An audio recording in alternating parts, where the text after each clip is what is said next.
Welcome, everyone. This is the final day of our meeting this week.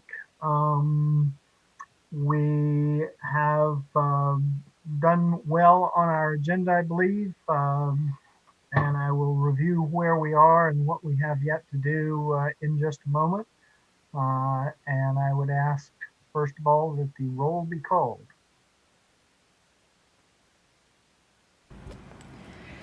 Good morning, Commissioners. Good morning. Good morning.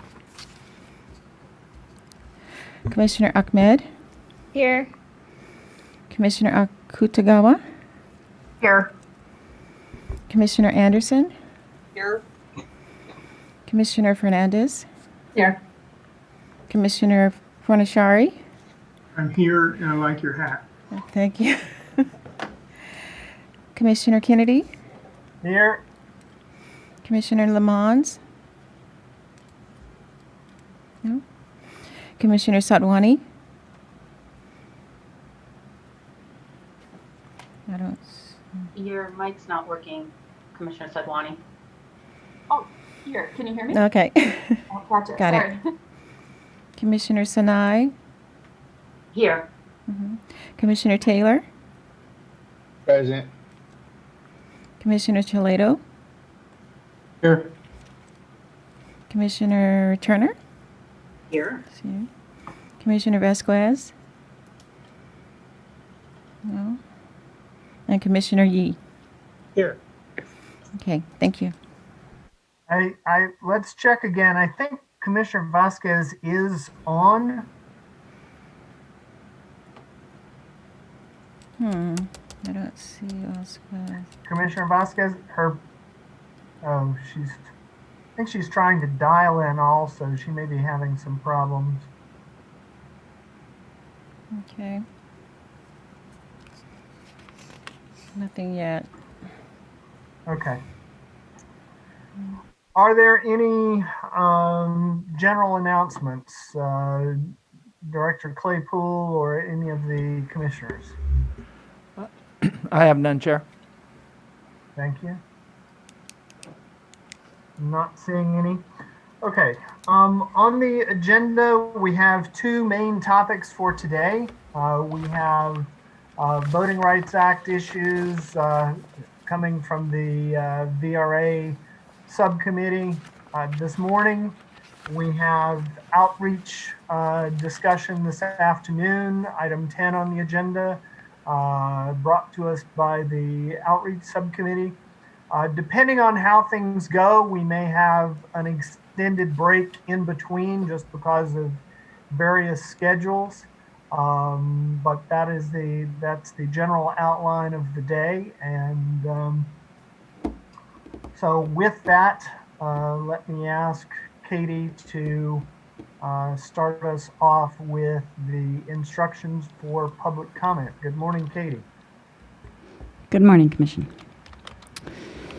In order to maximize transparency and public participation in our process, the Commissioners will be taking public comment by phone.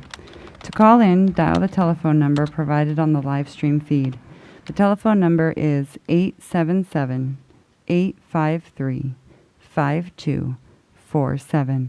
When prompted, enter the meeting ID number provided on the live stream feed. It is 915-0553-2099 for this week's meeting. When prompted to enter a participant ID, simply press the pound key. Once you are dialed in, you will be placed in a queue from which a moderator will begin unmuting callers to submit their comment. You will also hear an automatic message to press star 9. Please do this to raise your hand, indicating you wish to comment. When it is your turn to speak, the moderator will unmute you, and you will hear an automatic message that says the host would like you to talk. Press star 6 to speak. Please make sure to mute your computer or live stream audio to prevent any feedback or distortion during your call.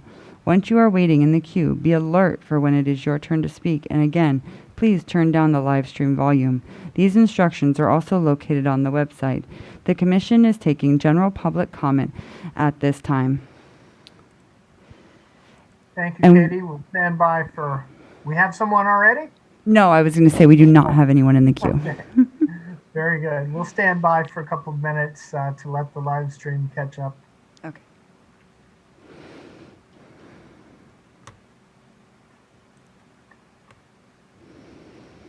There's Commissioner Vasquez. Good morning. When can I throw this into the ocean? I feel your pain.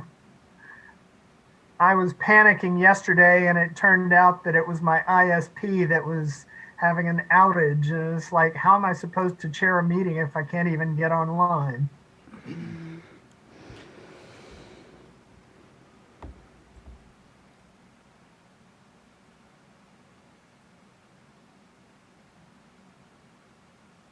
Commissioner Fornashari.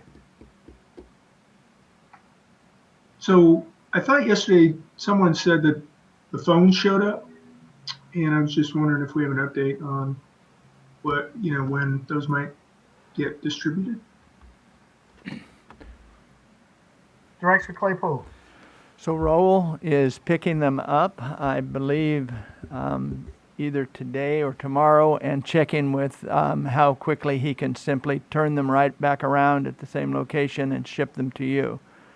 So we're still at the mercy of Verizon, but it appears as though the sun is going to shine on us and you will all get better telephones. And Commissioner Vasquez, you can't throw your old telephone in the ocean either. We need to return those to Department of General Services. But the computer would work so well underwater compared to above water. Okay.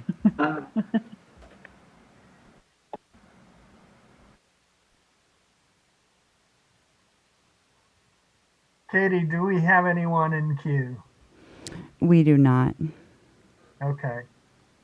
Okay, then with that, and I know that we have Professor Levitt joining us at 10 o'clock. I wonder if the VRA Compliance Subcommittee would like to start with a more general introduction. I realize you had some time yesterday as well, but the floor is yours. Thank you, Chair. You can go ahead and take a look at the 3 handouts, or you probably have in the meeting handouts for today. I apologize that we apologize that one of the handouts is duplicated. So you'll see 4 handouts listed. The Litigation Counsel Statement of Work, VRA Counsel Statement of Work, and then the next 2, the Memo VRA Subcommittee, and the last one, Memo VRA Compliance Subcommittee. That was an earlier version of that same 3rd memo. So those are the things we'll be discussing. Sarah, what else can we say to introduce? So perhaps we can start going through the memo and reviewing the recommendations that we have laid out. And I'm just trying to pull it up in front of me here. My apologies. So, and then that way we can all kind of be on the same page when Justin arrives. Oh, Commissioner Fornashari. I'm sorry.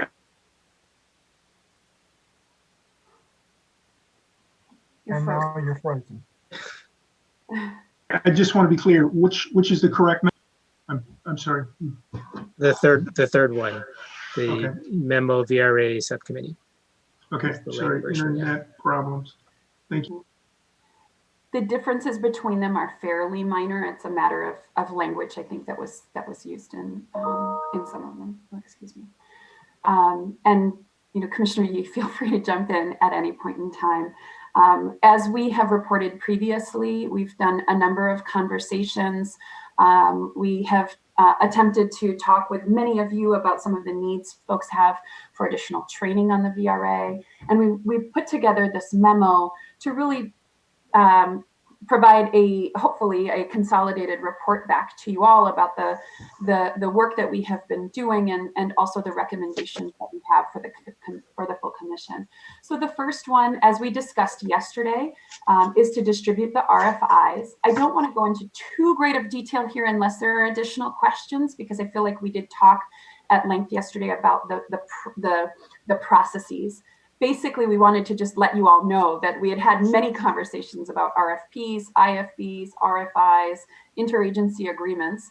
And what we came to learn is that the RFI would make the most sense for hiring both VRA counsel and outside litigation. As I believe we've even mentioned previously, point A refers to the fact that we are putting out 2 RFIs, one for VRA counsel and one for outside litigation. We recognize that this could be the same entity, but it doesn't have to be. And so we wanted to make sure that there are 2 separate RFIs, because it could be the case that we could have a VRA expert who we would bring on board, but we would have a litigation expert for if and when we face any lawsuits regarding the maps. So we wanted to put them both out, but again, to stress that it could be the same entity.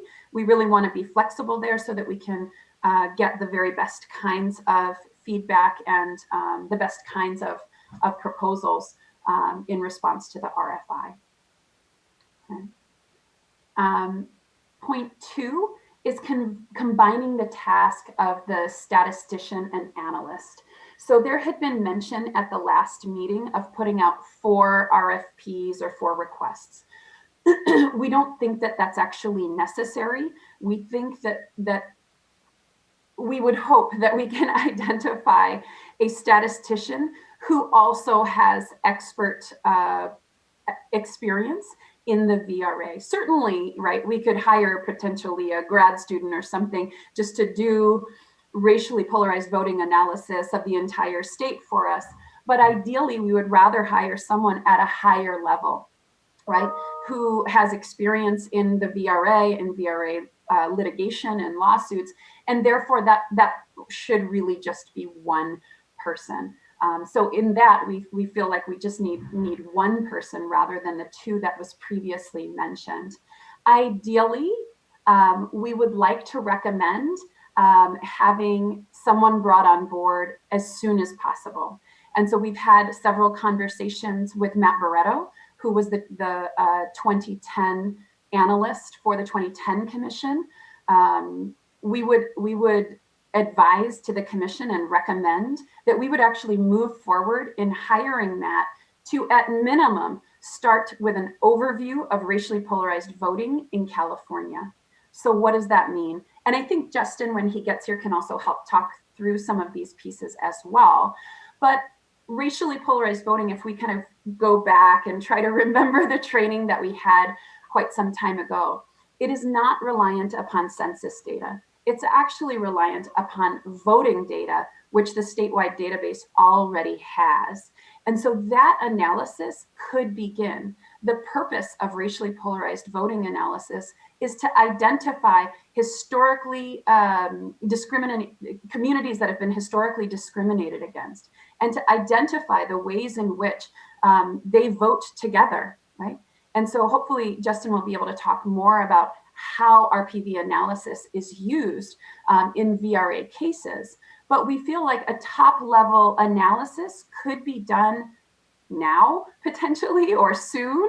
Obviously, I know Thanksgiving's coming up, but we could get started with this work.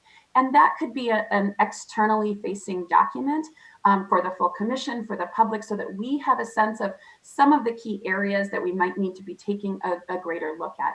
We anticipate that kind of assessment could help us identify additional conversations that we might need to have, additional outreach that we might need to have in select areas. For example, right, if we can have a sense of even the number of voters in new areas where 2010 didn't have to really look, right? So for example, yesterday, the Black Census and Redistricting Hub talked about how there has been a migration of African Americans in California since 2010. We can begin to start thinking about some of those things and looking at it with an overview of racially polarized voting.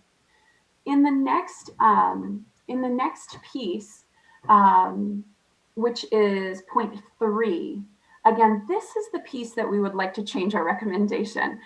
From some of the conversations with Justin, we had talked more about why and under what circumstances racially polarized voting analysis should be kept under attorney-client privilege. That was the case for the 2010 commission. That report has never been released and continues to be held under as an attorney work product, I believe. And all of this is important because it matters in how we hire the statistician to do this work. Okay, so for example, going back to 2B, hiring someone now, our recommendation is that our chief counsel, Ms. Marshall, could go ahead and hire Matt Barretto or another statistician, although after having several conversations, we feel very comfortable with Matt Barretto and would recommend him. She could go ahead and hire that person now, and we can choose to have that be public facing. For point 3, however, we may need to hire in that regard, and it could be the same person, it could potentially not.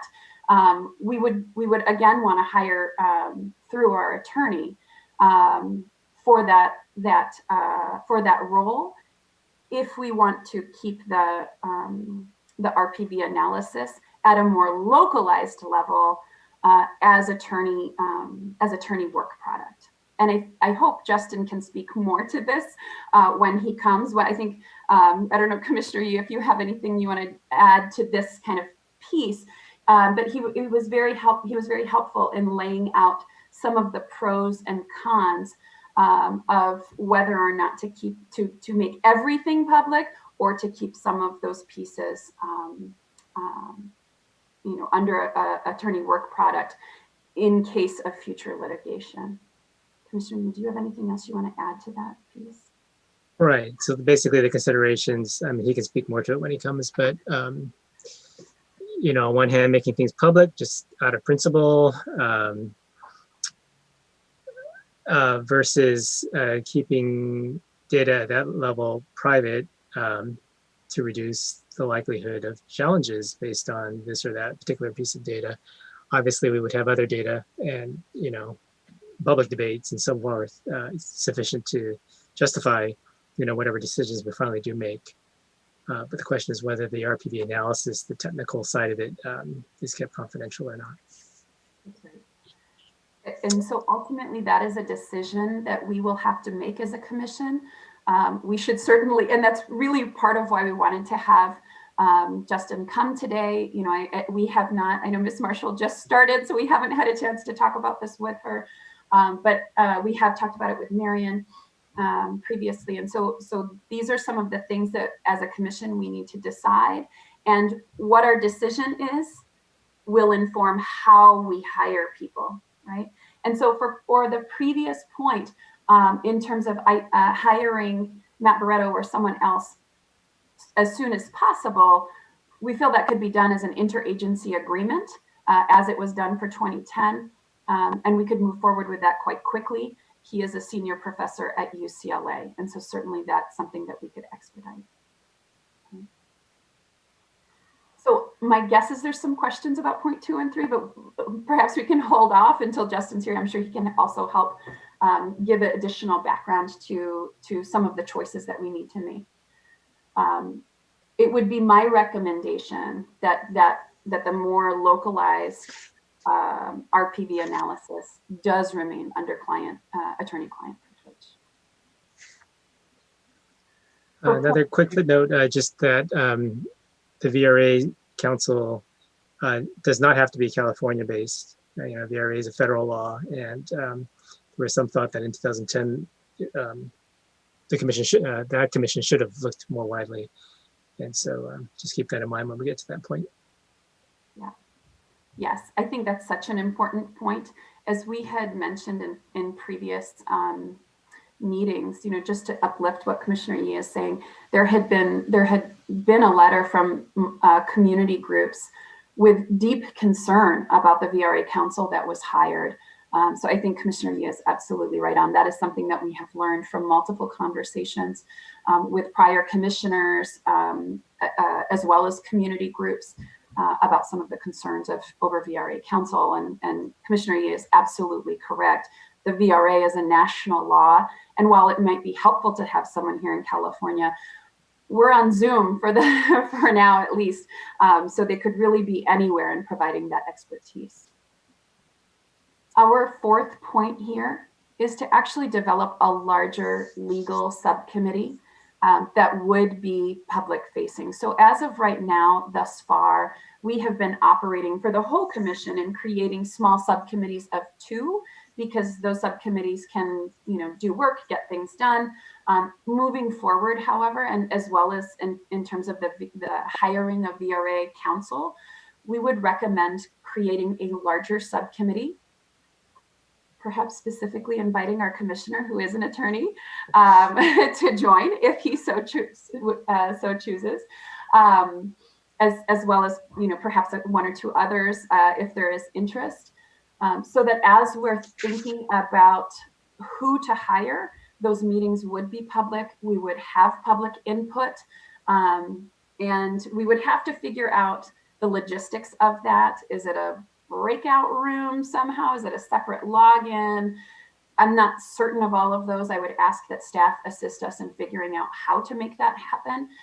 This was the tactic used in 2010, and we had had a long conversation with Angelo Anchetta from the 2010 Commission, and he also shared this recommendation, and we very much agree. We want the public's input moving forward.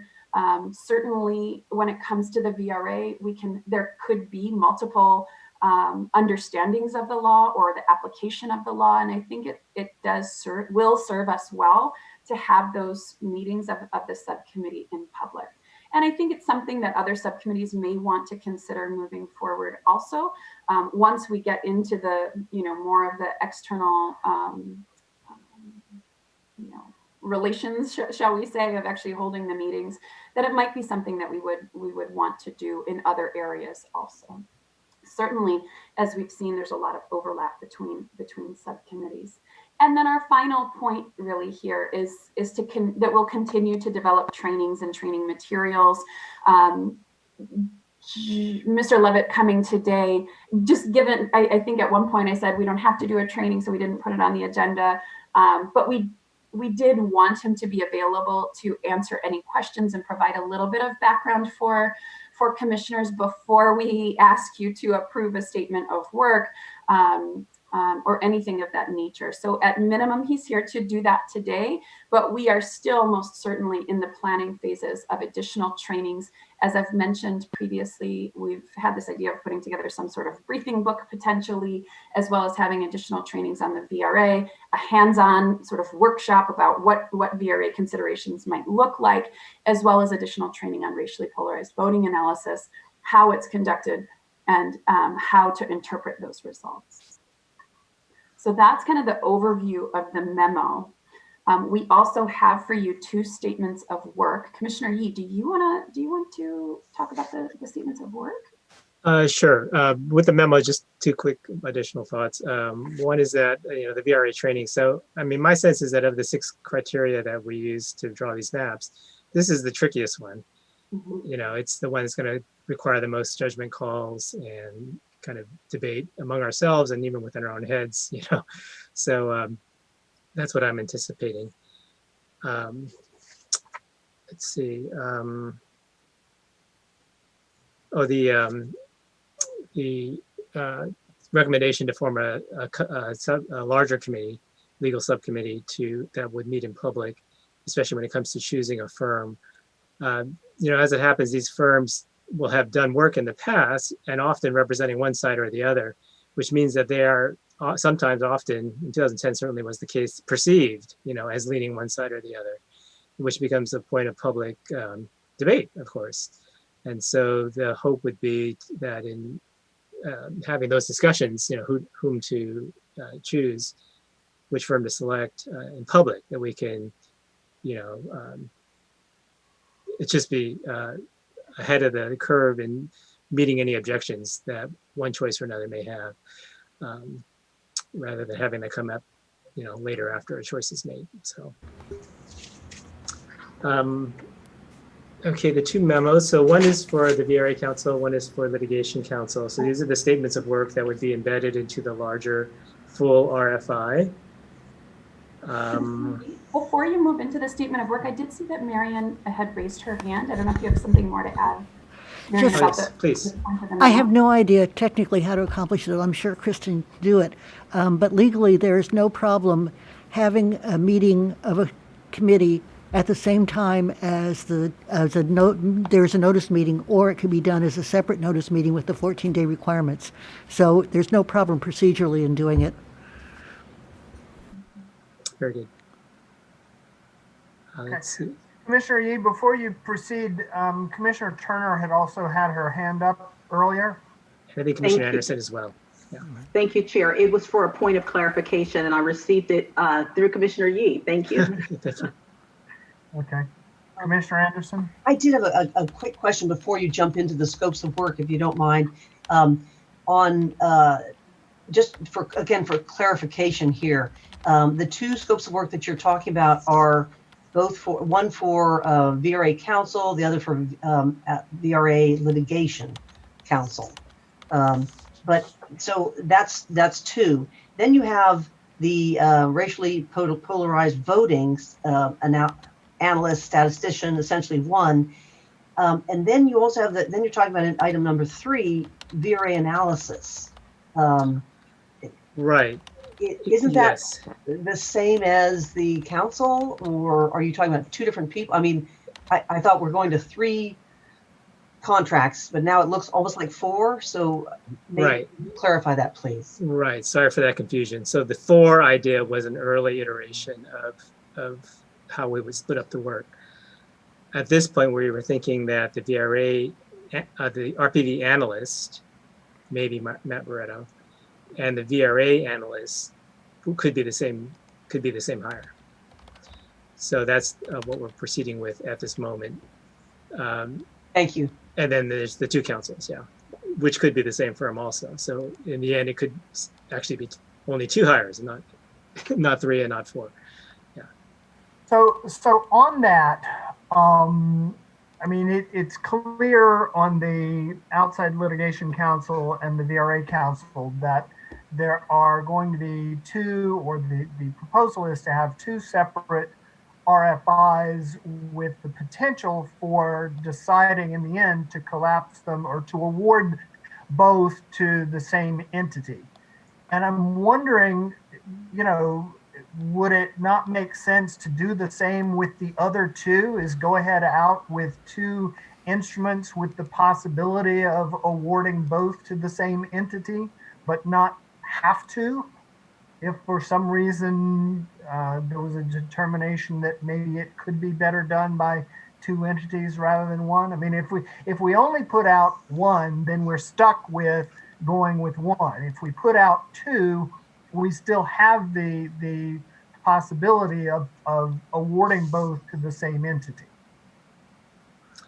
Yes, that's entirely possible. We haven't gotten to that point yet of drawing up an RPV or VRA analyst statement of work and RFI.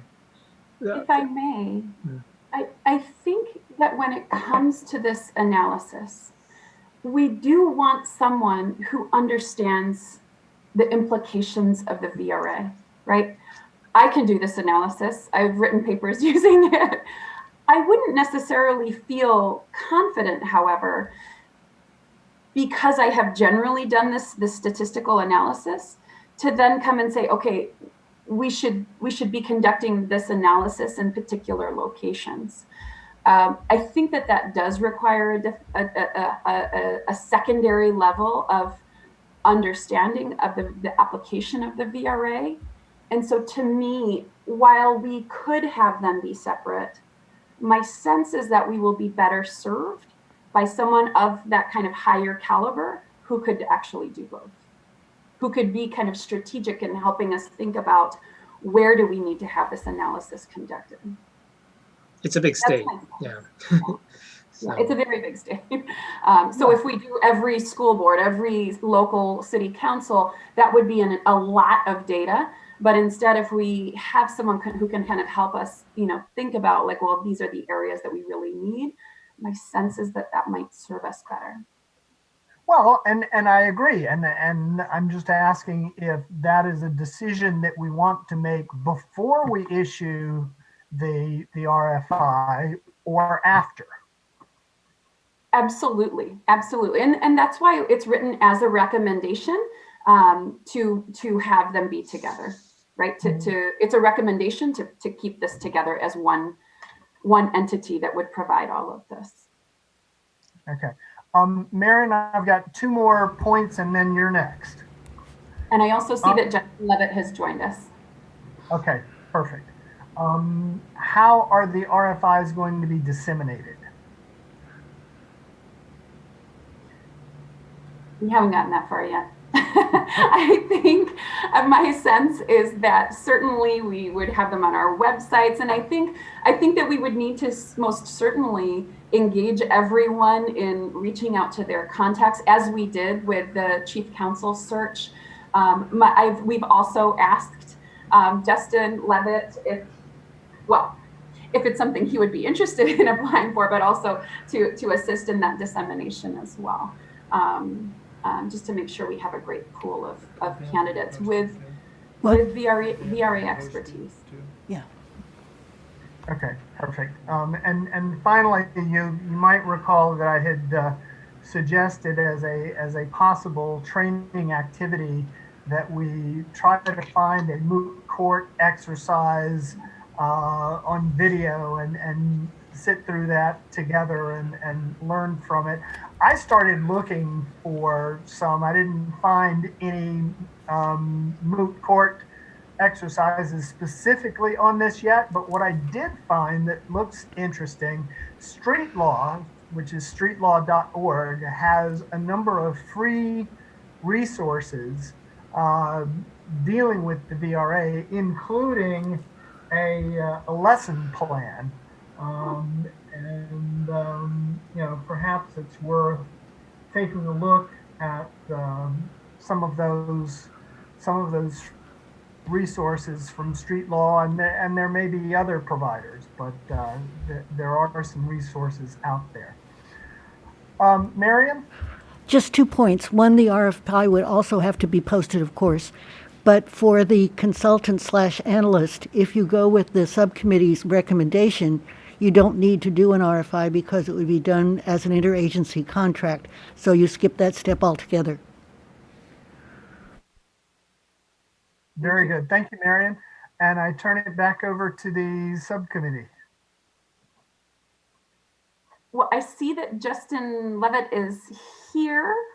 Commissioner, shall we move into that portion and we can talk more about? Good morning. yes. Good morning, Professor Levitt. Morning. Go ahead. Well, Professor Levitt, we've been discussing, we didn't have any public comment this morning, so we were able to get started a little bit earlier. We had provided, Commissioner Yee and I had provided a series of recommendations to the commission in a memo, which is available on our website. I'm not sure if you have seen that, but we had discussed many of them with you. And then also we've developed draft versions of the statement of work portion for 2 RFIs, one for VRA counsel and one for outside litigation. I think since you're with us now, I would hate, I'd certainly want to maximize your time.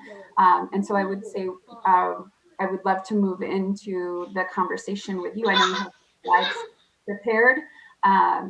And then we can kind of come back to the reviewing the statement of work, perhaps with you, and you can respond to questions. Sure, happily.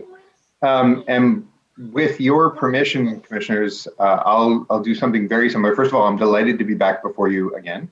Thank you again for your continuing work. I'm just as proud of you now as I was before, and I'm sure that won't change. And just as grateful for your service.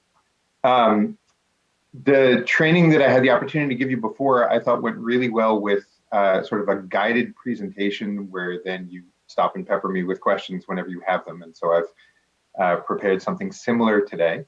The presentation part is designed to last about half an hour-ish, but that should leave plenty of room for questions both during and after. And at Commissioner Sabani and Commissioner Yee's request, what I've done is try to focus on the Voting Rights Act in particular. The last training was considerably broader, and both deliver something of a refresher of the conversation we had last time on the VRA very quickly, but then also move into the sort of challenges you might expect in litigation, the sort of challenges you might expect from contests of your work, that would help you better assess. This is designed in order to help you better assess the sort of personnel you'll want to bring in from the get-go. So very much a part of the same conversation you were having moments ago that I happened in on. This is designed to help you better appreciate the work that the council will do so that you can figure out who you want as that people or those people. So if I might, I will try to share my screen once again and see if I have as little success this time as I did last. Theoretically, you're all looking at something that says Voting Rights Act litigation, VRA litigation. Excellent. And because in this mode, I can only see some of you, if you have questions in the meantime, please shout out. That's the only way that I'll be able to see that you have a question. Either, I don't know whether you've been asking people to use the participants list and raising a hand, or whether you've been otherwise collecting engagement, but I'm happy to pause if you signal to me that you want me to pause. So just to begin briefly, a refresher, where we last left our heroes, we had talked about 3 basic rules for staying out of trouble when it comes to the use of race and ethnicity in the redistricting process. Trying to distill down, obviously, a lot of much more complicated stuff, but I think these rules accurately capture the bulk of what you'll be asked to do, and so they may be helpful as a mnemonic device for a lot of other detail beyond. First, don't set out to hurt voters based on their race or ethnicity, either by dividing and diluting what's generally known as cracking, or by over-concentrating voters in order to tokenize, essentially, in order to bring all voters of a certain type into one district to deprive them of influence elsewhere, what's generally known as packing. Doesn't matter if the lines are pretty, doesn't matter the ultimate motive, we did this in order to X. If your goal was to use race in order to injure, not okay, flat out. The second rule, comply with the Voting Rights Act. Obviously, that's a big chunk of what this conversation is today. Actually, rules 2 and 3 go together, and that's part of the point I want to make. So the basics of the Voting Rights Act have to do with a certain set of thresholds. Below those thresholds, there's no obligation to draw districts under the Voting Rights Act. You may choose to draw around various communities independent of this. The Voting Rights Act is not the maximum that you can decide to accommodate race or ethnicity. It sets a floor, but not a ceiling. So that floor asks 3 basic questions to determine whether there's an obligation, whether you all have an obligation to draw particular districts in and around minority communities. 1, are there sizable, relatively concentrated minority communities? Could you draw a district such that about half of the electorate in that district was a minority group or a combination of minority groups voting together? So they're big enough and reasonably compact enough to be district size. Second question, do minority communities have distinct electoral preferences, and this is a shorthand, different from other communities in the district? So do 1 or more minority groups have a distinct set of electoral preferences? Does the remaining population in the district have a different set of electoral preferences? Normally, that's going to mean that the minority communities get outvoted most of the time. And the third question, did they or do underrepresented minorities that haven't yet achieved a proportional degree of district control across the state, do they face discrimination? And are there lingering impacts from historical discrimination that they face in unfortunately, most parts of California, that answer to that third question is going to be yes. We have a history of not being particularly kind in much of California. But you'll also want to bolster that with local historical information and not just rely on, across the board, not just rely on statewide stereotype of any kind, but in this analysis as well. If those three questions are yes, if there are sizable, relatively concentrated communities of minority groups with different preferences from the rest of the electorate, and if they did or do face discrimination, then the question is, can you design districts to give minorities a fair shot? Yes, please. It's Commissioner Sinai. Can you talk a little bit more about do they face discrimination, just so that we can have a better understanding? Yep. I actually don't have a slide on that one. Normally I would flip to the next slide down. That refers to a group of characteristics, a group of present and historical factors called the Senate factors. So-called because they reflect what the Senate Judiciary Committee wrote up extensively when amending the Voting Rights Act in 1982 as a list of factors to try and suss out whether there was past discrimination or present discrimination or the lingering impacts of past discrimination. So that includes things like, is there discrimination in the voting process, both official and unofficial? Are there slating practices that generally work against minorities? Are there features of local elections that generally work against minorities? Things like at-large districts that subsume minority preferences. Is there a real hurdle or burden to minorities' participation in campaigns through campaign finance structures or through local organizing? It also embraces discrimination outside of the voting process that might have an impact on the voting process. So historical educational discrimination, housing discrimination, general racial appeals in campaigns or beyond campaigns that might tend to work to minority groups' disadvantage in an electoral context, even though the discrimination itself was outside of that context. There's a list of between 8 to 10 factors that courts generally consider. And you'll actually find that list in my last presentation to you, but that's what that's about. And it's a very guided, structured, checklist is the wrong way to approach it because you don't have to hit every bullet on the list.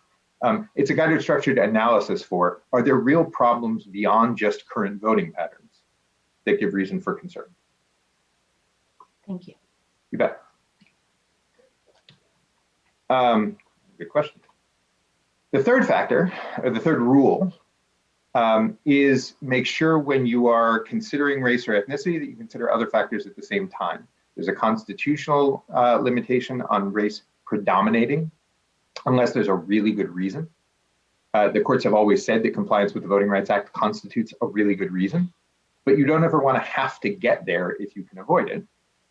So to the extent you can draw districts conscious of race and ethnicity without allowing race and ethnicity to predominate, to really drive the discussion exclusively to the subordination of everything else, that leaves you on safer legal ground. The analogy I presented last time, everybody knows it's important not to speed. But if you spend the entire time in a car driving staring at the speedometer and ignoring everything else, including traffic, including weather, including other cars on the road, including where you're going, including music, including in-car comfort like heat and air, including passengers in the back seat kicking up a storm, you're going to crash. So watch the speedometer, but also watch the other stuff. And if you are watching the other stuff while also being very conscious of the speedometer, that's where you don't run into a problem. Avoid fixating, I guess is a better way to put it, on a particular racial number. It's fine to have a number in mind, but also consider other aspects of a district whenever you're drawing, and that provides some insulation. So that's a brief refresher, overly brief refresher. But what I really want to do is get into how this actually plays out in a real world context so that you can start processing what this means for your choices of who you'll choose and how you engage them. when the lawsuits come, and I put it that way because the lawsuits will come, unfortunately. By the way, you should not take the fact of a lawsuit as a sign that you have done anything wrong. You should take a fact of a lawsuit as a sign of somebody's unhappy, but that's very different. And you should not be alarmed by the fact of a lawsuit if you've done what you've been asked to do by the council, by the Constitution. You'll prevail, and that's the way the system should work. You're going to get sued, and you're going to get sued from two different directions, or the options will come from two different directions on this.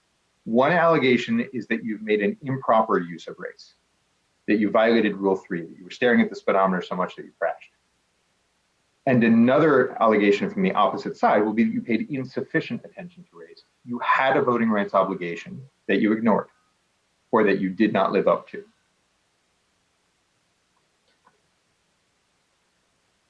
Avoiding the improper use of race, that staring so hard you're going to crash, is really pretty straightforward. It's fine. I really want to emphasize this. It's fine to consider race and ethnicity when you consider where to draw districts. That is totally okay. If you don't set out to overpack voters inside a district and dilute their strength elsewhere, if you don't set out to divide and splinter minority groups, that is to draw lines through a minority group so that its influence is dispersed, and you consider factors in addition to race and ethnicity, and when you produce the report that California law asks you to produce at the end of the process, you explain that you use those other factors in addition to race and ethnicity. Things like communities of interest, things like political boundaries like cities and counties and neighborhoods, things like California's unique compactness standard based not on pretty geometric shape, but based on bypassing nearby population.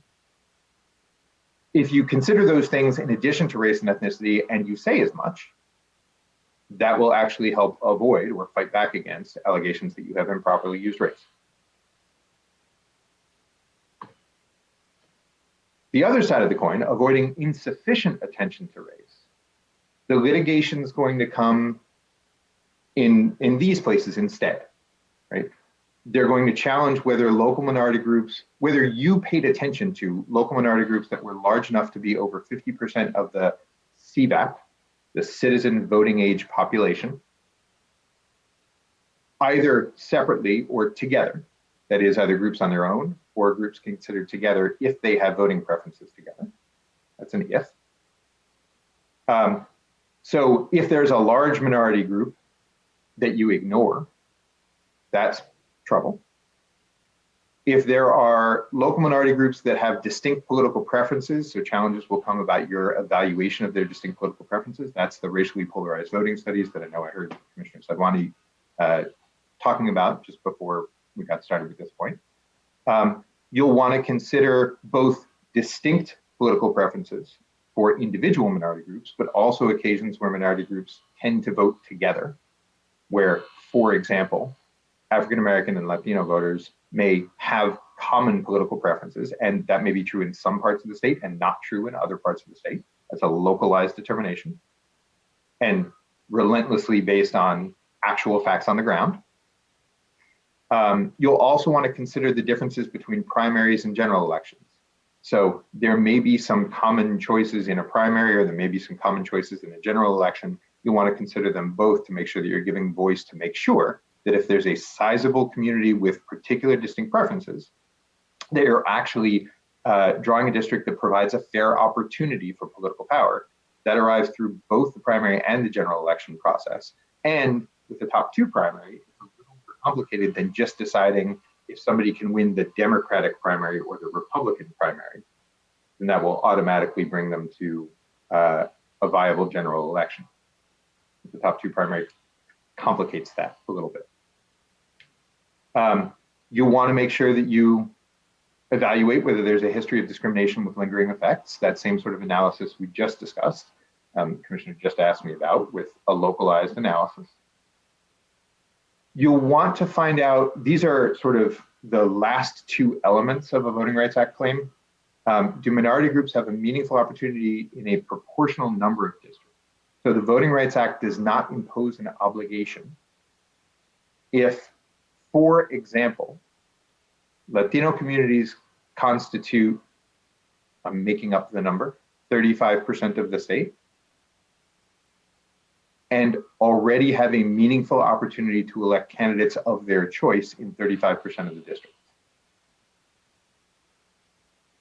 The Voting Rights Act might create an obligation up to that point, but does not create an obligation beyond that point. And again, you can choose to account for race and ethnicity beyond what the Voting Rights Act creates an obligation for. I'm just talking about the legal obligation to do at least that, to set up a floor. Finally, you're going to have to evaluate what it would take for local minority groups to have meaningful opportunities to elect candidates of their choice. And I'm going to get into what that means in the example in just a second. So I want to bring you through the wrong approach to help you see what not to do, and then talk about what a group of individuals trying to do a better job might actually do. And I don't want to use California as the example. I've been critical of some of the advice that the last commission got from their council in the past. Turns out they did something very similar to what happened in Virginia, but I want to focus on Virginia so that we can avoid talking about what happened in California. This is an easier example. It also went up to the Supreme Court. So in this extent, I know I'm right, because it's what the Supreme Court said. So here we have an example of the wrong approach. The trouble in Virginia, this is for the Virginia House of Delegates elections, their state assembly, effectively. When Virginia redrew the lines in 2011, those are the actual districts that you see and outlined there. And the districts that are colored in were the districts presented on the right-hand side of the slide. Individual districts with a certain percentage of African-American voting age population. The assembly found that the gold district, right, sitting there in the sort of southeastern section of Virginia, actually needed 55% of the voters in that district to be voting age, 55% African-American voting age population, in order to give the African-American community there a reasonable, equitable opportunity to elect candidates of their choice. Based on some past elections, based on demographic data, based on political analysis of how voters voted in the area. And I want to emphasize, they didn't do formally racially polarized voting studies beforehand. They had a different means of evaluating elections. They looked at a number of very close elections, and they talked to the representatives there to determine at what point they thought the line would tip. It wasn't particularly rigorous, but it was informed by something other than guesswork. It was informed by actual past election results. And so in that gold district, they determined that in order to give African Americans a real opportunity to elect the candidates of their choice, there's a sizable group of African Americans in that area. The district had to be at least 55% Black voting age population. And then the legislature just assumed that that meant everybody had to be at 55% across the board, that the only effective way for African Americans to elect voters in any other part of the state was if they had 55% of a district. And so you can see that every one of the districts that are colored in here, every one of the districts that are listed on the right-hand side of the slide, had a African American voting age population percentage of more than 55%, because the legislature took 55% from the one district and made it a floor across the board, independent of local facts, statewide. That got them in trouble. And it led to things like this. It led to, this is House District 95 in Virginia. That's small, I know it's small. The white dots represent represent Anglo voters. The black dots represent African American voters. The solid black outline represents the outline of the district. And you can see that the inside of the district is a whole lot more heavily African American than the outside. And they took census tracts, those are the little dotted red lines, and they selected census tracts that were very heavily African American in order to get up and over this 55%. And then there was a fight about whether they were staring at the steering wheel too closely. The litigation that came out of this used records, used legislative history from the legislature where it sure seemed like they had taken this 55% assumption or stereotype and applied it statewide. And they took individual demographics from each of the challenged districts. And they looked at population maps of each of the challenged districts in order to try and reconstruct, was race the predominant reason for drawing the district as it was? Was race the predominant reason why voters were put either inside the district or outside the district? Were they staring too hard at the speedometer? In litigation, this gets contested. So you can see that not every African-American is put within this district. There are little pockets of black dots outside of the district lines themselves.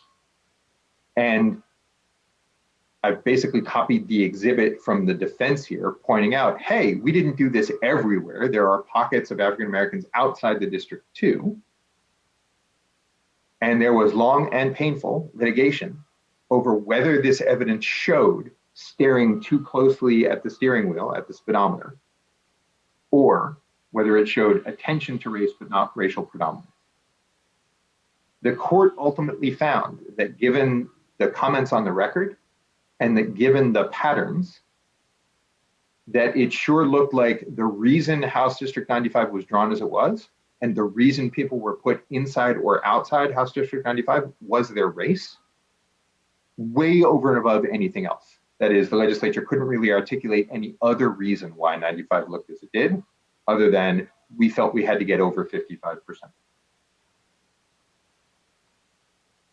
And that 55% wasn't justified based on the Voting Rights Act because they just used assumptions about what level of Black voting age population would be necessary to actually give a meaningful opportunity here. Virginia's politics are, well, they're not unusual any longer. They're not the stereotypical politics of the Deep South. In some areas, African Americans need more than 50% in order to have a reasonable opportunity to elect.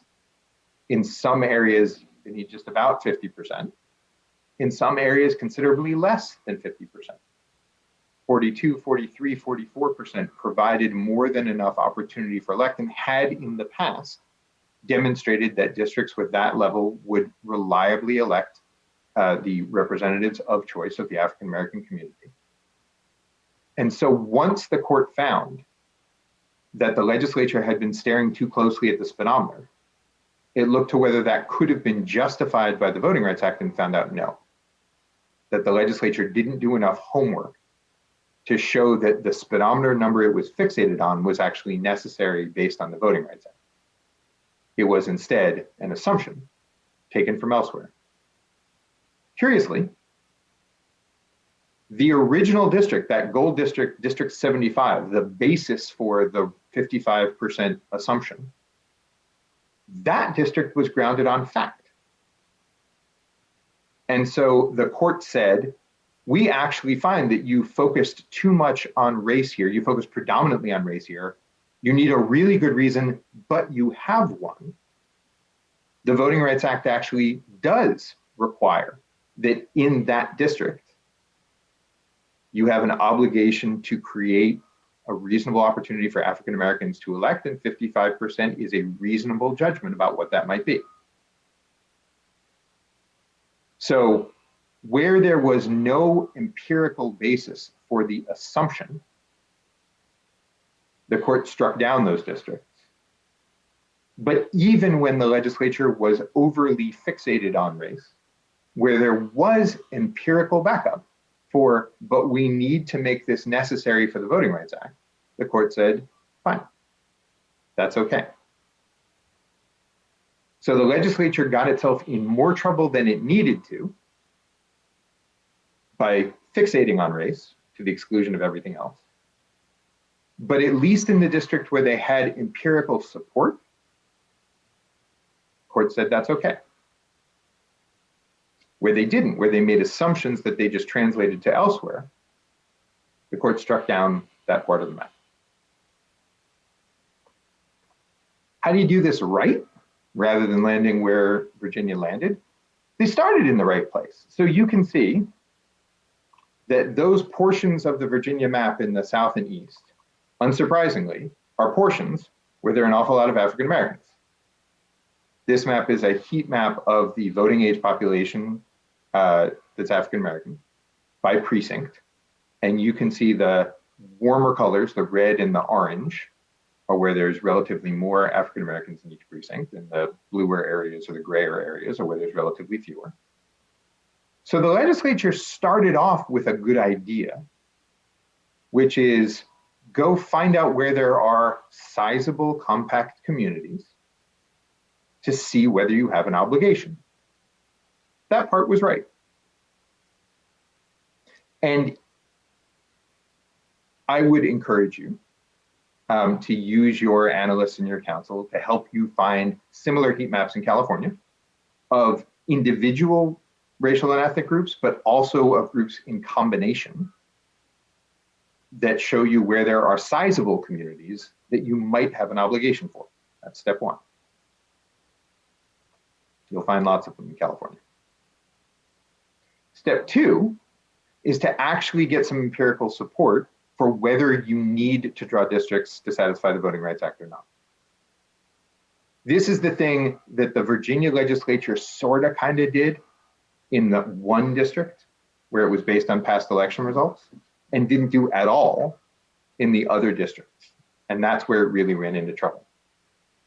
There are more empirically grounded techniques than just kind of guesstimating at what level of disparate elections, whether there's polarization in the community or not. It's generally called racial polarization analysis. I know you've discussed this before. We discussed this last time. This happens to be an exhibit that I have changed the labels on. This happens to be an exhibit from Matt Barretto from Los Angeles at the beginning of the decade, showing in particular one race.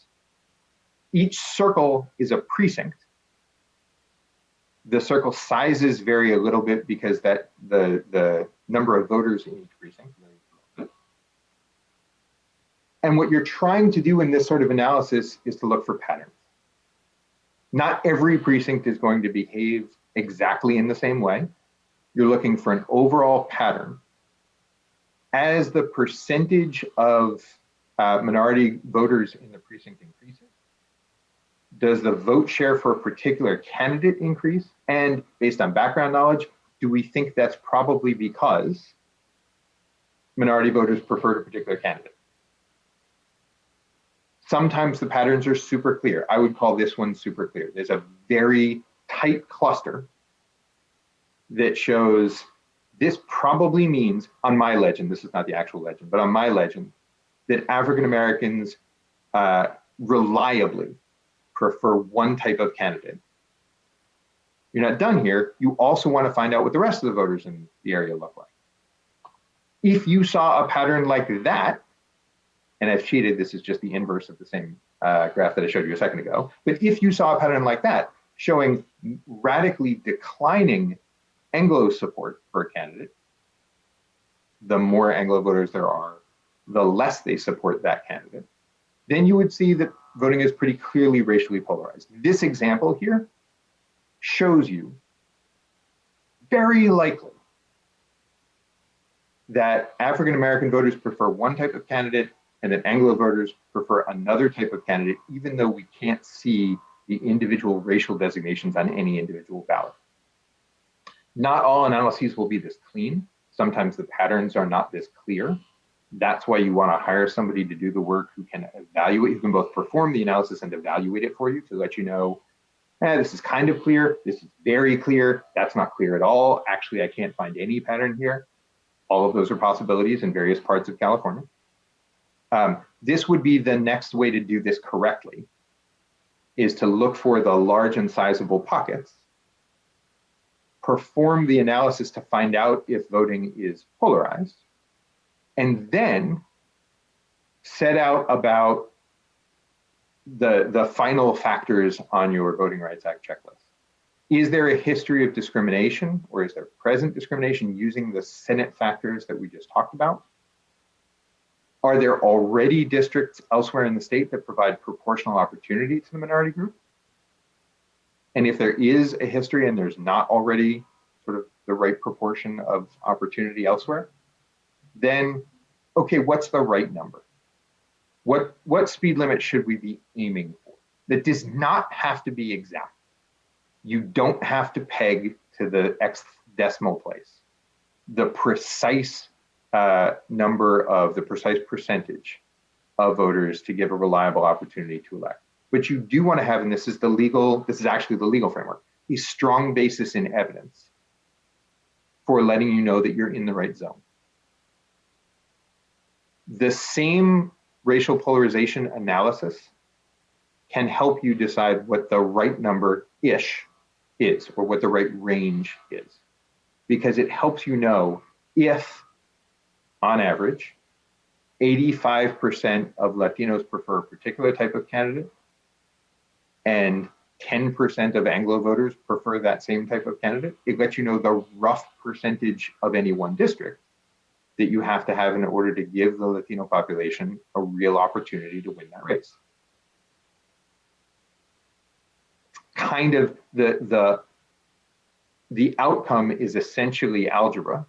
There's a lot of both art and science to developing the analysis itself, but once you have a rough feel for polarization in the community, it's not that difficult to indicate a rough range for a real minority concentration of voters. And again, I want to emphasize, in some communities, particularly given turnout patterns and other factors that go into real world elections, that right range is going to be more than 50%. In some communities, it's going to be right around 50%. In some communities, it's going to be less than 50%. In large parts of Virginia and North Carolina, local African-American communities can reliably elect the candidates of their choice with 43 or 44 or 45% of a district, just based on patterns locally. And then the last step, consider other factors too. When you're doing this analysis, make sure that you're not only focused on whatever that percentage range is, but other local aspects that will help guide where the district should be. This is the right way to do it so that you're not stuck facing a map like this and having people question, okay, was the only reason you drew that map as it was because of race? So consider communities of interest, consider city and county and neighborhood boundaries, consider making the district compact based on where the population lives, not based on geometry. And that will help guide you to stay out of trouble in the right approach. That's a balance of living up to your obligations under the Voting Rights Act. Professor Levitt? Yes. On these 3 points, the community of interest, city, county, neighborhood boundaries, and compactness, a lot of that will come later when we actually get the census data. So we can do the VRA, some of the stuff ahead of time, but we won't be able to map those VRA communities until we have the other data as well. That's correct. So you can that's absolutely right. You can get started on a lot of this. You can get started on analysis of electoral results, because all of this is based on past electoral results. There's no reason you need to wait for the census data on anything for this. You can even get started on estimates of where minority populations are. This will formally come, the best data will come from the census when it arrives, but you can get started. We've got a pretty good estimate now, not just based on 2010 data, but based on constantly updated data, including the most recent is probably going to be from 2018 or so. So you can get started on this part now as well. And in places where there are sizable communities and where you've done that polarization analysis to know whether there's distinct preferences, you can look into the history or present discrimination in order to see whether you have an obligation. You don't need census data for that either.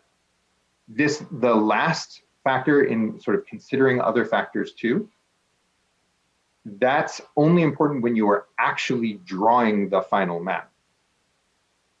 And so you're right, you'll have to wait for census data on that.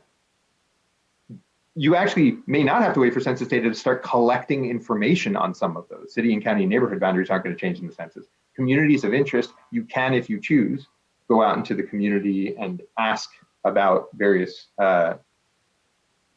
assortments of people with different interests in the legislature before you get census data. So you can do a lot of the pre-work for this. The only thing I want to make sure is that once you know there's a VRA obligation, when you're actually drawing a map in order to live up to that obligation, consider other stuff too that helps insulate the map from challenge. One other question. I know I asked this last time, but my brain is a little foggy on remembering the answer. You know, we're drawing the lines for 10 years. How do we take into account the young vote, those who are under 18, who will be voters within those 10 years? It's still a great question. That will continue to be a great question. So the answer is the law asks you to respond to the population that is there now. So if there's an obligation, the obligation's based on now. That doesn't mean that you have to ignore how demographics might change in the future. You can certainly consider that. But the law doesn't allow you to bank on the future in terms of living up to a present obligation. So, for example, in drawing a district that provides a real opportunity for minority communities to elect candidates of choice, you can't say, and there's case law on this, I know we're drawing this at a level where the opportunity doesn't exist now, but it's probably going to exist in 4 or 5 years. They call that the snowsuit approach. We'll let the population grow into their opportunity. That's not okay. But when designing districts that do live up to that present obligation, it is fine to consider how demographics are likely to shift in the next couple of years, as long as that's not a trade-off of future representation for representation now. And one follow-up question, I'm sorry, is around the incarcerated population and how now it's going to be, we're looking at it differently. How do we consider that within the VRA? So that you'll consider individuals who are incarcerated and their demographic components in the data that you hopefully will receive. So hopefully you'll engage a vendor to provide you the data. I don't know whether Karen's going to be able to do that or whether that's going to be somebody else associated. I don't know whether that's going to be within the statewide database or beyond, but you'll have to, the data you'll receive, hopefully, should allow you to consider these local demographic patterns in ways that include incarcerated populations that you are returning home, that have always been home for legal purposes, back to the communities where they were resident before they were incarcerated. They won't impact voting patterns much, because at least for individuals who have been incarcerated, they won't have voted, and they're not going to be able to vote until they're out of incarceration. So they shouldn't really impact the voting assessments, but they will impact the demographics. And hopefully when you receive these sorts of maps, you'll be looking to see with the information, with the data already pulled in.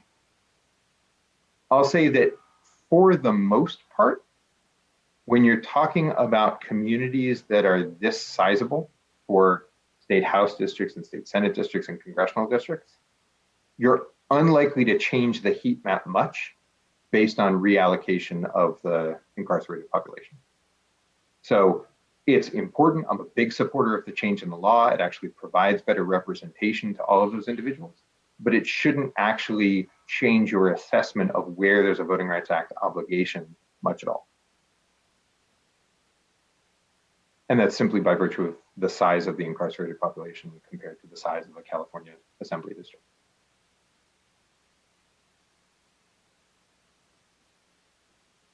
Good questions. So that was really essentially the end of the presentation. The one guidance I'd give to you is in all of this, and when you're thinking about engaging or retaining VRA counsel or VRA analyst or other people in this structure, you want to start early. Thank you. It was a magnificent segue. You want to start as early as you can with getting the data and with considering the data even before the Census Bureau provides you. You want to give yourself time to consider not just individual minority groups, but blocks of multiple minorities who may or may not be voting together. And you want to give yourself time to try different combinations without getting locked in to one particular approach that leaves you blinded to, well, what if we did this slightly differently? That's easier said than done. And the best way to effectuate that is to draw up some proposals and then get feedback on them, and then be prepared to throw them out in part or in whole in drawing up a different set of proposals. The more you can remind yourselves not to get too terribly attached to first drafts, the easier that will be, which is hard as a human.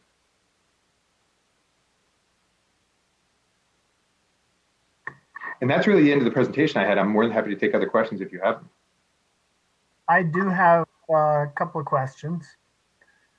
So first, and I think this is a question that I posed to Professor Barreto when he was with us.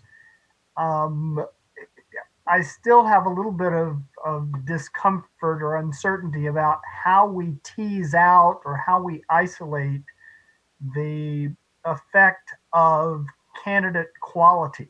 Because we talk about, we talk about candidate of your preference, but sometimes, there's just a candidate that's bad, or there's a candidate that wouldn't necessarily fit into a category that a group would normally vote for, but because the quality of the candidate is so good, they end up voting in a way that doesn't fit their historical pattern. So how do we, and I know that we don't necessarily have to be the ones doing that, but I want to make sure that, that's there, we understand that phenomenon and how it could be dealt with. Yeah, so that's absolutely right in terms of the empirical reality. That happens. Obviously, that happens. The way that researchers generally address it is twofold. One, don't ever just use one race to gauge racial polarization. So the right way to do this is with a blend of several races to see whether the patterns are consistent not only across group and across precinct, but across time and race. Not racial preference, across time and candidacy. So if you find a pattern from 4 different elections that's the same in 4 different elections or very similar, that's going to tend to cut against this was a really bad candidate or really bad candidate answer. And the second is to have somebody to engage somebody who either knows themselves or is willing to do a little bit of research into the qualitative measures of particular races to see whether there are those sorts of anomalies.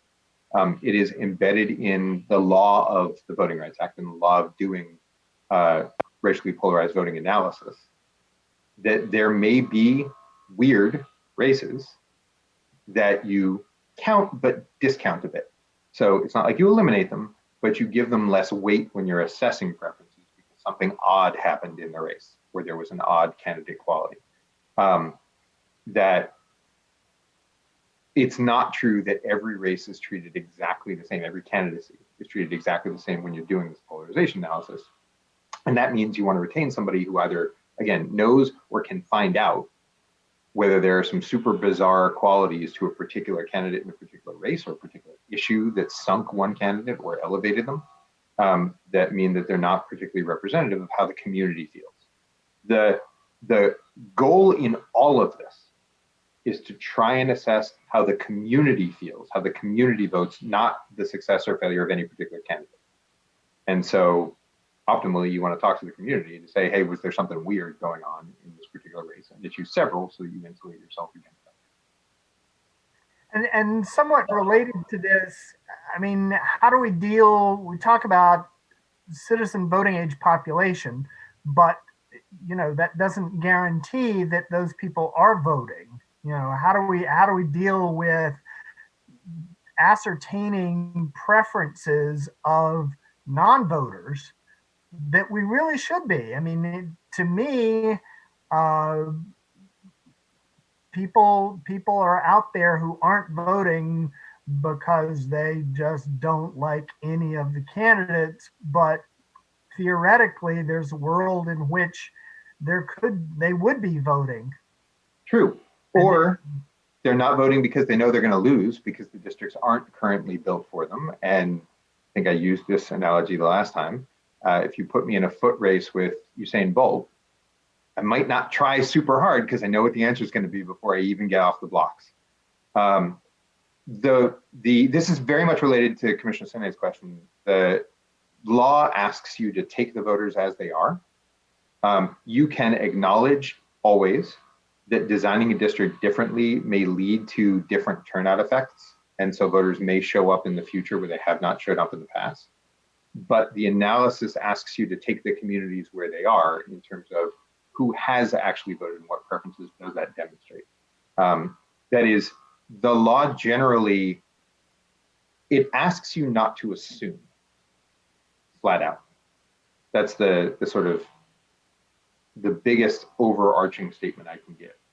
It doesn't say you have to blind yourself to what might happen in the future, but it asks you not to make your decisions based on assumptions.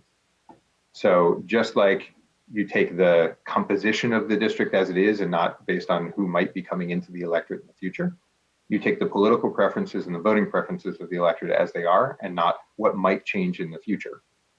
Even though if you do this right and you're creating a district where the Voting Rights Act has an obligation for a community that had no opportunity before, you would actually expect to see a change. You would hope to see a change. That's what the Voting Rights Act is for.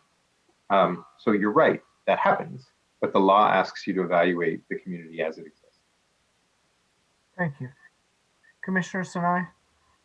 Sorry, I'm just so intrigued with all of this now. I didn't think I was a data person. So how do we look For a at data person, by the way, that really warms my heart. Well, I guess I always have. I guess I've always have been a data person, but how I like to put faces on data is more what I see myself. And so the question is, 2020 has been the election that just happened was an unprecedented election, and that makes me giddy. I love that people voted from all walks of life and stuff. How is that going to affect how we look at a lot of this? So first of all, the circles will probably be bigger in 2020. The precincts, that's actually not just precinct size, that's the number of voters within each precinct, and those will get bigger than they have been in the past. That I agree with you, that seems like a good thing. So your questions are all relating to each other. This relates to the question of what if we get a weird race? And there may be plenty of ways in which the presidential race of 2020 was not the norm for anybody across the board. That's part of why you want to choose a selection of races to view racial polarization so that you're not capturing any one anomaly. You may find that first of all, assume there's a pattern. Like in some places you may find there's no pattern, right? That there is no real reliable polarization based on race. That's possible. Will often depend on which racial or ethnic groups you're considering at the time. There may be one group that's quite polarized, and there may be a different group that's quite polarized in another part of the state. But assume there's a pattern. You may find that the latest race followed the pattern, or you may find that the latest race didn't quite follow the pattern, but that's why you're looking for an overall pattern. So if it really stands out as weird, and not just weird in the presidential race, but weird in a number of other races in 2020, that may mean you've got a changing electorate. If it doesn't stand out as weird, that may mean you've got more of the electorate than before, but according to very familiar patterns. Commissioner Sadwani and then Commissioner Toledo. Sure. Just to add on to this from some of my own research, I know Commissioner Sinai are asking to put a face on this, right? And so I very strongly agree that having multiple data points and multiple pieces of analysis from various elections would be ultimately very helpful. In this commission, I haven't really talked at all about my research, but it's all published and out there. So there are pieces that I've done specifically, for example, looking at Asian Americans in Orange County. I would argue that that is a community that is very much in a process of changing. So a piece, and I'm happy to share it with you, it's in the Washington Post, that looks at the Asian American community in Orange County in a handful of districts, will show that there is this kind of variation from one election to the next. In one district, for example, what I found was that while there was a predominance, there was this push for re-electing Republican incumbents until there was a Chinese American on the ballot. And I found racially polarized voting amongst the Asian Americans. In the 2016 election, right, with Hillary Clinton, she had won that district. And I find it was due to the polarization of the Asian American community in support of Hillary Clinton in that district alone. Similarly, in 2018, that same district sent a Democrat who was a Latino to Congress. Again, Asian Americans were polarized in support for that candidate. However, in this past election, an Asian American Republican has won. Did they switch their vote? Is it because there was greater turnout? I don't have the answers to that yet. The vote's not certified, so hopefully we'll be able to take a look at those kinds of pieces. But my sense is when we look at, when it comes to actually looking at some of these areas, yes, we're going to need a pattern in those districts, but we might also need to drill down more locally to better understand how, people in Fullerton might be voting in local city council elections versus other elections. And we might need to start thinking about those kind of local areas, which is where it ties into those communities of interest as well. Similarly, I've studied Latino voters as well, under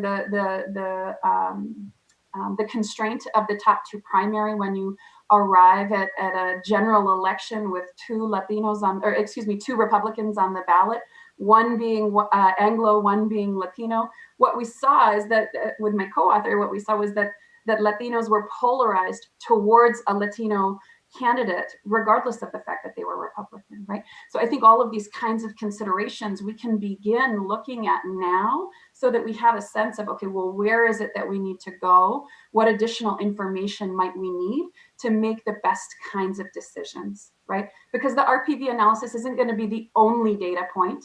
It will be one, right? It'll be an important one, but we'll have to kind of have a sense of, okay, we should probably be focusing in here and really having a lot of those conversations in those areas, right? When we go out to do the public testimony and receive public testimony. And what Commissioner Salvani is speaking to is very, first of all, it is very in line with how the courts actually treat these races and very in line with just not making assumptions. Even assumptions that you feel like you may know how the community feels. The data will show whether your assumption is, or your history or your sense is right, or might have been right but is now wrong, or wasn't right all along. It's really important to have that empirical data to back you up on how different groups vote in different places. Great. Commissioner Toledo. Thank you. Given the likelihood of legal challenges, I'm just wondering and curious about your thoughts around the changes to the Supreme Court, the composition of the Supreme Court, and whether there's any insight as to changes to the VRA or any thoughts about how the interpretation might differ with the new composition? That's a really good question. I want to premise this with similar to Commissioner Sinai, your obligation at the moment is to take the law as it exists and not how it will. So I realize that's not what you weren't suggesting anything different. I don't know that it's clear how this court will view these issues that I've talked about and whether there will be departures at all, much less radical departures. There are the basic push against stereotype, against assumption. I was critical of the past commission and of other states that adopted a similar sort of numbers-only demographic approach without political reality in 2011, well before this court had the opportunity to evaluate some of those cases in 2016 and 17 and 18 and 19. And that was a very different court that evaluated them later in the decade, and they felt about the issue exactly as I had thought they would, which was exactly as prior courts had. So even though the court as a whole changed composition over the course of the decade, their approach later in the decade was exactly what I thought what it was and what I thought it would be in 2011. And I don't know that that part is going to change much at all. Similarly, the courts have been, just like the court says, don't make assumptions, and I would expect that to continue. The court has always looked to the basics of the Voting Rights Act, the sort of provision that you have in front of you, not, I'll leave aside some changes the court made in 2013 to something that you no longer have to consider. The court has always held up that part of the Voting Rights Act as the example of good, valid congressional litigation when it's striking down other things that do bad things. So it has always turned to, unlike the Voting Rights Act, this thing that we're evaluating here doesn't do one of the following things. And that has been true across administrations, across appointees, sort of independent of the composition of the court. Even when members of the court are fighting about application to particular circumstances, they tend to take the basic core of the Voting Rights Act that I've described to you today as an example of the good stuff. And so I don't know that I would expect that to change either. On the margins, it's entirely possible that the court's interpretation of some elements of these things may change. I don't know. I don't know that we'll know until your map or others has the opportunity to get presented to them. But actually, just like the law asks you not to make assumptions, I don't make assumptions about what the court's going to do outside of the context of a particular factual scenario, outside of a particular case they're given. So it's a really good question. And the straight answer is, in some cases, I would expect nothing to change with respect to what we're talking about today. And in some cases, it might well change, but I don't really have a good feel for how. And I don't know that the simple membership of the court tells me. Very good. After our break, we will have Commissioner Taylor and Commissioner Yee, but we are at the point where we are required to take a 15-minute break. Actually, let's, since we went over, let's make it just a little bit longer and be back at 11:20.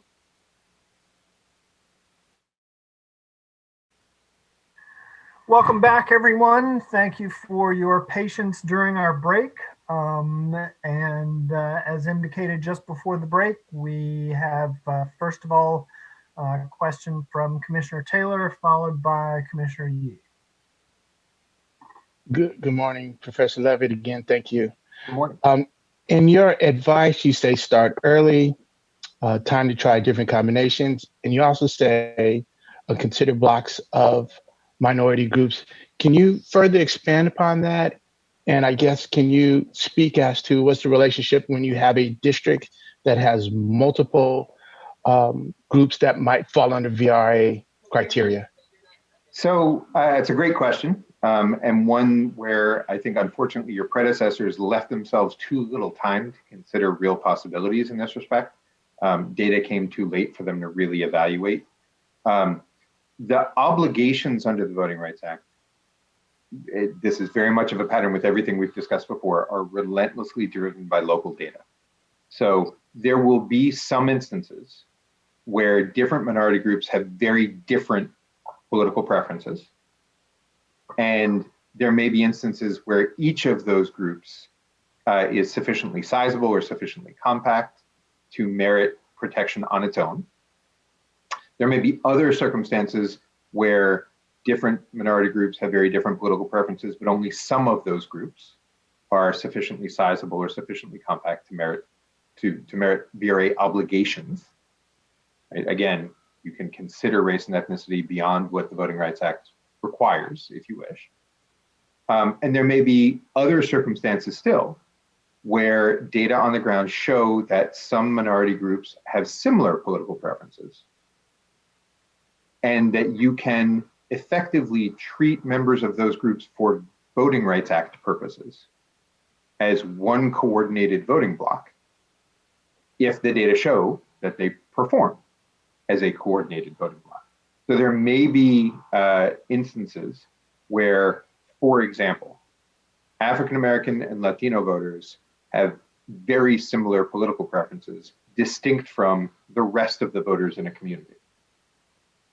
And in that circumstance, if the data actually show that's a thing, you can't ever assume it, but if the data show that's a thing, then you might have an obligation to draw districts to give that combined group, to give African Americans and Latinos together the reliable opportunity to elect the candidates of their choice. And their choice would be, the data would show collectively very similar. If the data don't show that, then you can always consider coalition districts like that beyond the Voting Rights Act, but the Voting Rights Act wouldn't impose the same obligation. So it really depends on how members of different minority groups tend to vote. And that's shown by the same sort of polarization analysis that you do for any one minority group on its own. Does that answer the question? Thank you. Commissioner Yee. Thank you. We so appreciate your time and help, Professor Levitt. You've been so magnificently generous and forthcoming, and we really appreciate it. So I have a question about defining minority group.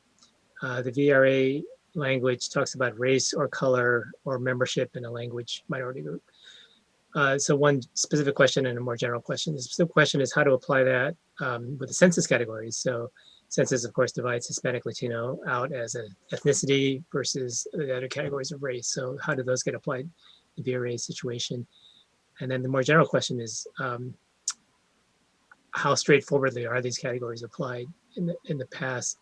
If another group comes along and outside these specific categories, would we consider that and so forth? Yep. So you're absolutely right. These, for better or worse, the racial and ethnic groups are defined in the statute. It's not merely a free-floating determination. So the statute talks about, exactly as Commissioner Yee mentioned, race, color, or language minority group. There's a separate portion of the statute that defines what language minority group means for Voting Rights Act purposes. And it includes, and I'm quoting here, persons who are American Indian, Asian American, Alaskan Natives, or of Spanish heritage, Latinos or Hispanics. The Voting Rights Act does not itself provide obligations for members of other language minority groups. Again, you can always decide to do so if you wish, over and above what the Voting Rights Act requires. But those are the obligations that the Voting Rights Act imposes. How do you deal with census categories? So the Department of Justice has been remarkably consistent in this since individuals first began to, since the census allowed people to designate their own racial or ethnic identities in 2000, and in fact to designate more than one in 2000. The department has said, you essentially consider the data that will arrive will reflect this, by the way. So some of this is done for you in the data that arrives. You consider each racial or ethnic group on their own. Somebody who might identify as more than one racial or ethnic group will count essentially for both, because they may experience, the rationale is they may experience discrimination as a member of either group. So somebody who checks off that they are both Black and white might experience discrimination, depending on the circumstances, as either. Somebody who checks off both Black and Latino might experience discrimination as either or as the combination of both. So when the data arrive, you would see those people represented the way that the data come from the Census Bureau to you. Will probably be individuals who identify as Black or Black and another race. Individuals who identify as Asian or Asian and another race, all in one collapsed category.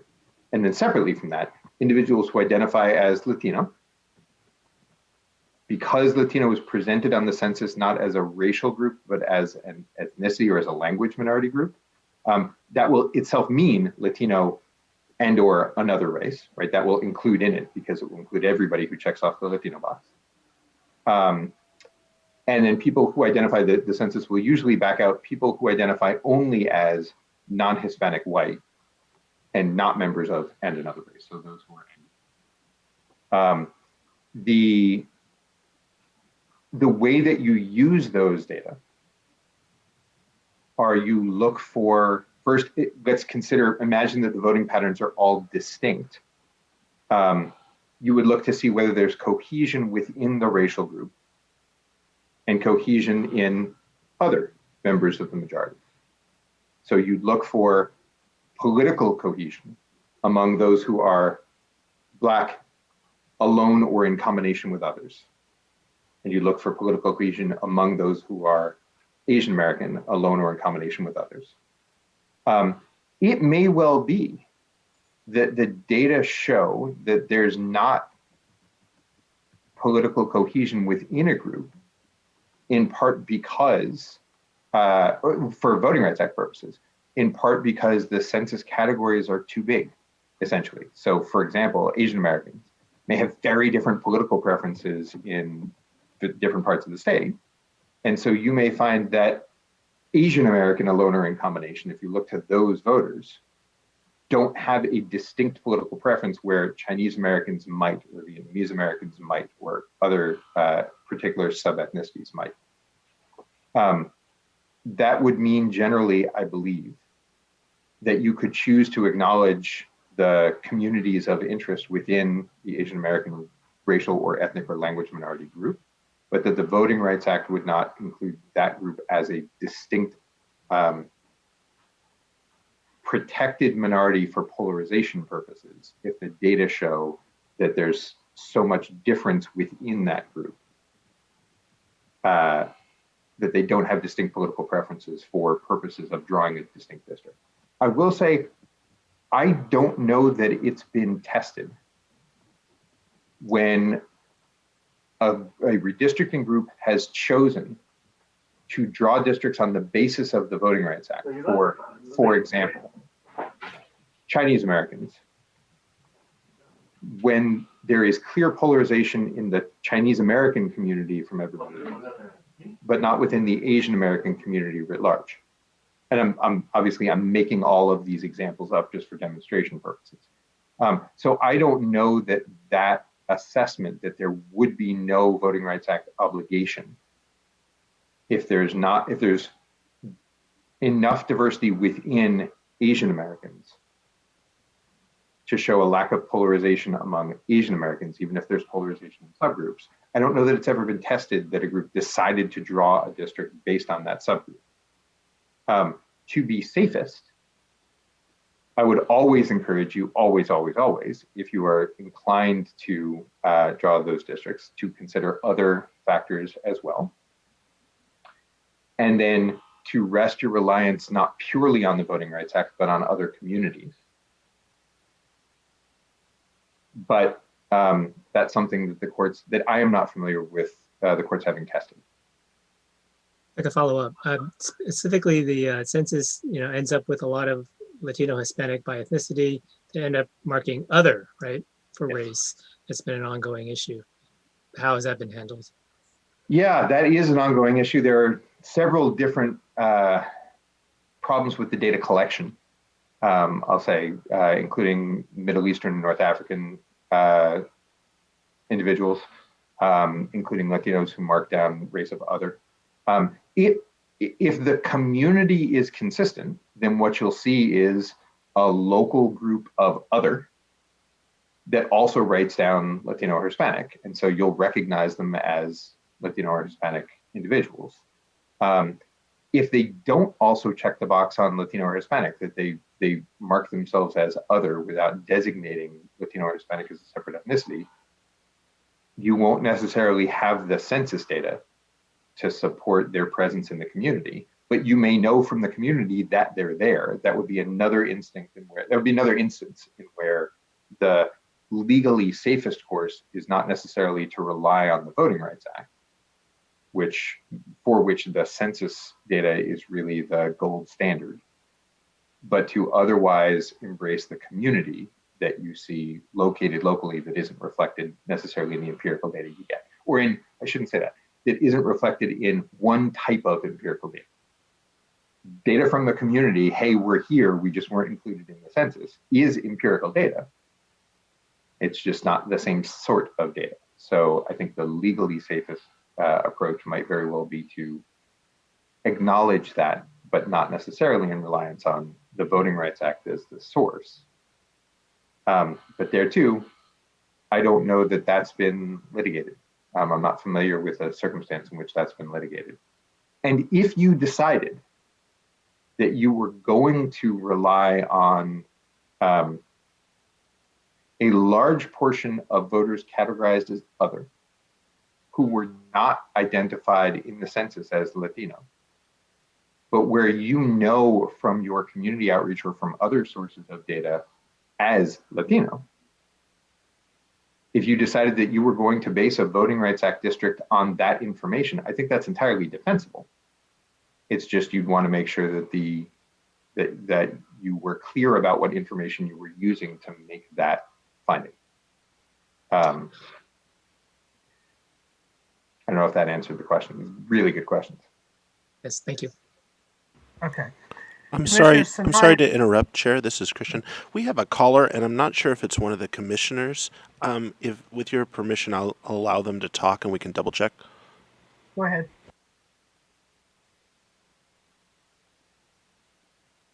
Oh, they're gone now. I'm sorry. We'll keep an eye out for them. I scared them away. Okay. Commissioner Sinai, then Commissioner Anderson, and Commissioner Sadwani. If, as we're thinking about the VRA, and what I keep hearing is, you know, sometimes you need to go deeper, especially when it comes to the Asian community, because there is a lot of, diversity within it, and the same, like East County and San Diego, you may get a lot of white, but the white is really Middle Eastern, and so there's little nuances. If we identify things like that, I guess I'm thinking about targeting our outreach in those specific areas to collect, the communities of interest information. If we were to do something like that, is that race leading us? I mean, is it okay? Is it advised? Is it? Yeah, that's a great question. So the only prohibition on the improper use of race is in whether you put a sizable group of people inside or outside a district, whether you're drawing the district line to include or exclude based predominantly on race. And again, that's okay if there's a really good reason. I don't want to say that's out of bounds entirely, but that only comes into play based on where you put the district lines. Your decisions to do outreach, your decisions to do investigation, your decisions to collect facts, I don't think there's any prohibition on your understanding that there are groups of particular races or ethnicities that you want to get extra input from. It is totally fine. I can't think of a reason why that would be improper under the law as I understand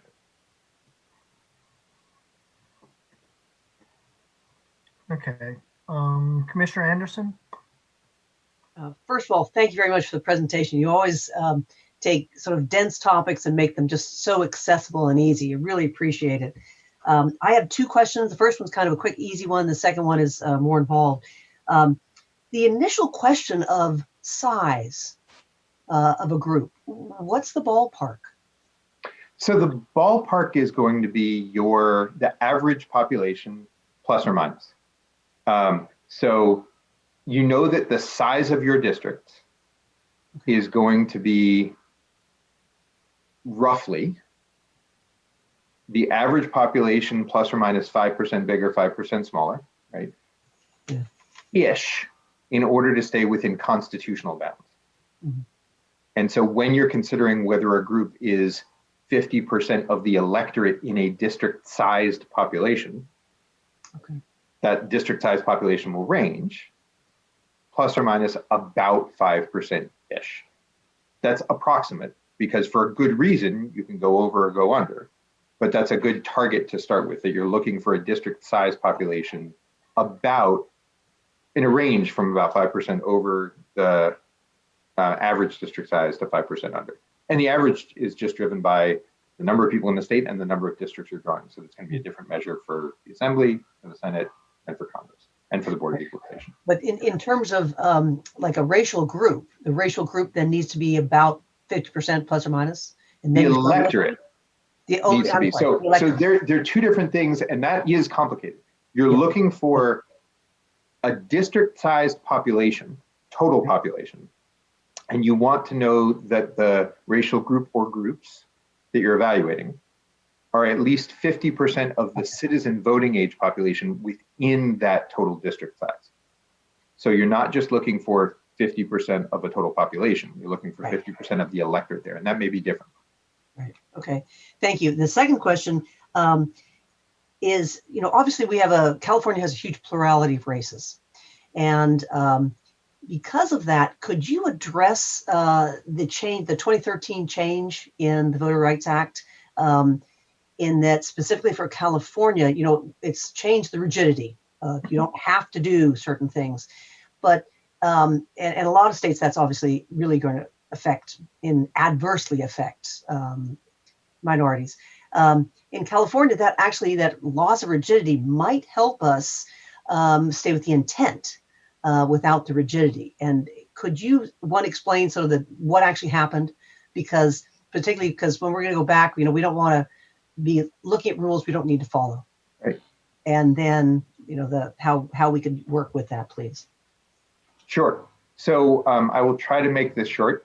I also will try to make this not confusing, because now we're talking, as Commissioner Anderson recognized, about something you don't have to do.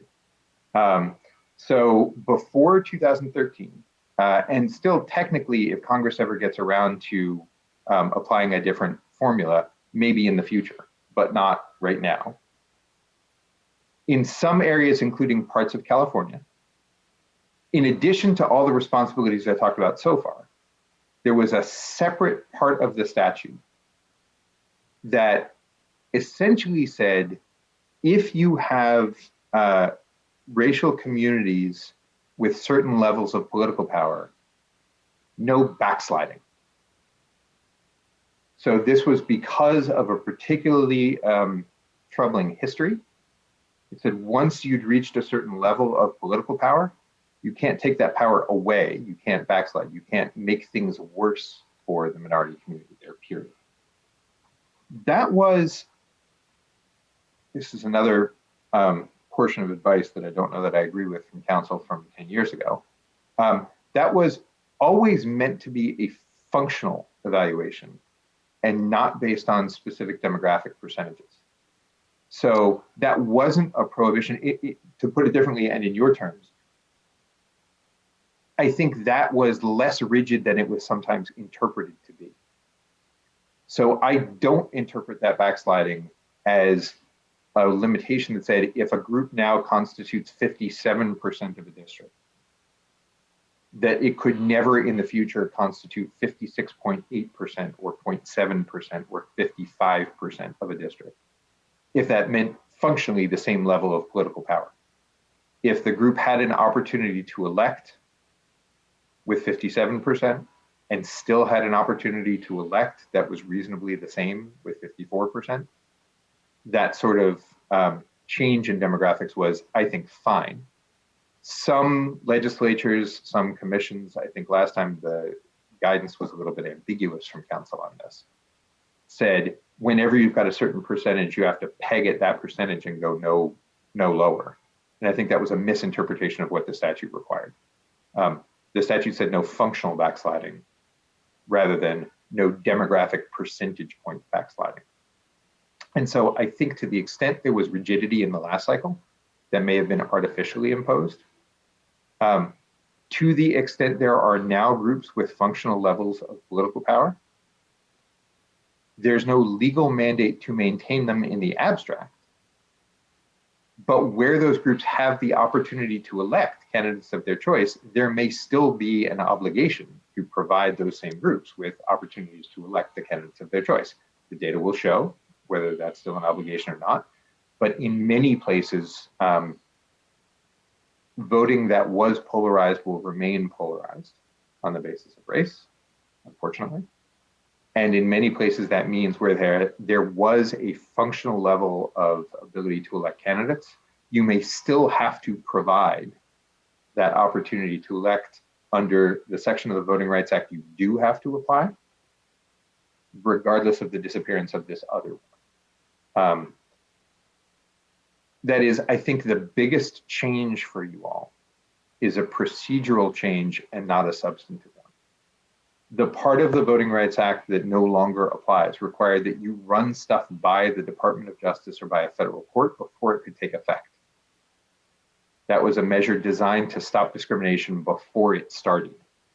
And so entities across the country, including California, had to pre-clear maps with the Department of Justice or with a federal court before they could take effect.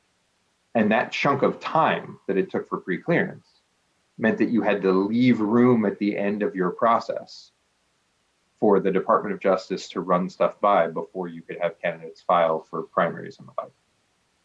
That no longer applies in California. So you no longer have to leave extra room for a Department of Justice procedure at the end of the day. I suspect that will be the more meaningful impact for you all on the absence of this one part of the Voting Rights Act this time, and not necessarily the substance, if that makes sense. That there's so much more there, and I want to make sure that I'm answering the question without going too Just deeply down the rabbit hole. My understanding was also it did lock in certain counties. You had no flexibility in that, and that's sort of the other part I was really kind of hoping you might address as well. Yes, sorry, that's a good point. So this part of the Voting Rights Act applied only in certain jurisdictions, and there were 4 counties in California that had this special obligation. That meant essentially that the commission had to start in those 4 counties to make sure that they lived up to this part really firmly. To the extent there are minority communities in those counties, my hunch, to be examined by the data, but my hunch is that voting is still likely to be polarized there, and there are still obligations that you may have in those areas. So I don't think you'll be able to ignore those counties. Not that I'm suggesting you were going to do that. I think you will have to treat them with similar care as in 2010. It just means that you won't necessarily have to start there and there alone. But they may still be worthy of your focus, in part because the fact that they had obligations under that other section of the Voting Rights Act, number one, it shows you've already got a pretty clear history of discrimination there. That saves you a little bit of data gathering. The Congress and the Justice Department decided that there was already a history of discrimination there.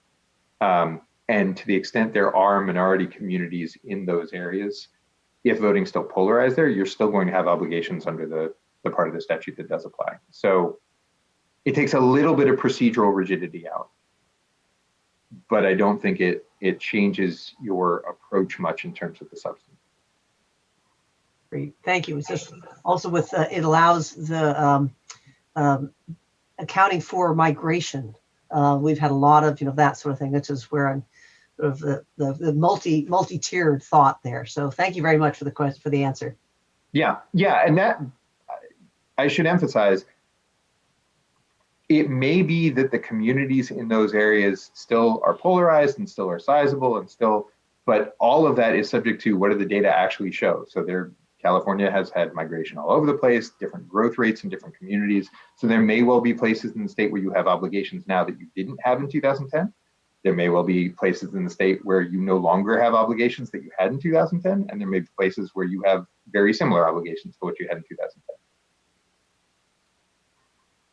Very good. Commissioner Sadwani and then Commissioner Turner. So much, Professor Levitt, because as always, This is so helpful, and I think I echo Commissioner Anderson and others.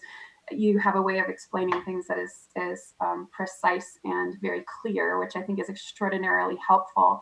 I also anticipate that we have an infinite number of questions regarding the VRA and what compliance will look like.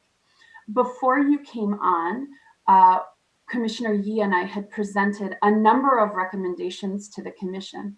And I'm wondering if we could center some of our conversation around some of those recommendations and specifically get your feedback on those so that we can move forward, begin some of the analysis that you have, even suggested that we should start with, as well as move forward with our process to identify VRA counsel who could answer these questions for us in the future at every single meeting. So to that end, I wanted to get your thoughts on two pieces. First, one of our recommendations, well, one of the pieces that the Commission needs to consider is and that that the subcommittee has discussed with you previously, are the pros and cons of keeping RPV analysis either public or as attorney work product or under attorney-client privilege. The answer to that question will determine how we hire an RPV analyst because of all of the various state procedures for hiring these kinds of individuals. So I'm wondering if you could walk us through that. Our recommendation to the Commission has been, taken from our conversation with you as well as with others, has been to instruct our chief counsel to move forward with hiring an RPV analyst at this point in time who could begin a public-facing analysis kind of at the statewide level to craft an overview of racially polarized voting in California. And also I'm thinking, as you're showing these beautiful heat maps, to also provide some of that assessment using ACS data to inform our process moving forward. We have also advised the Commission to consider whether or not to keep additional analysis, that more localized analysis, under attorney-client privilege. And I'm wondering if that's something that you could speak to and help us understand the pros and cons. We, of course, all value transparency in this process, but as it relates to potential future litigation, what might we need to know about the pros and cons of releasing that information? Sure. And I will attempt as best I can to lay out the pros and cons for you without any role as an advocate for one end result or another. So this is essentially a choice about the degree to which you want to be transparent versus the degree to which you want to incur litigation risk. And there's not a wrong answer to that choice. There are different answers. There may be different answers based on your preferences, but there's not a wrong answer to that choice. So when the lawsuits come, those who are planning to attack the work of the Commission will use every tool at their disposal to attack the work of the Commission, whether the Commission's work on that particular subject has anything to do with their complaint or not. So you may see someone suing you on Voting Rights Act grounds or other grounds, even if their complaint has absolutely nothing to do with the Voting Rights Act, really. They're just trying to get a different map in place that they prefer for other reasons. Or you might see somebody suing you because their complaint is actually based on the Voting Rights Act. The data that you provide are one source of that potential attack. So those who are unhappy with your work will claim, if there is a district that you draw based on the Voting Rights Act, that there was no reason for you to draw that district based on the Voting Rights Act, and that you drew predominantly based on race, just like happened in Virginia. And so if there's a group that's critiquing you for drawing a particular district, ostensibly on Voting Rights Act grounds, then They'll come after the choices that you made about which people to put inside or outside the district, the same as those sort of maps that I showed highlighting where African American voters were in District 95 in Virginia. But they will also come after the basis for your assessments of Voting Rights Act need, like racially polarized voting analysis. And just as you will be hiring a VRA analyst who's an expert in doing this work, somebody who would be critiquing it would be hiring a VRA analyst who is an expert in racially polarized voting analysis to say, no, what you heard from your expert is not actually right. This group isn't polarized or isn't sufficiently polarized because of X or Y. We've mentioned before that you want to choose a selection of races of particular candidacies of particular elections, that you don't ever want to rely on just one. And so the challenge will come, they chose the wrong bucket of races. There was something weird about this race they shouldn't have included. They should have included other races in the mix. So if you make that data public, not only will challengers have information or data of their own, they'll have yours to attack. And if you don't draw districts on Voting Rights Act grounds and somebody asserts that you should have, if you make your analysis public, the same attack will come. They showed no polarization in X or Y area. They really should have found polarization because you chose the wrong races, you did the wrong analysis because there was something flawed in what you did. So there's risk to putting that localized information out there in the world. There's also a transparency boost to putting that information out there in the world so that you can say, look, the reason we drew this district was in part based on the Voting Rights Act because we showed there was polarization there. Look, here it is, you can see. Or the reason we didn't draw this district is because we found there was no polarization here, even though the community is large. Here's the analysis, look, you see. So that the decision of what ultimately to do is ultimately a preference for which of those values you think speaks more strongly to you in the particular instance. Those are the basic pros and cons of either releasing the information or of holding it tight. Commissioner Sumlin. Thank you. That was much more eloquently put than I ever could myself, and much more informed. So thank you. And I think I just want to also stress for the commissioners that what we decide today does not have to necessarily be our final choice. You know, the recommendation that we are giving to the commission is to move forward in hiring someone who can start this now, the overview. When we have VRA counsel, they too may have someone different. They might want the same analyst. We don't know that yet. And so we didn't want to tie our hands necessarily to one and only analyst for racially polarized voting assessments. And so therefore we do have a little bit of time, but it's something that definitely has to be on our radar. And I would also stress that to the extent that we can, that the subcommittee and more importantly, that our council can be given that authority today to move forward with hiring an RPV analyst to do that top level analysis that would be public facing would be really important. And as we move forward, we can further decide whether or not we want to make the more localized analysis public. I'd just like to add something very quickly to that analysis, and then that is a limit on what I'm telling you here today. I am not a Brown Act specialist and certainly don't want to suggest anything other than what your general counsel tells you about the extent to which your information can or can't be public more generally, or the extent to which part of the information you make more public may lead to other bits being more public. So I just want to frame all of that very carefully in a caveat. You should take your counsel's recommendation on how your decision here generally affects what you may have the obligation to release or not. They will guide you, and you should not. The pros and cons that I laid out may have important asterisks or caveats based on what they tell you about information that you have the obligation to release or not. So follow their guidance over mine in that respect. In all respects, but also in that respect.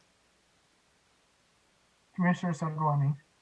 Thank you. And just to add also, there's so many components here. I think what we have arrived at in our many conversations, if we end up going the route of putting out a request for proposals for an RPV analyst,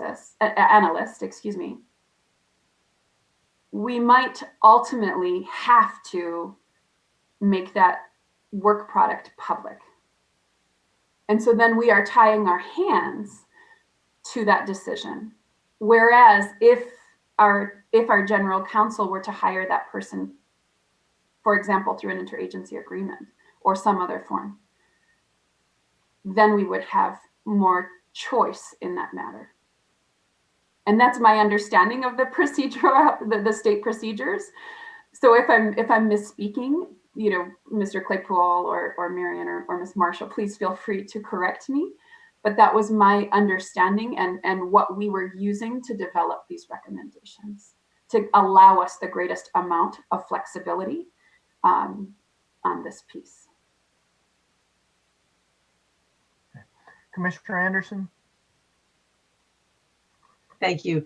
One quick question. You know, we're sometimes not get caught up in names because when we're for proposals and scopes of work, we're talking about a litigation counsel who would be, you know, from obviously once again it's litigation, and a VRA counsel, a VRA analyst, and an RPV analyst.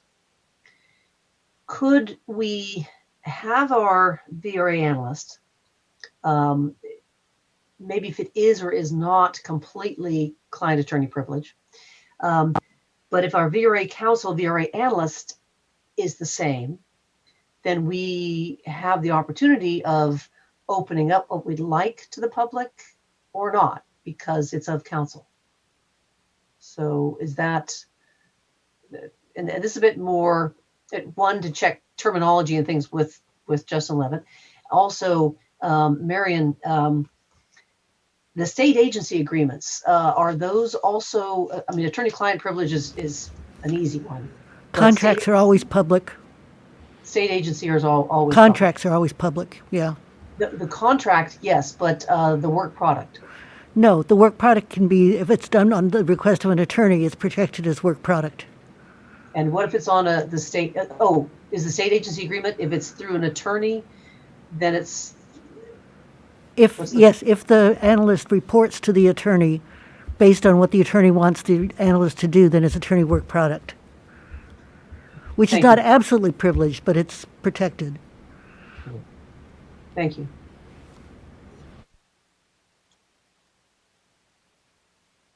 Mr. Levitt, do you have any, you know? Oh, no, in that regard, I'll defer entirely to Marion. The way in which you structure that arrangement has far more to do with the rules that govern you in your responsibilities as a public commission than they do about the Voting Rights Act. So, okay, I'll leave that to her. In terms of having the VRA counsel and VRA analyst at the same person, different person, what are maybe pros and cons on that? I think you want them to be on the same page, but I don't know that they have to be the same person. So they want to have the same understanding of what the data are actually showing, of where you might have an obligation or not. And so you want them to be aligned and able to work together if they're not actually the same individual.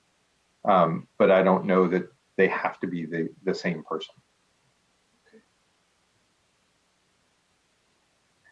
Commissioner Sinai, did you have your hand up? Yeah, and this might be a little in the weeds, so I apologize, but the stuff that we said, you know, I'm still trying to figure out the pros and cons of making it private or not, or public. And when we go to draw the lines and we present our maps, we're supposed to give reasons for every single line we draw. And so how would we give a reason if that data is private? So my understanding, and here too, I'm going to defer to both Marion and Dan and others, is that you can say we drew this district in order to comply with the Voting Rights Act and for other reasons, including the following things, without necessarily releasing all of the underlying data or information that you use to make that conclusion. Or you could decide to release some or all of that underlying data, I believe, but I think that's up to you. And I agree with that.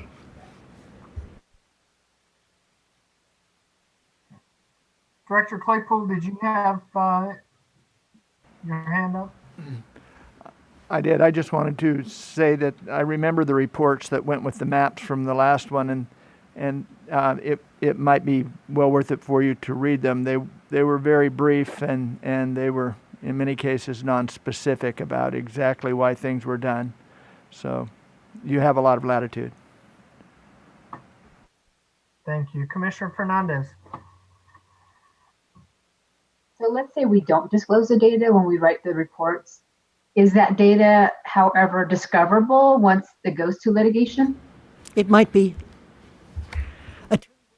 That's a very maybe. Attorney work product may be discoverable if it becomes relevant in litigation.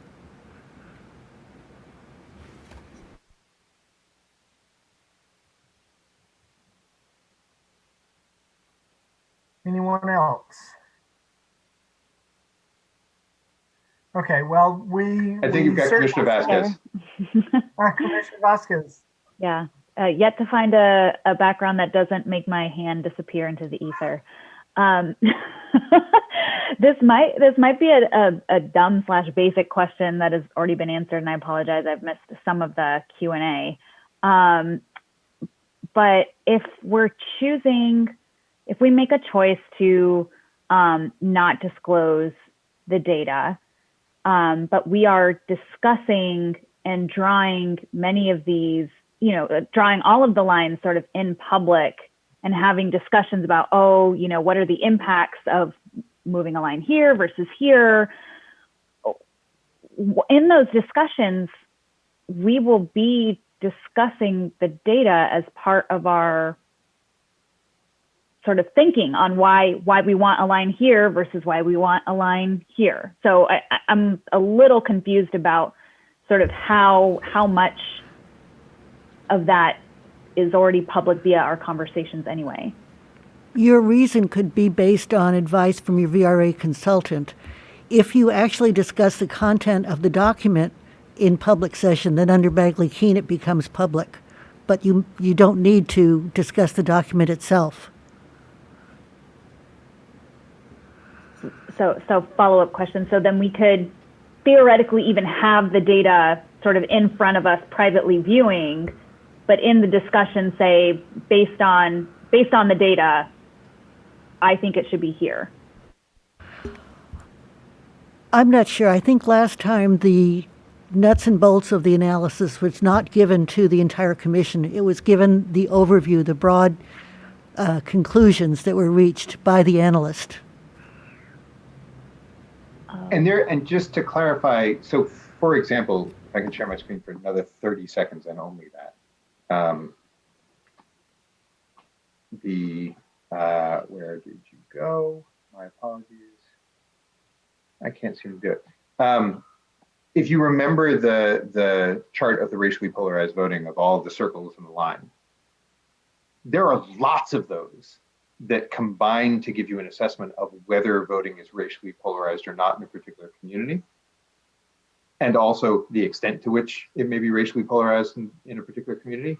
And all of those add up to, and this therefore is the level at which we feel comfortable that a particular racial group that is polarized would have a real equitable opportunity. And I think you can decide how much of that back down the chain you want to make public. So it's a little bit like raw data, and then analysis of the raw data, and then analysis of the analysis, and then a conclusion. And I think you can decide at which point you want to make any of that public versus at which point you would rather retain it for yourself. You can still act on the conclusion if you decide to keep the underlying data private.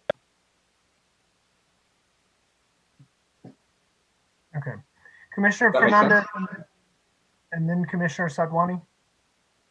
And maybe I misunderstood this when Commissioner Sadwani was presenting it, but some of the discussion around the data may be in closed session, or was I mistaken with that? Or we don't know yet. It could be. I can't be more specific than that. It depends. If you know there is a real risk of litigation and you want to avoid presenting that information to the world, then it can be in closed session. So then at that point, and this is just addressing Commissioner Vasquez's question, if it's something that we discuss in closed session, then we would not necessarily, we could choose not to put it in the report. Does that make sense? Well, what would go into the report is it based on VRA analysis. Mm-hmm. Right, right. Commissioner Sadwani. So just to keep us moving and not to stop discussion, but I also see that callers are starting to call in.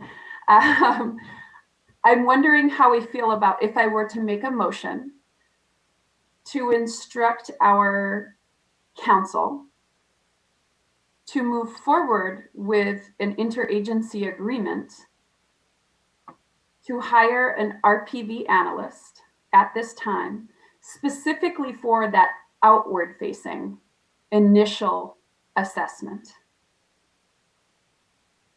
That may or may not be the same person that we ultimately use for the more localized analysis, but at least so that we can get started with a broader outward facing process that we would make public, that would be more statewide in nature, and would create some of these maps for us to identify regions where we might want to focus more.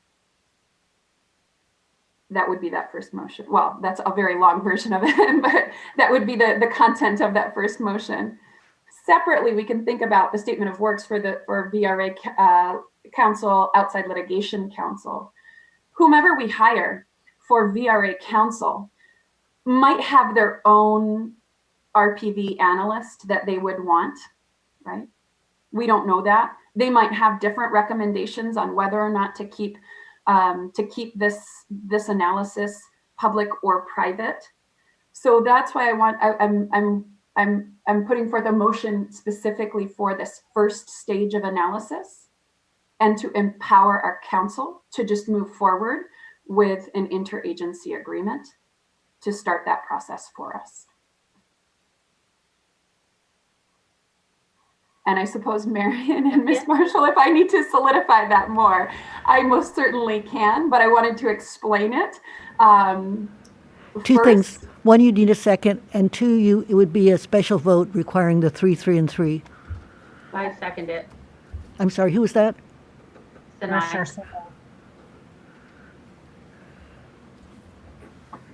Okay, Commissioner Fornashari and then Commissioner Yee. And Fernandez. Commissioner Fernandez was before me. You have to raise it a little higher because I'm just seeing your name. I'm just pale all over the place. It's pale walls, pale face. It's just pale. Anyway, I just wanted to confirm whether or not, I mean, we're going to make this motion. Have we brought in our chief counsel into this conversation?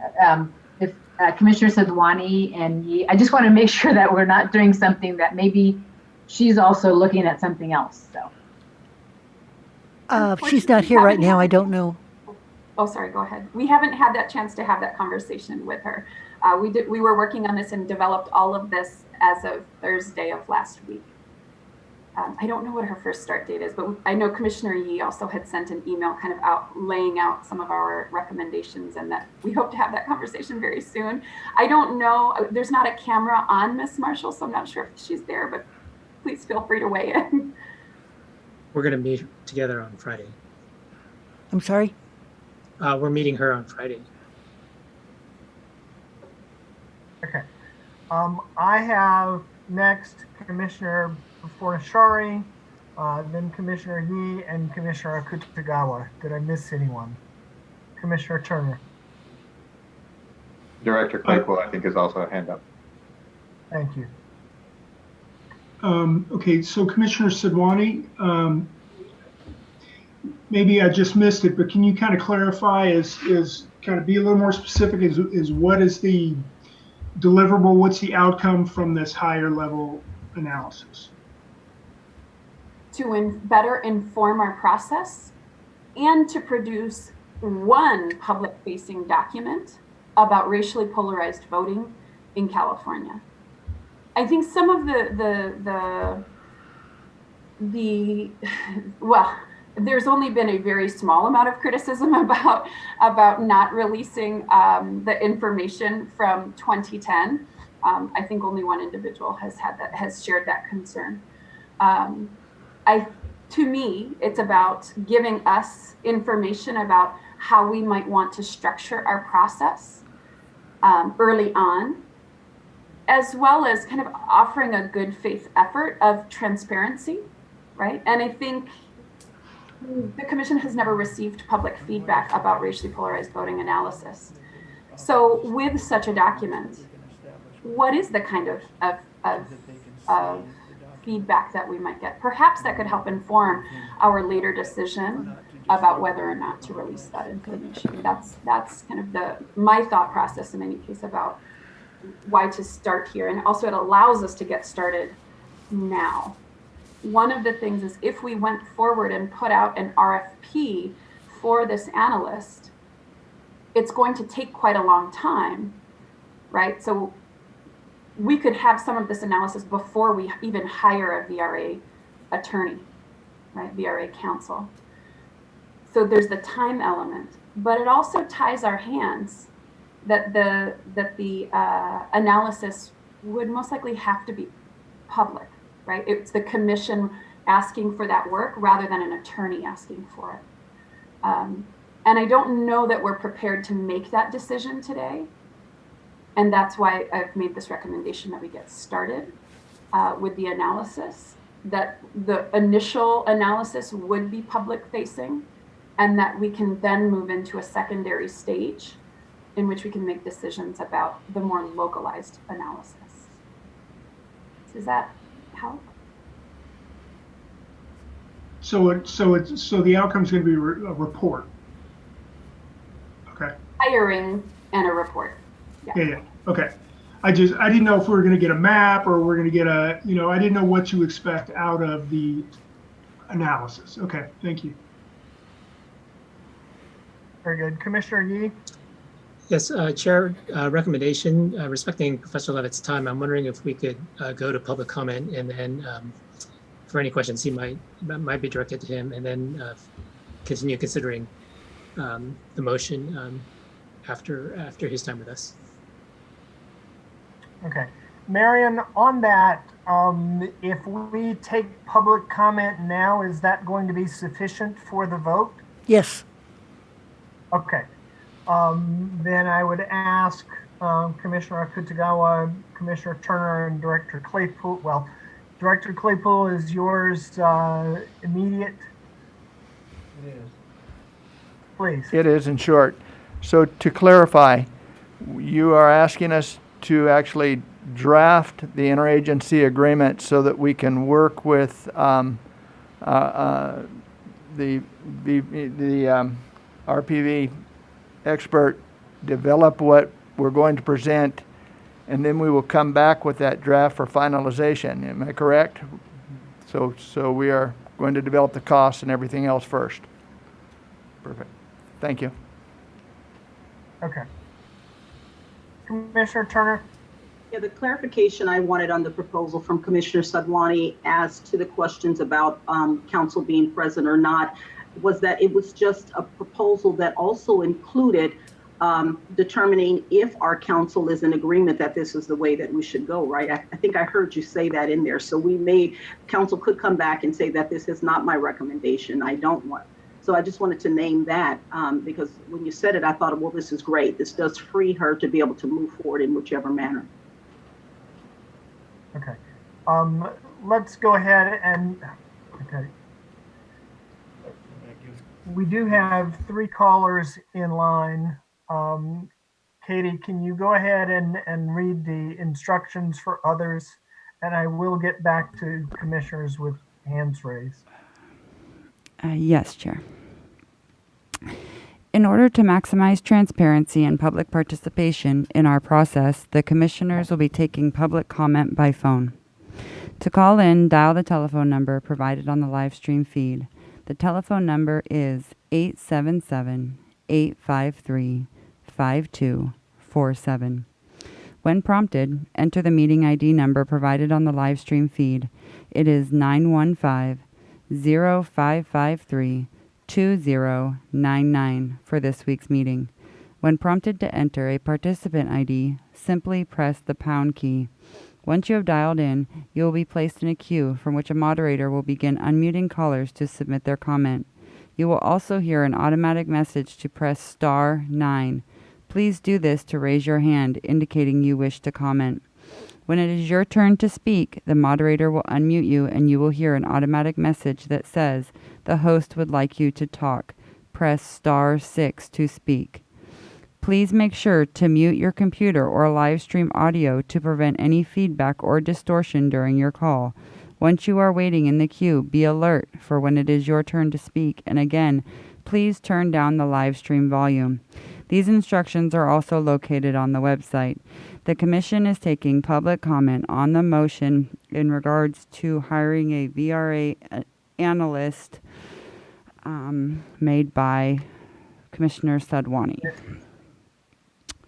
And we have 3. I will start here.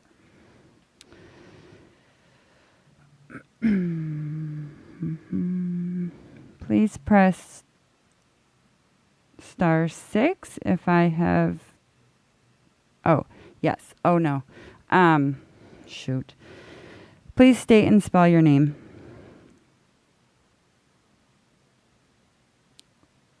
Caller 051. Hi, this is. Could you state and spell your name, please? Yes, this is Lori Schellenberger. Okay. Lori. Last name Schellenberger, Schellenberger. I'm the redistricting consultant for Common Cause. And I'm actually calling in. I want to actually, and perhaps Marion can answer this, is I was calling in to speak regarding the RFI and statement of work for the Voting Rights Council, and I wasn't sure when you would get to that topic. And I wanted to present those questions while Justin was still there, but I also understand this is to speak on the motion at hand. So is it appropriate for me to offer comment on the RFI for the VRA Council? I think since that's part of the discussion that led up to that, that would be fine. Okay. All right. Thank you. And good morning to the commissioners. I think I was the last one to call in yesterday. I'm the first one to call in today. And I really appreciate I can't say enough how much we appreciate the thought and that's gone into the various documents produced by the VRA subcommittee and the thinking they've done and the outreach they've done. And also always enjoy hearing Justin Levitt speak about the Voting Rights Act. I just wanted to raise a few items related to the RFI, and I'm actually submitting these comments on behalf of myself and on behalf of NALEO Education Fund, Rosalind Gold. And I discussed these at length, and she could not call in right now because she's actually conducting a redistricting training for her staff at this time. So I have 3 comments and 1 general comment. The first is regarding what is a redistricting activity, and we would suggest that you define that at the beginning of the RFI, and perhaps discuss how you want to define that. But in most of the places that it's listed, it seems to be referring to the work of the commission. So just make it clear it's not just line drawing, but also accessibility to hearings, evaluation of testimony, and et cetera. We just think it would be good to define that a little more clearly. I have a comment related to Section 5 and the second paragraph of Section 5 regarding expertise.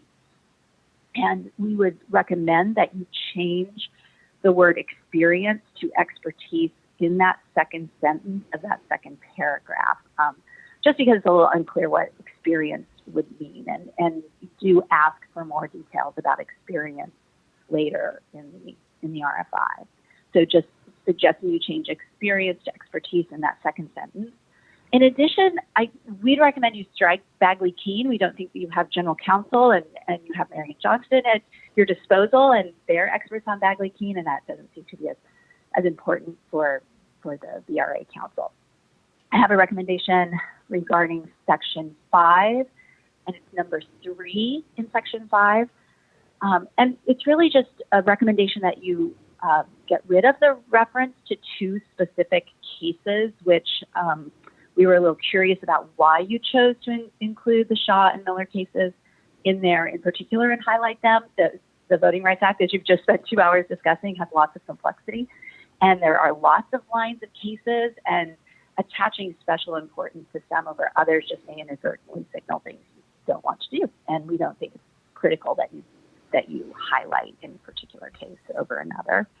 And then finally, on page 2 in section 6, item number 3 regarding experience, we would recommend that you expand that a bit at the beginning of that section to list all experience related to districting, redistricting, and election-related litigation potentially, because first of all, there is a difference between districting and redistricting, and because there are folks who have experience, and under Section 2 and Section 5, there's litigation that happens related to at-large and conversions that require initial districting.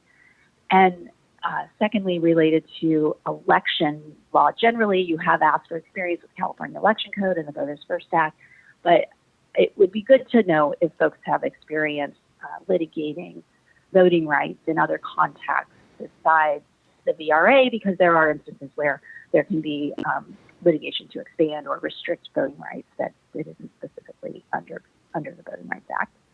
And we'd also suggest that you change significant to all, so you avoid someone cherry picking what they want to share. And if you do include all, maybe you only want to go back 20 years. Maybe someone has 40 years of experience. You don't want every case they've ever been involved with.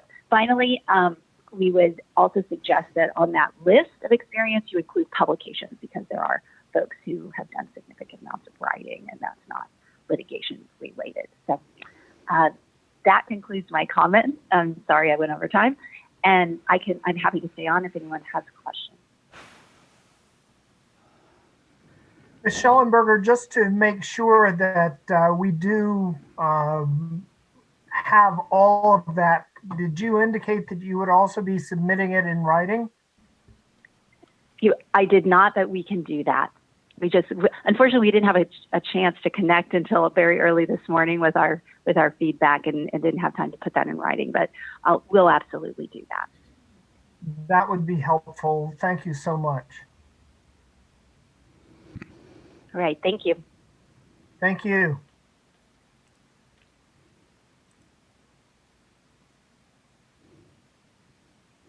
Next caller, could you press *6? Thank you. Could you please state and spell your name for the court reporter? You are live. Could you state and spell your name for the court reporter? Caller 2790.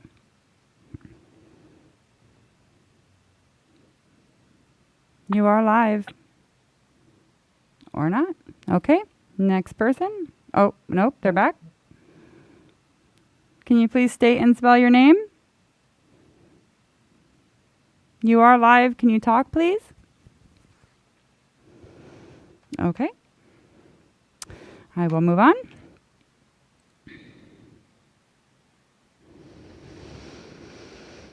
Can you please...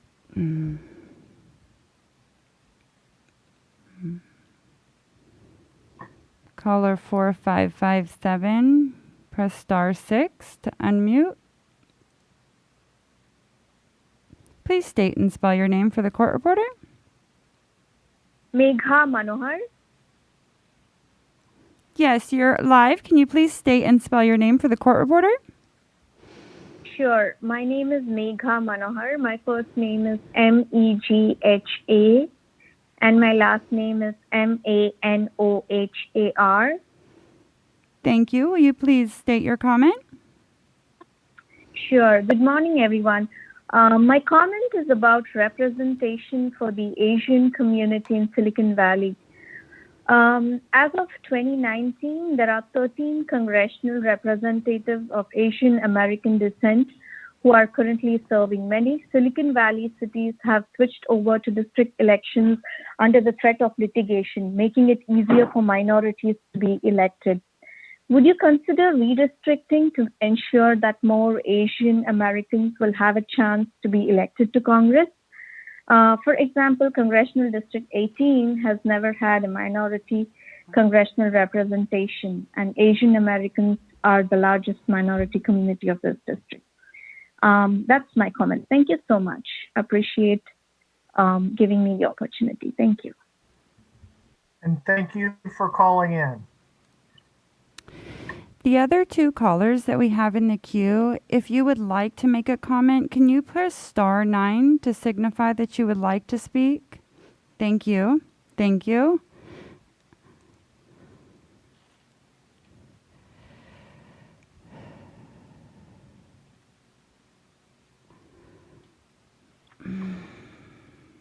If you'll please state and spell your name for the court reporter. Steve Harnish. Thank you. The floor is yours. Oh, go for it. Sorry. Oh, Harnish, Harnisch.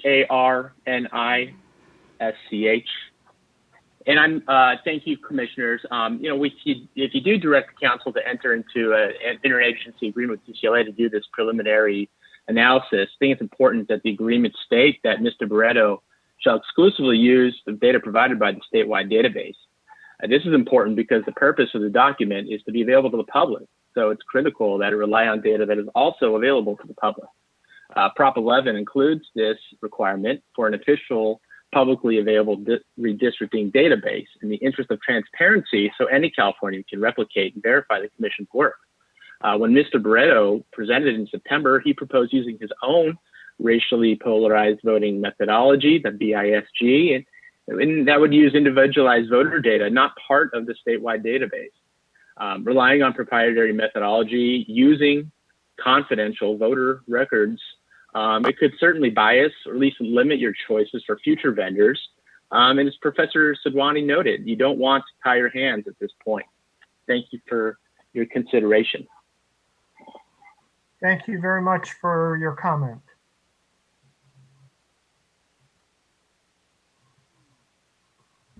We have one more.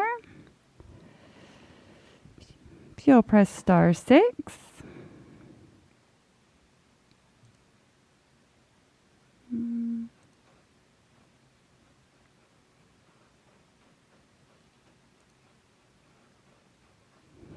Caller 3732, if you will press *6 to unmute yourself.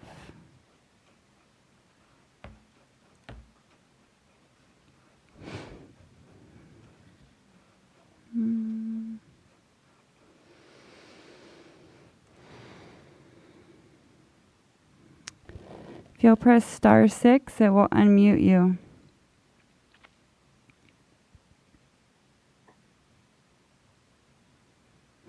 They do have their hand up. I can't unmute them unless they hit *6. They may still be listening to the live stream. Oh, there we go.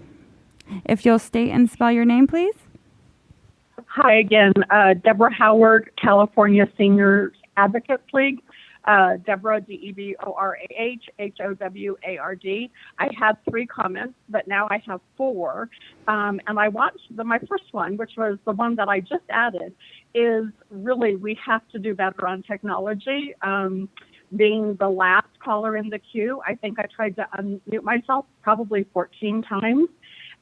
There's better technology available, and that actually feeds into my other comments, which all follow under the category of, again, an issue that I've raised in the past, which is that the default position of the commission be being transparent. I understand about protecting yourself for litigation purposes, but the default position would be to share. And I think in the comments, to share with the public, so we can contribute to the conversation meaningfully.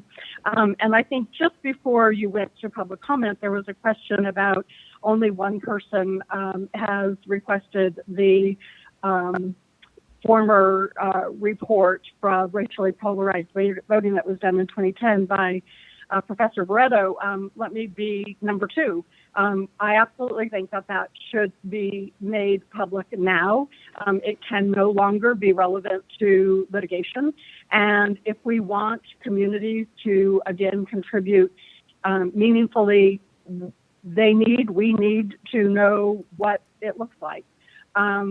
So I'll do that. And I did have a third thought, and that is that I understand that it's really hard to do this while you're building relationships with each other, trying to bring in the larger community of people who are interested, as well as those who will simply be affected by these districts that will be drawn over the next 10 years. But I think there is also a really good model that the Biden-Harris almost transition team is working, and that they're providing readouts of calls and conversations that they are having at a very high level. I think that's actually a really good model that is not onerous in sharing the information, but also creates a record that tracks the pathway that you're taking to make these decisions. And I apologize for my frustration at the beginning. It is really hard to listen to the live feed, which in my circumstance is delayed, I don't know, I'm going to say close to a minute, and being able to track, being able to call in and make these comments. It's not about me being comfortable, but it is about you all being able to get legitimate feedback. So I echo everything that has been said. These are hard conversations. You're approaching them with intelligence and deep consideration. And for that, I am thankful and appreciate the opportunity to comment. And again, emphasize default to transparency and share the past work on racially polarized voting that was presented to the 2010 Commission. Thank you. Thank you, Ms. Howard. Katie, are there any others in queue? No, there are not.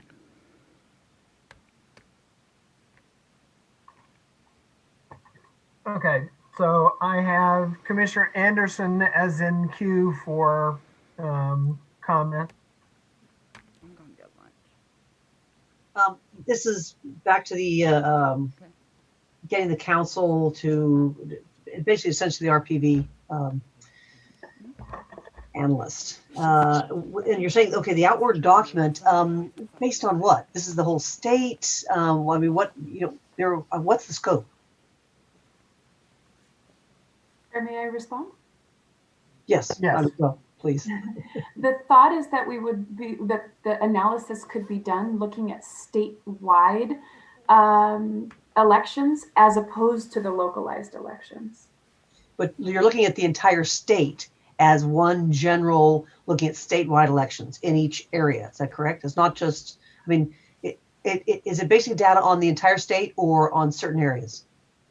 It could be based on certain areas, but how they're voting in statewide elections as opposed to localized elections, if that makes sense. Right, but are we asking for this report to cover areas of the entire state or just specific areas? My sense is that we could ask the analyst to help us determine that. My sense is that we can take the ACS data, as was suggested actually by Professor Levitt, to do those types of mapping, to identify those areas where we find populations that would be covered by the VRA and begin that analysis, but using statewide elections, as opposed to more localized elections where we get into, all sorts of variations in terms of the candidates that are available, et cetera. Okay, so just to clarify then, so you're saying we're essentially looking at the entire state, roughly, but it's using but based on statewide election to give us, these are the areas that we'll probably have to address, and roughly addressing those. And then the next stage would be actually looking at the local elections on those particular areas. That's correct. Okay, got it. Thank you. Commissioner Taylor. Yes, I think I would like to hear from Justin and Miriam as it relates to the statement by Mr. Harness, in that we should use information that is accessible to everyone and not specifically a private methodology to come up with the analysis. So I can speak to the limits of what census data may provide.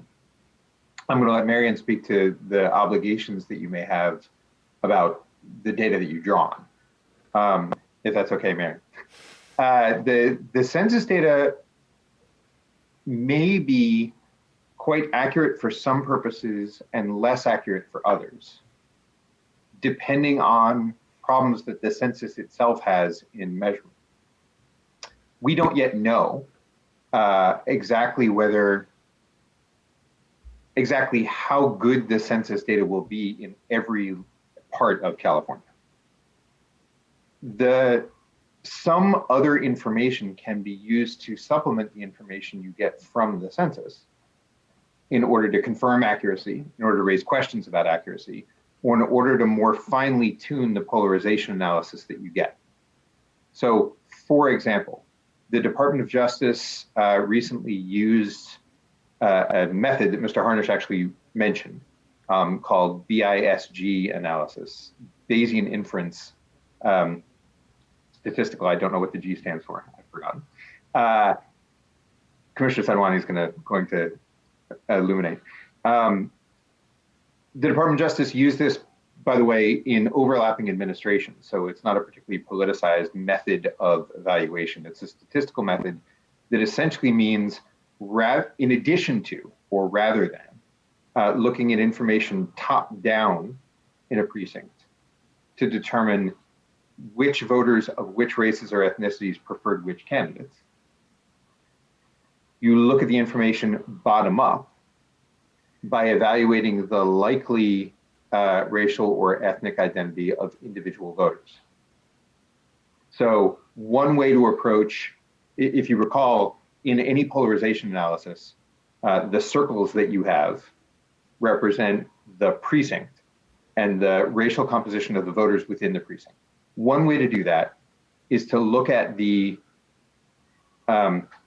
census-based breakdown of the racial or ethnic identity of all of the people within that precinct and assume that the voters mirror all of the people within the precinct. So if the precinct is 55% Black voting age population, then you would assume that the voters in the precinct are 55% Black. A supplemental source of data looks bottom up. It says, here are the actual voters. Based on what we know about their likely ethnicities, does that confirm that the voters in this precinct, the people who actually cast ballots, which is public information, just comes from a different source. The voters who actually cast ballots, not who they voted for, that's not public, but their names and the fact that they voted are public. And there are reliable, again, Department of Justice approved, court approved, statistical techniques to evaluate if we know the following 400 people voted, here is their likely racial and ethnic composition. Rather than guessing of those 400 people from the 1,000 people who live within the precinct area, we can try and estimate based on the identities of the actual 400 people who voted. Often, those two sources of information, one taking from a broader assessment of the precinct demographics and one taken from the actual voter roll, match.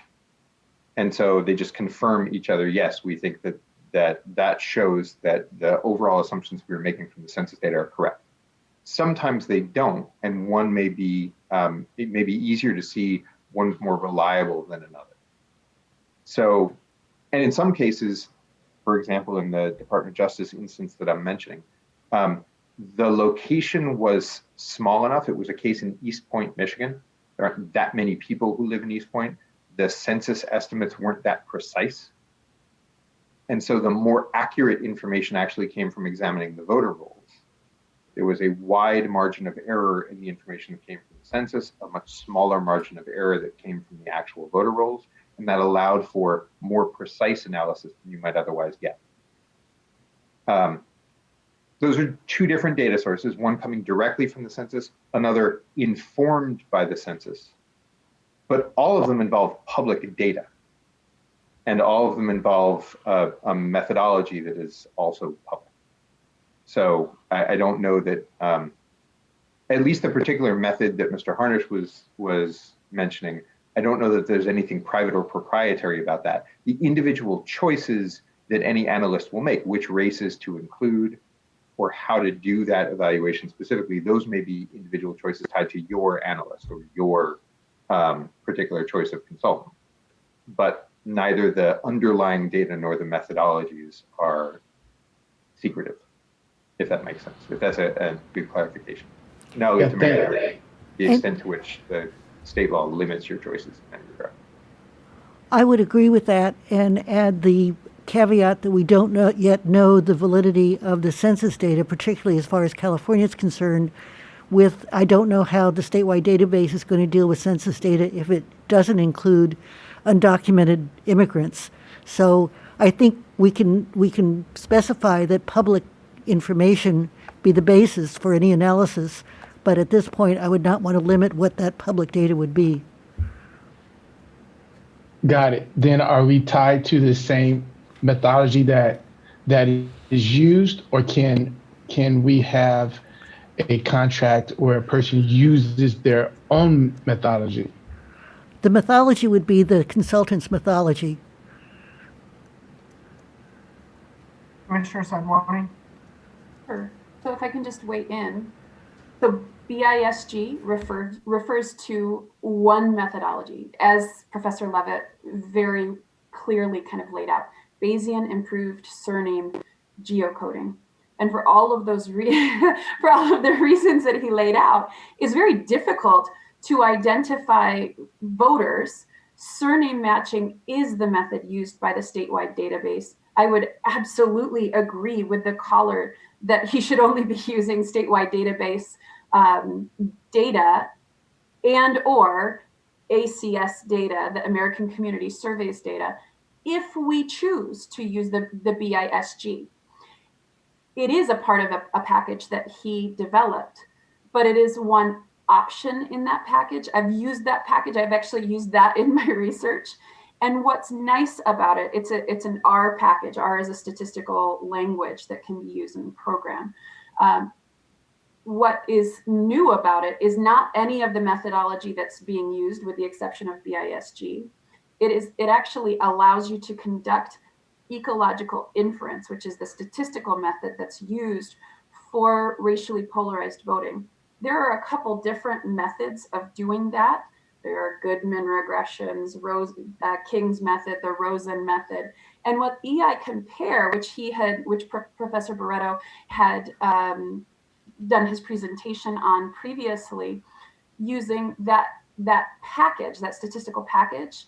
The reason it's called EI compare is it actually runs the data through all of those different methods and allows you to compare them across to ensure that regardless of which method you're using, which statistical method you're using, that all of the data is going in the same direction. My recommendation would be that assuming we're going forward with Professor Barreto, that we would ask him to conduct both kind of the traditional analysis using CVAP, citizen voting age population, and the new BISG using publicly available ACS, American Community Survey data, so that we could see both. I agree with the caller that BISG is newer. We wouldn't want to tie our hands using only that, but I think if we can actually get both conducted, we would have a whole lot of data at our disposal. And just to add 15 seconds to Commissioner Sadwani, thank you, by the way, for reminding me about the acronym. all of the methods, all the different methods that Commissioner Sadwani just mentioned have all been approved by various courts. So none of these are sort of newfangled in the way that the courts aren't recognizing. Some of them have been developed more recently than others, but courts have actually validated each of the components that you just mentioned. Thank you.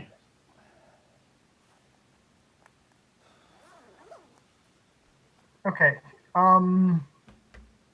Do we feel that we have exhausted our discussion to the point where we are ready to vote, or shall we break for lunch, take public comment as usual after lunch, and then hold our vote? Commissioner Ahmed. We actually can't vote right now. We're missing 3 people. And it's a special vote, correct? So we're missing Commissioner Kutagawa, Lamont, and Toledo. They're from different groups. We could vote, but the vote wouldn't succeed.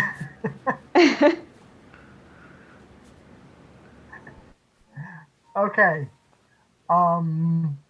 Then I think we are in a position where we need to hold off and break for lunch, be back at 1:50, and we should be able to take our vote on the motion at that point. Actually, one quick thing, Commissioner Sadwani won't be here after lunch. So could I ask one quick question of her before she takes off? Yes. In the scope here.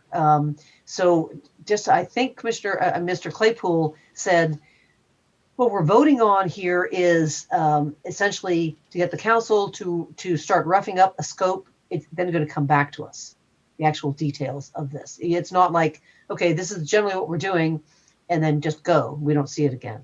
Or what are we actually exactly voting on? My sense is that we could go either way. In all honesty, if the commission feels like we want to see the interagency agreement and approve it in advance, and I think a part of it is I don't know enough about how the interagency agreement works. So if Director Claypool feels like it's prudent to return it to the commission, I'm perfectly fine with that. My understanding previously was that RPV analysts were simply hired by the VRA Council of 2010. I don't know if that was approved by the commission, but I mean, I see Marion shaking her head. So please, please let us know what you would recommend. It was a contract with the commission last time. A contract that the commission approved. Yes. Got it. Okay. And in the interagency agreement, is it then the case that the monetary request, et cetera, is negotiated then between the attorney and the analyst?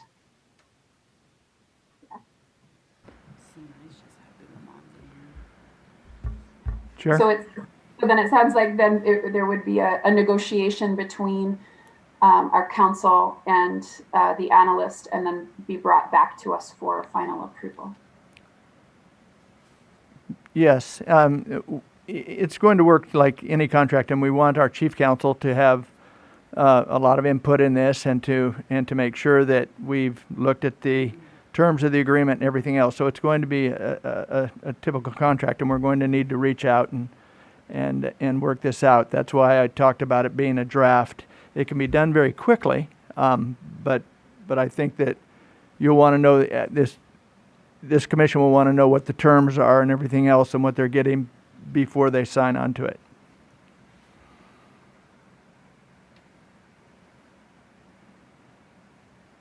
Very good. Commissioner Fornashari. So then do we need to vote now? I mean, do we need to vote at all? Or can we just give direction to the staff to go do that and bring it back and then we vote on it? That sounds like a good idea. Marion, can we? That would be fine. Okay, then we would ask staff to prepare a draft for our consideration. And of Director course, Claypool. If Commissioner Sadwani wants to modify or withdraw her Right. motion. Sure, happy to do that if we can move forward. And of course, this is going to move through the subcommittee. I mean, we're going to draft and they're going to approve and so forth. So it's going to be a coordinated effort. Very good. Commissioner Fernandez? No? Okay. Director Claypool, are you okay with the direction given? Absolutely. Okay, very good. Professor Levitt, thank you so much again for your generosity and sharing your expertise and devoting so much time to us. I feel like you're our coach in the background, kind of. If I'm the coach, it's a spectacular team that I'm helping to coach. So thank you all for being on the team. And we will break for lunch and be back at 1:55, please.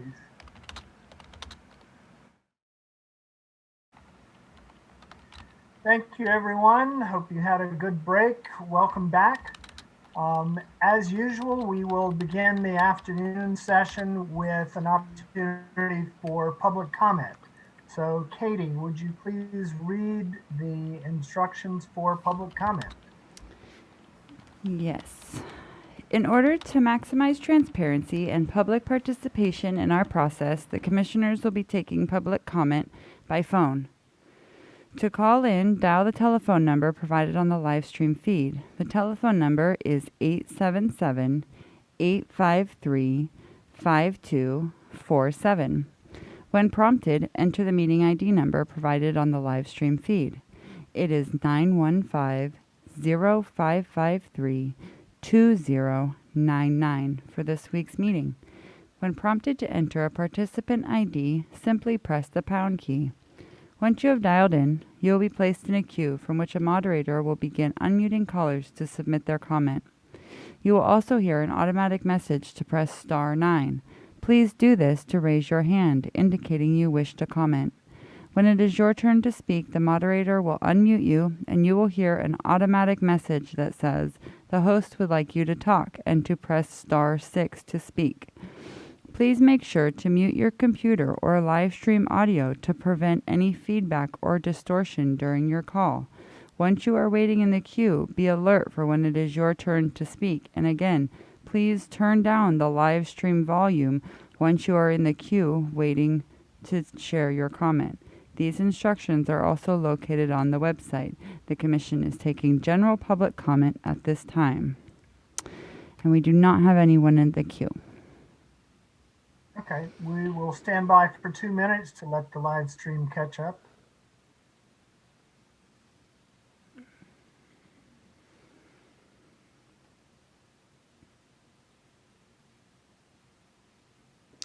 I will tell the commission earlier, the lady that had issues, I will take responsibility for that. I believe it was my fault because I had repeated the automatic message. She was hitting star 6 when I wasn't actually unmuting her. So I apologize. And if she is listening, I apologize. So hopefully we've kind of hammered out some of the issues. So it shouldn't come up again. Fantastic. Thank you.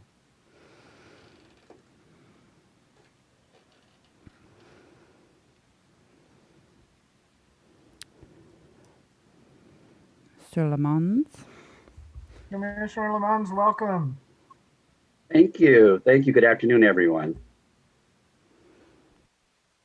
Hope you had a productive morning. Oh, yes. Very, very busy up until this very moment. I can imagine. Commissioner Yee, that's not just a wave. Yeah, it started as a wave. Yes, Chair, thank you. So for your consideration, Commissioner Sadwani does have to teach this afternoon. I have her permission to continue work on the statements of work if you desire. Of course, it'd be more preferable to have her here, but I think the proposed statements are pretty ready. Some edits to suggest, but it's up to you whether or not to proceed with that after public comment.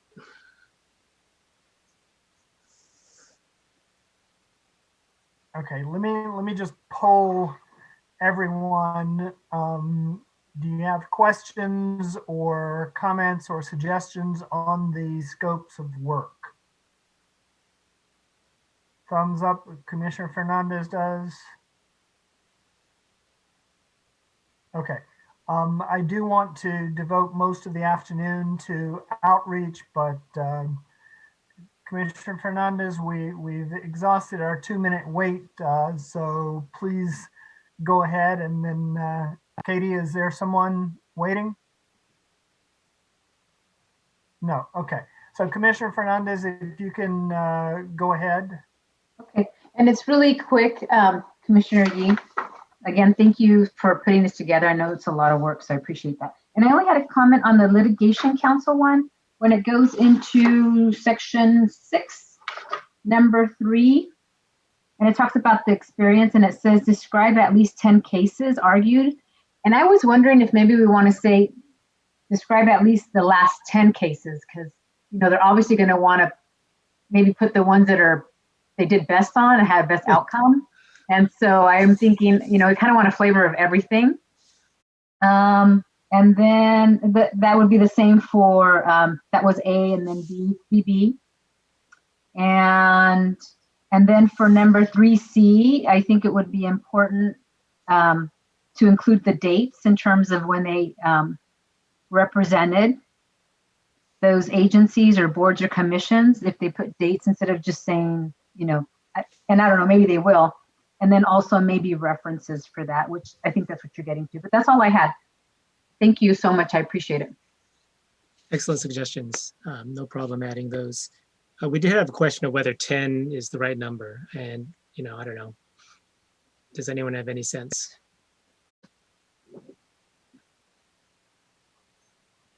Commissioner or Chair, do you want me to call on folks? Or Commissioner Fernandez? I was thinking 10 might be quite a bit, but but if we say up to 10, I don't know. Because some firms may not have that many. Some firms may obviously have more than that. So I don't want them to feel that if they don't have 10, they can't respond, if that makes sense. If I may, 10 cases on litigation is not very much if you're looking for someone who's experienced. Commissioner Turner and then Commissioner Sinai. Yeah, I was going to say, I thought 10 was a lot. I did understand it to perhaps be getting at experience level, but just since you lifted it, I thought it was a lot, and it was a lot to read through. Commissioner Sinai. Commissioner Akutagawa had her hand up first. I do have her next. Well, mine is quick. Whenever I advise philanthropic organizations who are creating grant-making processes, I always say, don't ask what you don't want if you're not going to read it. So if you're going to read all 10, then that's fine. But if you're not going to go through and actually, don't ask for anything you're not actually going to use. Thank you. Commissioner Akutagawa. Hi, I guess I just have some general other comments on the litigation counsel versus the 10 or not 10. So you want me? Okay. On the litigation counsel part, I would suggest removing that very first portion of the section 2 where it says over the last 40 years up until cannot be certain that will be the case again. I think just to keep it as neutral as possible, I would suggest removing that first portion of that sentence and start it with the commission is seeking statements of qualifications from attorneys, etc. I would also ask in terms of the part that says to defend the maps in the event of litigation. I don't know if the maps needs to be a more formal description versus the redistricting maps or something along those lines. It just seems a little casual to just call it the maps. And then I also have a suggestion on the litigation counsel, number 3, experience, subset C, so 3C under experience where it says describe representative legal work performed on behalf of public agencies. I would also add state boards or commissions to be clear that we're looking for state level experience. And the last one is under number 4. It's I guess it would be the third paragraph on the third page where it says describe any work relating to redistricting or other work. And it says during the past 10, and then it just seems like it just drops off. Is it past 10 years? That's what I was assuming. Yeah. And I guess I'll just make one other comment on the Voting Rights Act Council. You know, I noticed that on the Litigation Council, you had underneath there, there was a lot of, I guess, not a lot, but there were at least 3 paragraphs plus the 4th one, which is B, about other conflicts. The conflict of interest paragraph or paragraphs under number 4 is fairly short. Do you want to have similar language from the Litigation Council also apply to the VRA Council? Because I do like some of the things that was in the Litigation Council language around conflicts of interest. And that's it. Okay, Director Claypool. I had had a suggestion, but I reread and it was already in the Litigation Council, so I have no comments. Very good. Commissioner Toledo. I would think that asking for the 10 cases is would be fine, especially if we might want to just change it to briefly describe. I believe most of these firms would have that already. Right, they already have their portfolio of cases they've done, and easily just put in here. And if we just want to know what the cases were, we could the committee could always look into those further through the court records. So if we had a brief description, we'd be able to look into them further, or ask, of course, in follow-up conversations, ask them about it. Thank you. Very good. Commissioner Anderson. I just want to also, I think it was Commissioner Kutagawa said the conflict of interest, that should be under Litigation Council as well. It's not just, not just sorry, it was under litigation, it should be under the VRA Council as well. If I missed it there.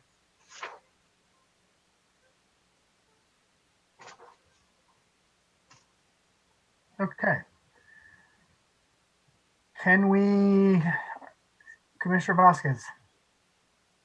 Are we, for our contractors and others, are we going to ask them to adhere to the same policy around campaign activities? It probably won't be relevant for anyone, but just wanted, I guess I don't want to make an assumption.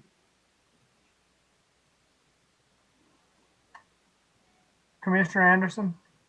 I know in the line drawing, and I believe that if Commissioner Sadwani would be probably saying this about these ones if she was here, the idea is yes, you want to ask all the questions. They must disclose everything.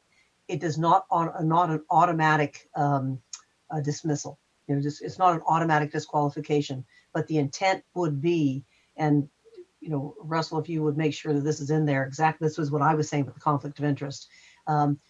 Yes, the same criteria needs to be disclosed, and then it's up to us to decide if it's disqualifying or not.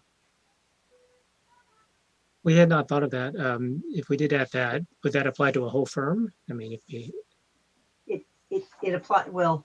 It does apply to the firm because and they always have those kind of conflicts because they have to bring that up. It's again, they'll have them because in voting rights they're going to basically work, with Democrats or Republicans, and they'll have issues, and we just need to be aware of it all. And then we decide if it's disqualifying or not.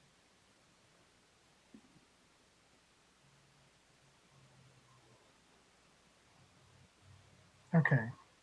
With that, are we ready to turn the afternoon over to the outreach subcommittee? Commissioner Yee. Okay, not quite. So those changes all sound good to me. I think we can go forward with those.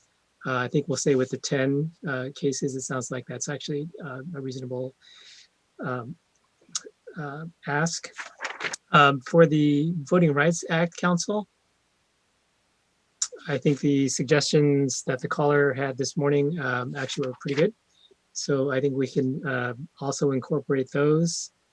Shall I go over them? I actually typed them up during lunch, and so let me see if I can manage to share a screen.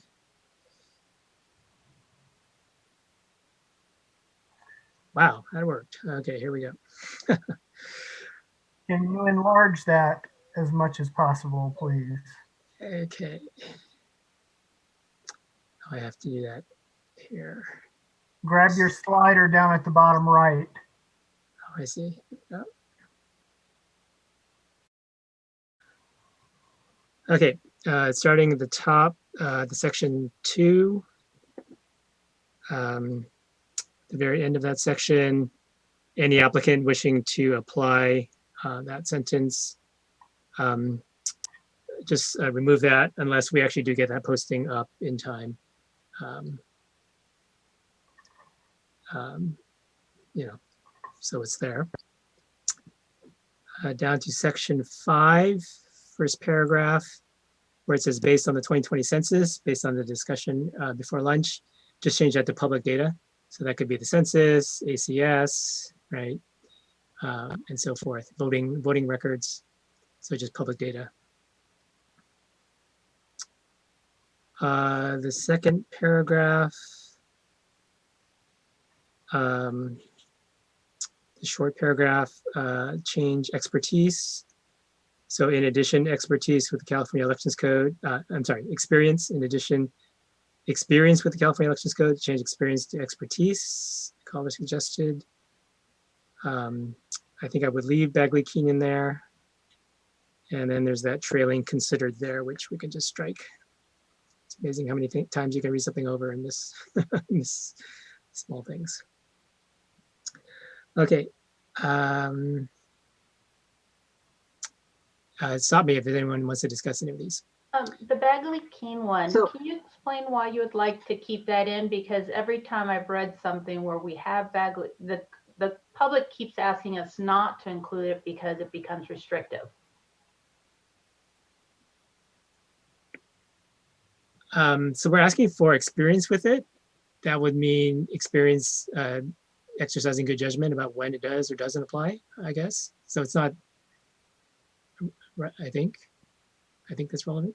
But then should we ask that versus what is your experience with Bagley-Keene? Because someone may have everything else but not have done, you know, we have other legal counsel for Bagley-Keene. True.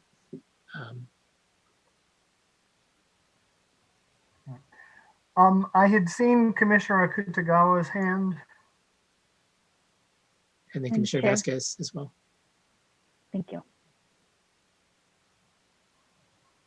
Thank you. It was just more of a question. I wasn't sure if this got discussed earlier, but during Justin Levitt's presentation, I think Commissioner Sadwani, or maybe it was prior to him coming on, Commissioner Sadwani said something about the possibility of VRA Council also having their own RPV analyst. And I was looking through the statement of work, and I'm not quite sure if it's at least for me, it wasn't clearly stated that would be an option, and is that something that would be an expectation that you would want the VRA Council to come with, and whether or not that needs to be laid out much more explicitly in the statement of work? Good question. It's actually mentioned, but only briefly, and that's in item 3 below. That's what I thought. Yeah, the advice will require. It wasn't really clear that would we want them to do that, I guess, is maybe more the question given what Commissioner Sadwani had said earlier. Right. So we drafted this in the middle of all those debates over what to do, and even now, we're not landed yet on which route to take. So we wanted to leave the option open, but not spell it out yet.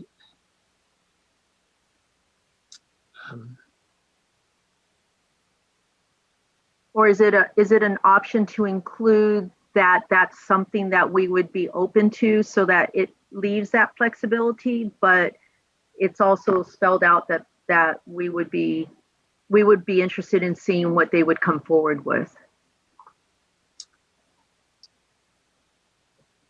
We could ask for that more explicitly, sure. That we would prompt them to actually provide or to weigh in on that question, and perhaps provide a proposal rather than just leaving it open. We could do that. Yeah, in fact, on that, it might be useful to put that under personnel in the submission format as a second bullet. If there is an intention to bring your own consultant, then we need that information in that personnel section. Right. Okay, can add that. Commissioner Akutagawa? Sorry, one more question on that. That just reminded me that I did have one other question. I noticed that in the litigation council, there was a section under personnel that said that the commission would need to approve any additions to the team, and that they would need to bring it forward to, or maybe it was in this one. Sorry, maybe it's the other way around. I think that in one of them, it was saying that the commission needs to approve any additions to the legal team, and that they would need to bring them forward so that we can approve it. I think it's not in the litigation council statement of work. And do we want to apply the same standard to both, or was there a reason why one had that kind of caveat versus the other one?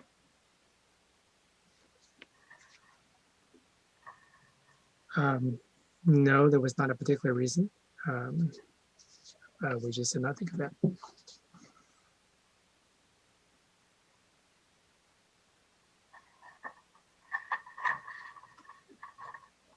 I'm looking for that entry. Which one is it on? I don't see it.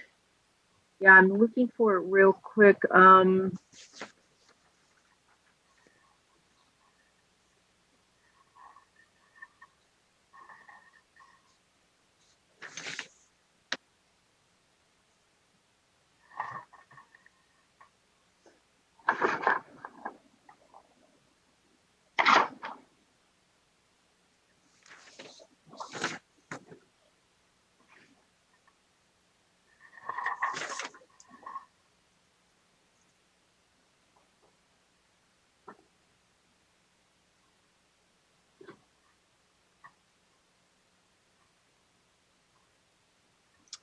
I'm actually not seeing it. All right, I thought I read it under the litigation council.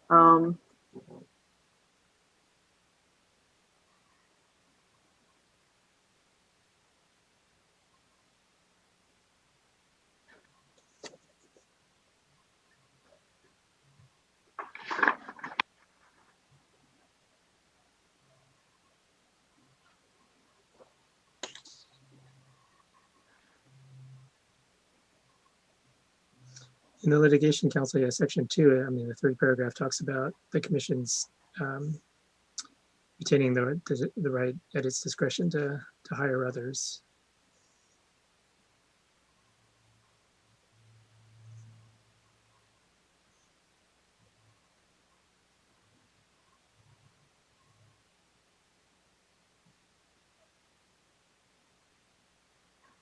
Oh, it is in the litigation council at the bottom of, I believe, the second page, where it says It talks about prior to the date of an additional assignment, the law firm or entity must submit a resume and certification of non-conflict identified in 4 below for preliminary review and approval.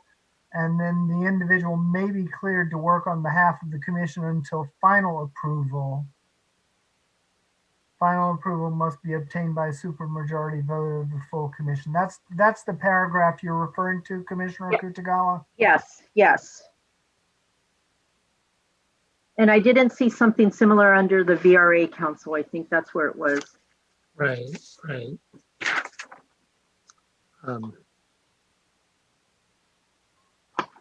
Yeah, we can copy that over. Okay, Commissioner Vasquez? Yeah, I was just going to offer a potential solution for Commissioner Sinai's point about Bagley-Keene potentially being restrictive. Could we just generalize instead of referencing Bagley-Keene, since I think we're looking for, folks, this is a nationwide search, to say open familiarity or, open government law, open government and sunshine laws?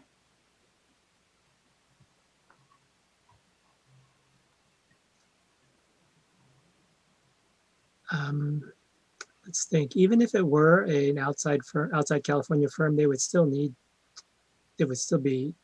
under Bagley-Keene because the work is here, I believe, right? So. Right, but that's where our own counsel, chief counsel and Marion will be able to provide the necessary guidance on those. Oh, right, and they may not have done any work in California before, right. So, yeah. Okay. So open government and sunshine laws. Okay. Everyone else, I'm only seeing a portion of my screen. Okay. I just love that Bagley-Keene.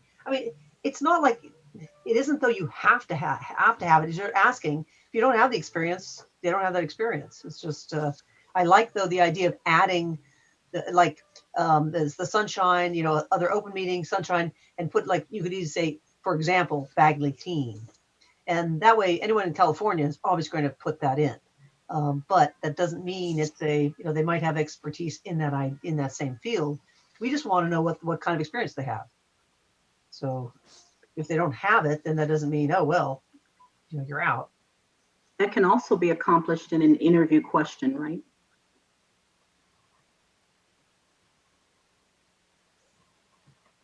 In looking into it further, absolutely. But if we don't ask it there, then we would never know.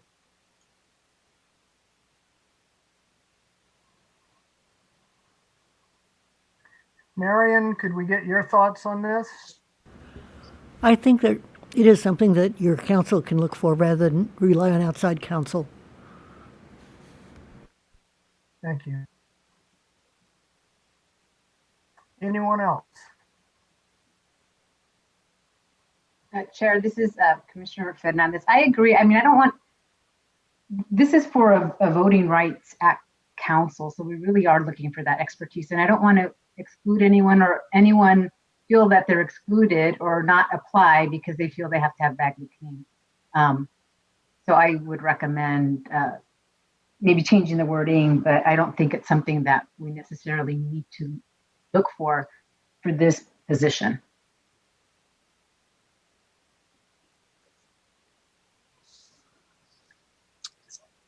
So we could just strike the whole thing.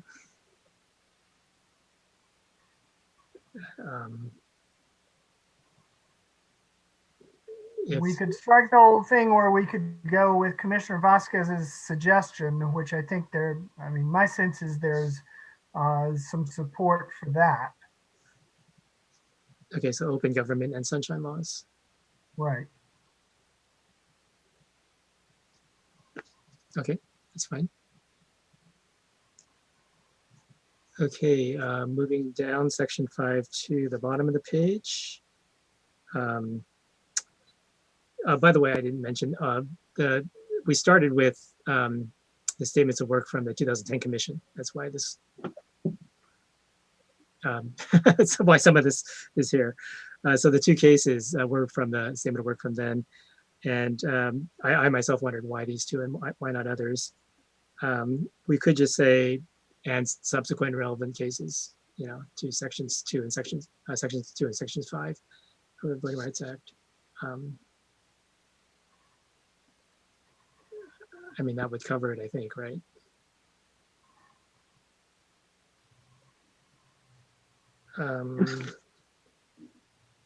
Commissioner Turner? Yeah, I was not clear on what are you asking, Commissioner Yee? Okay, so this is section 5, item 3. Yep. At the bottom of the page. So experience with section 2 and section 5 of the Voting Rights Act, including but not limited issues with respect to, and then it starts listing the two cases, Shaw versus Reno, so forth. So the question is why cite only those two? So instead, why don't we say including, so experience with section 2 and section 5 of the Voting Rights Act and subsequent relevant cases, and just leave it at that.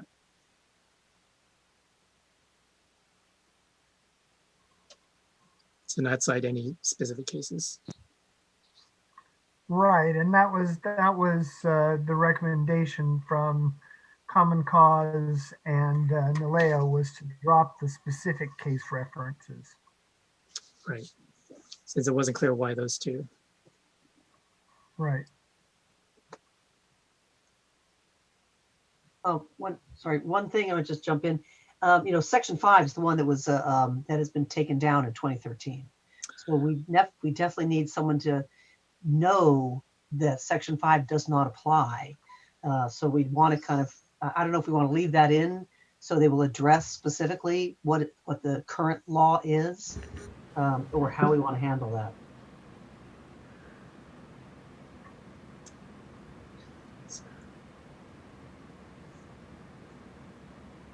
So I think Marion has a response. I think that it would be advisable if someone did have experience with Section 5 that you all knew about that. There is a possibility that Section 5 is going to be reinstated. There's legislation that was introduced this last session to it, and I believe that Biden has come out in support of it. So it may be that a year from now you'll be having to redraw your map so that you cover Section 5.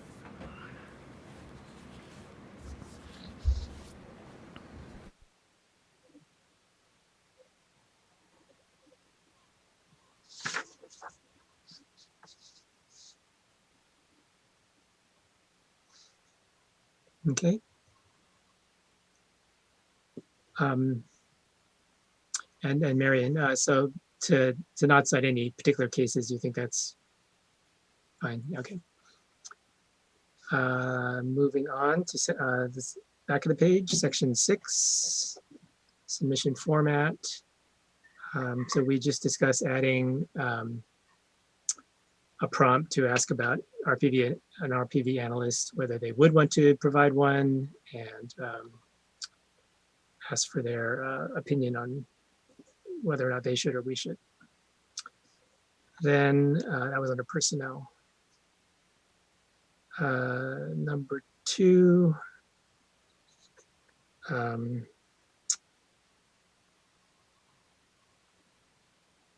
sorry, number 3, item 3, yeah. So the significant experience in redistricting activities. The caller suggested changing that to list all experience, so it's not cherry pick. I don't know. I understand the point. I'm not persuaded. And then change or expand redistricting activities to include districting, redistricting, and elections activities to cover other work.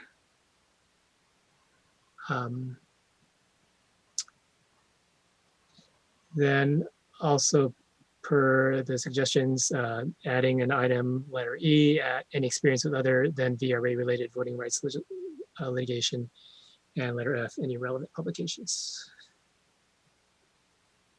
Any thoughts on those?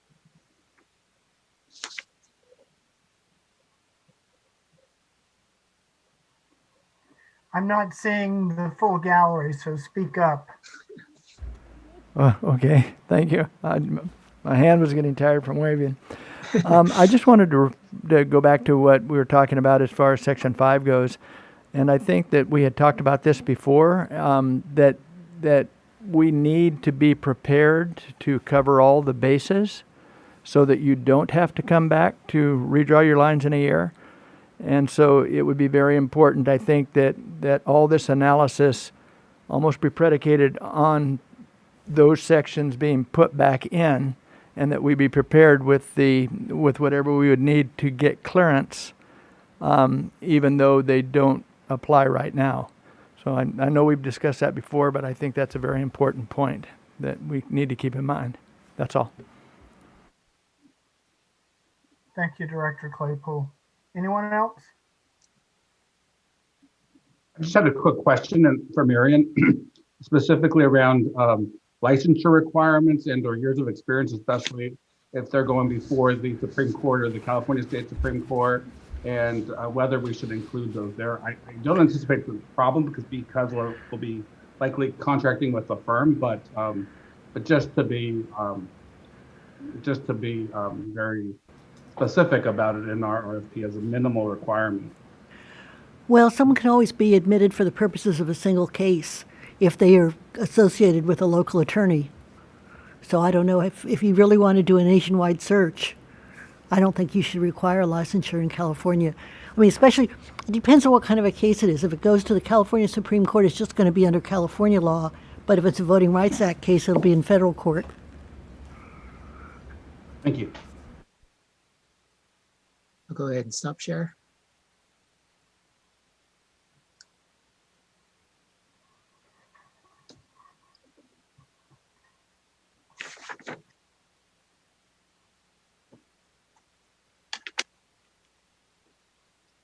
Okay, so Commissioner Yee. So I tracked everything suggested. I think I have it down. I can, of course, incorporate all these. I don't quite know what steps to take from here, though. I, of course, can reshare the updated draft. But, this would be incorporated in the full RFIs and then sent to the Office of Legal Services, and off it goes. And we should not have any major changes from that point on. So what's the best way to proceed? Director Claypool. Chair?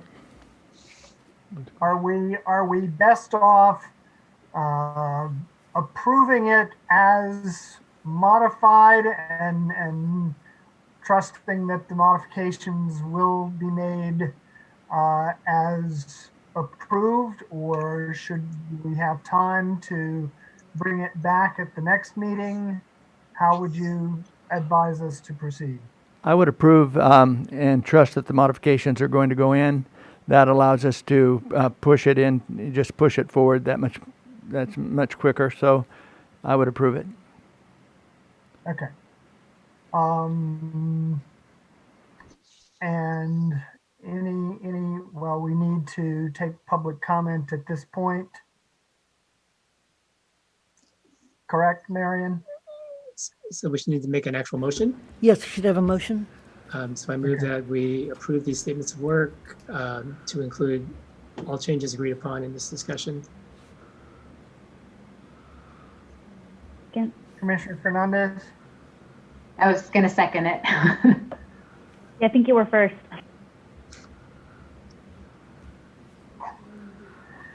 Okay, any discussion? Katie, would you please read the instructions for public comment? Sure thing, Chair. In order to maximize transparency and public participation in our process, the commissioners will be taking public comment by phone. To call in, dial the telephone number provided on the live stream feed. The telephone number is 877-853-5247. When prompted, enter the meeting ID number provided on the live stream feed. It is 915-0553-2099 for this week's meeting. When prompted to enter a participant ID, simply press the pound key. Once you have dialed in, you will be placed in a queue from which a moderator will begin unmuting callers to submit their comment. You will also hear an automatic message to press *9. Please do this to raise your hand indicating you wish to comment. When it is your turn to speak, the moderator will unmute you and you will hear an automatic message that says the host would like you to talk and to press *6 to speak. Please make sure to mute your computer or live stream audio to prevent any feedback or distortion during your call. Once you are waiting in the queue, be alert for when it is your turn to speak, and again, please turn down and mute your live stream volume when you are in the queue. These instructions are also located on the website. The Commission is taking public comment on the motion. I don't know how to call it. The motion for the VRA. The motion to approve the 2 scopes of work as amended during this discussion. That is what we are taking public comment on. And we have no one in the queue. Okay, we'll stand by for 2 minutes. Commissioners, any further thoughts or comments at this point?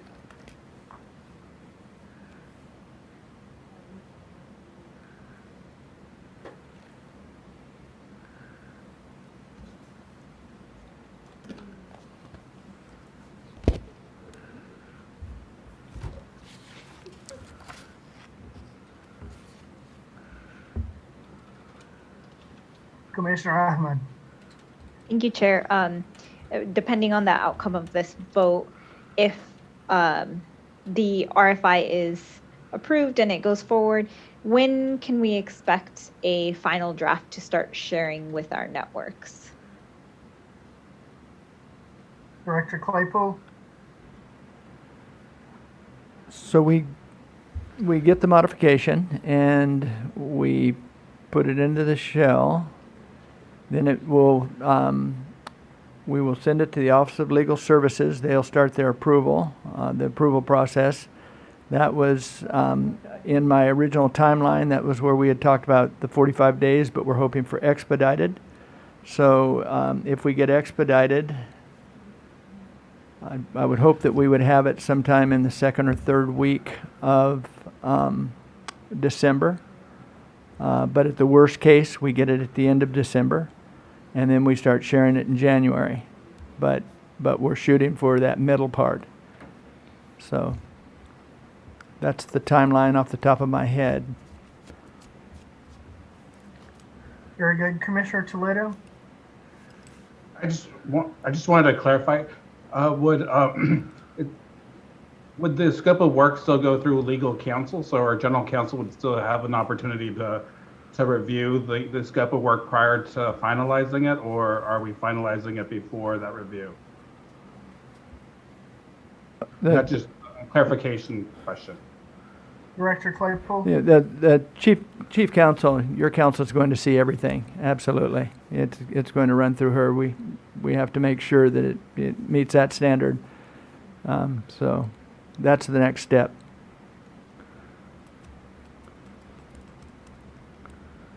Very good. Our 2 minutes have elapsed. Katie, has anyone joined the queue? Someone just came in. And if the person who just dialed in, if you would like to make a comment, if you could press *9 to raise your hand. If you're just here to listen, that's okay too. But if you'd like to comment, please press *9. Yes, okay.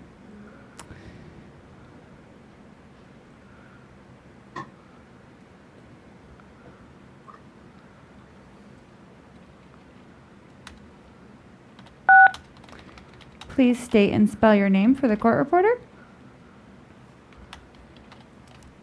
You're on the line. Can you please state and spell your name for the court reporter? Yes, sorry about that. I was muted. It's Lupe Camacho, Lupe, last name Camacho. Please share your comment. Yes, I wanted to circle back to the question that was asked earlier about where the RFI was going to be published and made public for anybody to be able to submit proposals. So I just wanted to find out if that was something that was solidified during the meeting today.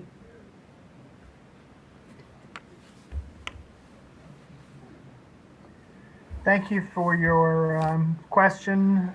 My understanding from the chair is that the subcommittee had not yet considered that, but that we anticipate that things will circulate through members' networks, and our interim counsel has advised that it would have to be publicized as all other similar contracting actions from the commission.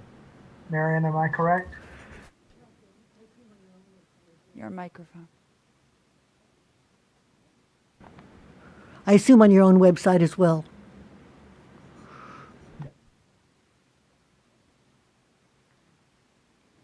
So I hope this answers your question, and thanks for calling in. Yes, thank you very much. And that was our only caller. Very good. Then we can proceed to a vote. I recalled last night that we had taken a decision to change our order of voting to start with the person after the chair in the alphabetical list. So just wanted to remind headquarters of that change in our voting procedure. So if we could start the process with Commissioner Lamons, and then I will be last.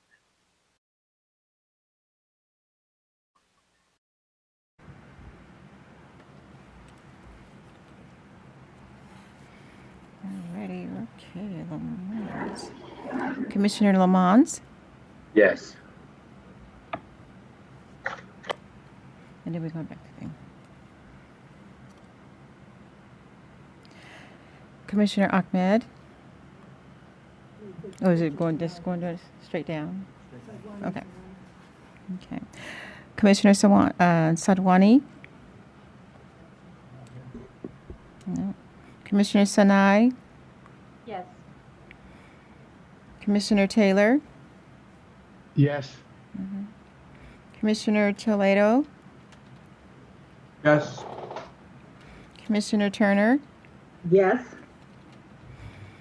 Commissioner Vasquez? Yes. Commissioner Yee? Yes. Commissioner Ahmed? Yes. Commissioner Akutagawa? Yes. Commissioner Anderson? Yes. Commissioner Fernandez? Yes. And Commissioner Fornashari? Yes. And Commissioner Kennedy? Yes. Okay, thank you. The motion passes with a special vote. Thank you. Thank you. So that concludes our segment with the VRA Compliance Subcommittee. And I would like to turn the afternoon over to the Outreach Subcommittee with a reminder that we have a break coming up at 3:25.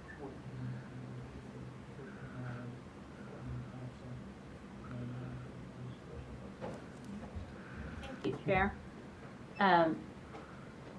Commissioner Vasquez, is it okay if I start with just kind of giving an overview of the different folks we've talked to, and then you can start walking through the plan?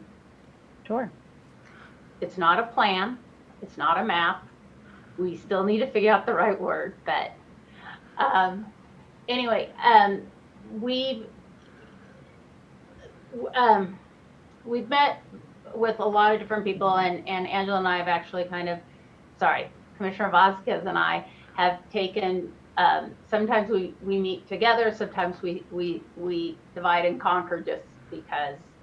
But I spoke with Jonathan as well, Jonathan from ComCause, and James Woodson, who also presented to us yesterday. And just part of it was I was reaching out to them because we had an agenda item and wanted to, I constantly kind of touch base just to update folks and answer any questions. And unfortunately, Alejandra Ponce Leon, who has also presented and called in many times, her father passed away, so she wasn't able to join us. But Jonathan had a couple of things he wanted us to know. First of all, and this comes from the whole, the network, and we've heard some of this already because they've called in or they've shared their comments. But his first comment to me was, wow, you guys are working really, really hard. And I think that's important for all of us to hear. And when he says you know, he means you, all of us. And he wanted to thank us for being so intentional in the work that we're doing, and wanted us to understand that this is an art, not a science, which I thought was, when Commissioner Lamont said it yesterday, I smiled because it was twice that it's been said this week, and I think it's a great thing to keep reminding ourselves, because sometimes we try to turn something into a science that's really an art. And it's an iterative process, which I've heard a couple of times be mentioned to us as well. And then, you know, the comment about please take up the pressure off of numbers and make sure that you're reaching a diverse swath of communities. And we discussed how we kind of were looking at it as the numbers and then the representation and accessibility.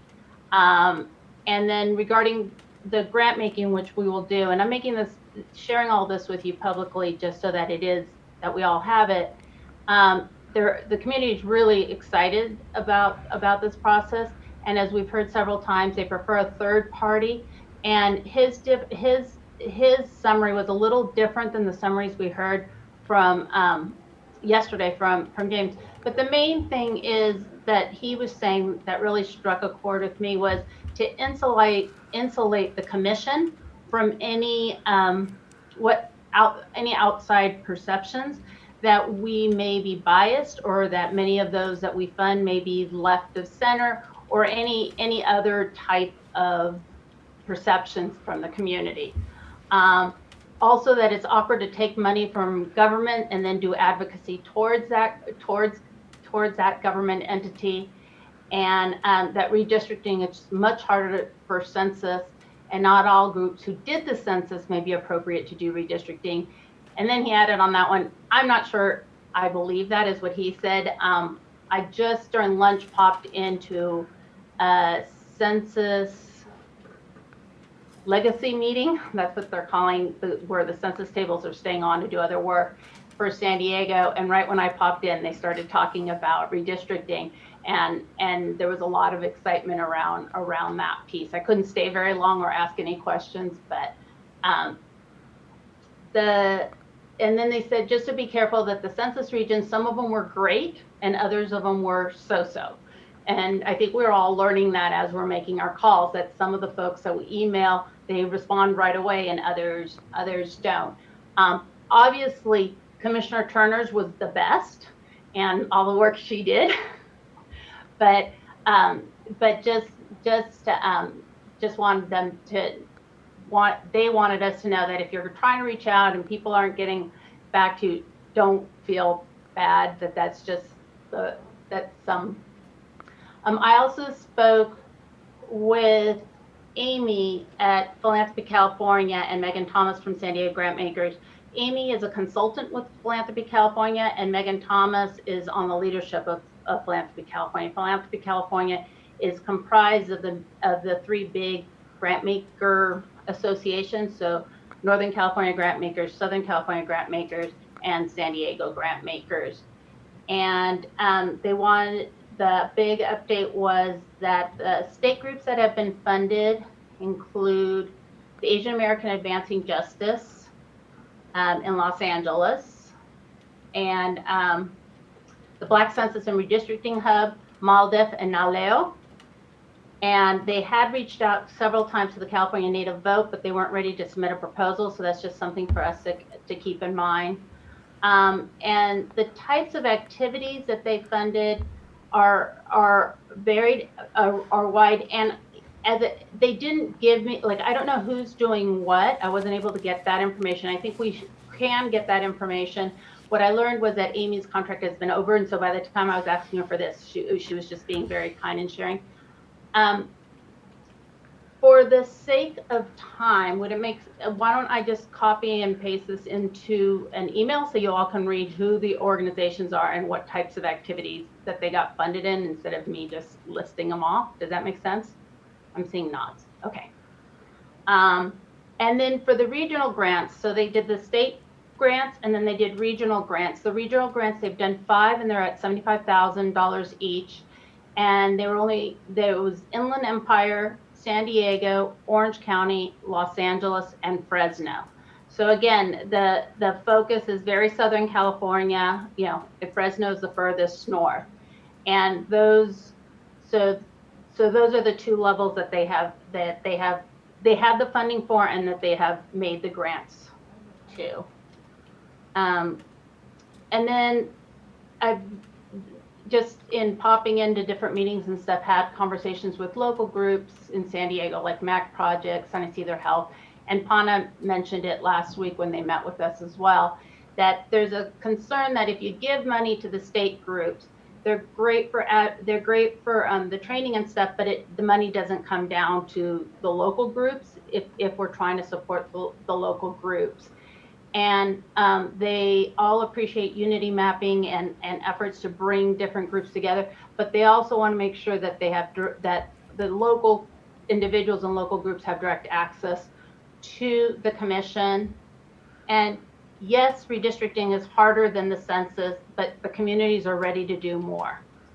So I just wanted to share that. It was one of my lessons learned this session is when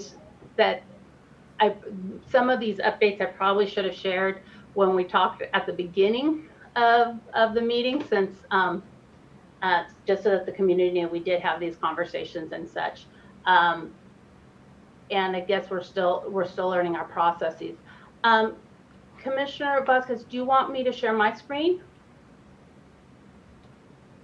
Sure. I mean, we're not editing, at least right now, in real time. So if we can edit in real time, I mean, I imagine we will get feedback, but yeah. It's up to you. No, you're right. It's easier to talk that way, and everyone probably has it. Yes. But if you wouldn't mind, as we get feedback, keeping note of it. So if everyone, if you're not already there, on the website, it's attachment 10, proposed COI budget strategy map. And so we have led here with 3 proposed actions for the commission to consider, with background information that you'll see.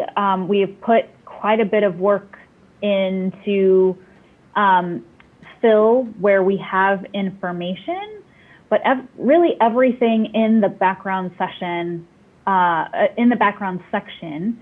is guideposts and not intended to be exhaustive or limiting.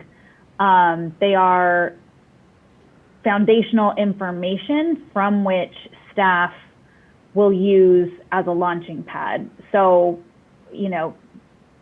what is in the background section also should reflect much, if not all, hopefully all of the input that the committee received from you all, was it 2 weeks ago, through the Miro exercise. So again, while we anticipate having and welcome yours and the public's feedback on the background section, that is sort of for informational purposes. The proposed actions we have framed as ideally intentionally building in some flexibility so that staff can take this information, including the background information, and come back with a more detailed work plan, including staffing, etc. So in walking you through the first proposed action, it is for staff to create a grant making structure to fund local groups that will assist the Commission in its outreach, engagement, and activation efforts with the following parameters. So grants to inform, engage, and activate. We're proposing the size of the grants to be in the range of 5,000 to 20,000. We would like a structure that prioritizes local groups, connecting the Commission to hard to reach communities, and that the process that is created be timely so that the local groups are funded, receive the money by March 2021. Should I stop there or should I go through all three? And can I add one thing? We originally had here for staff to create a grant making structure with a third party or with a philanthropic entity. We ended up taking it out because we've ended up getting kind of mixed messages from Philanthropy California. Not that they're the only ones we could partner with, but since they've been already doing redistricting grants. Since then I've had another conversation with their leadership versus their consultant, and they're open to having that conversation and seeing how we can make it work. And so the idea here is really to find an efficient and effective way to get the funding to the groups and to make sure that the funding, there isn't a little bit taken here, a little taken here, and by the time it gets to where we want it, there's very little left. So this is really asking staff to just go be creative.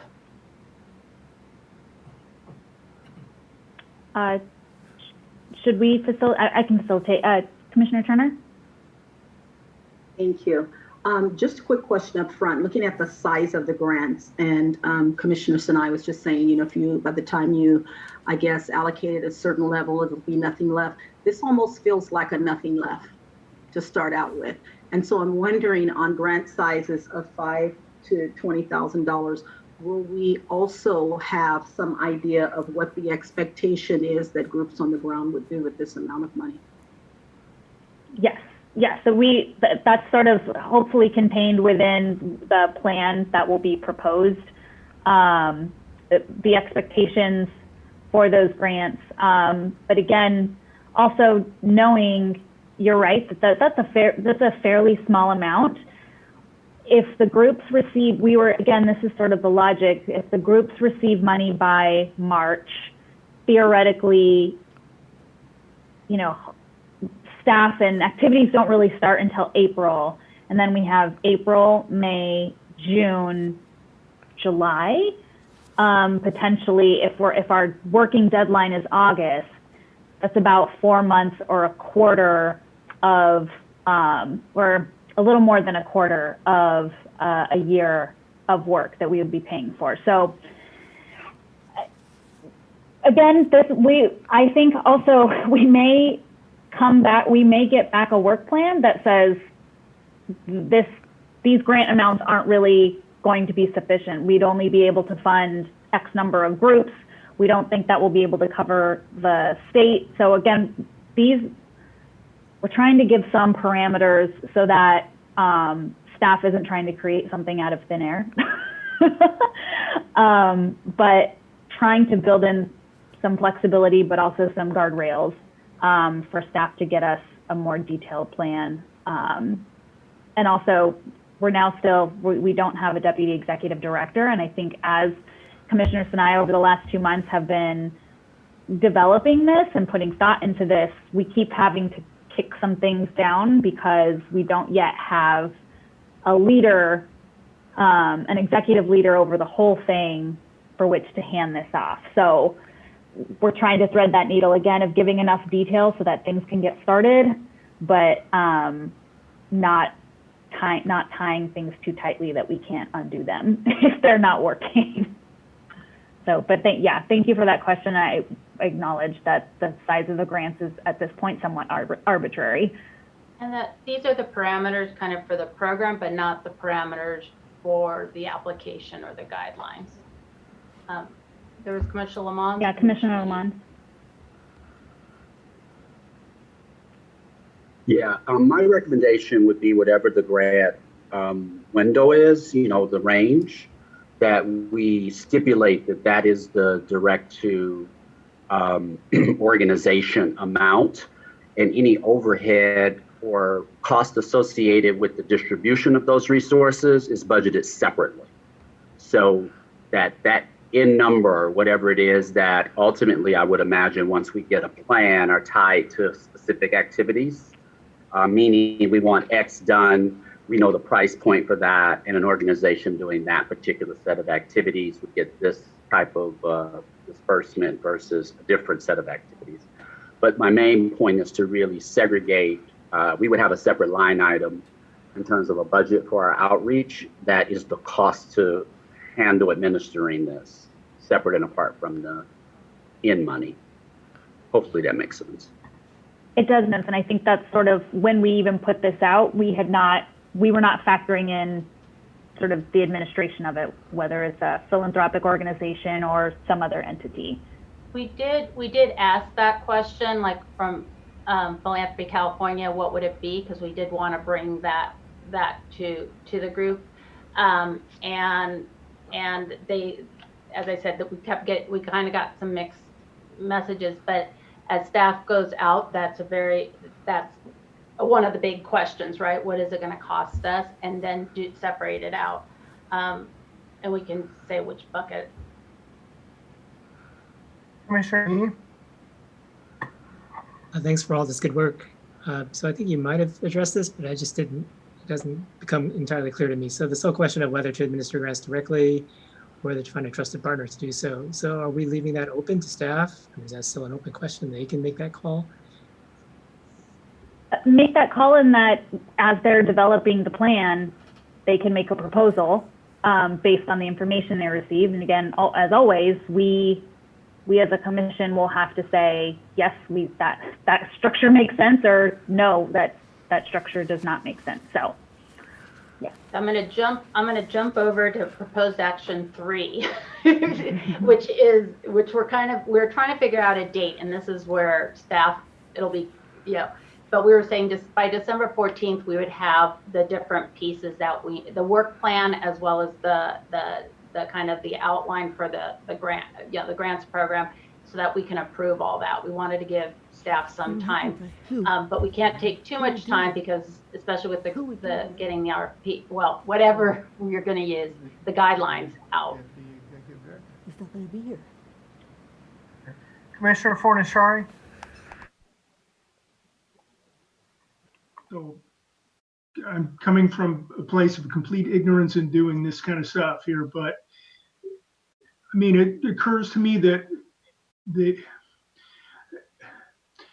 there's a time issue potentially here with regard to, which path we're going to take. And if so I'm kind of feeling like, and I could be wrong here, if we don't give the staff guidance on which direction the commission is more comfortable with up front, could that cause delays, unwanted delays at the other, at the other end? I don't know.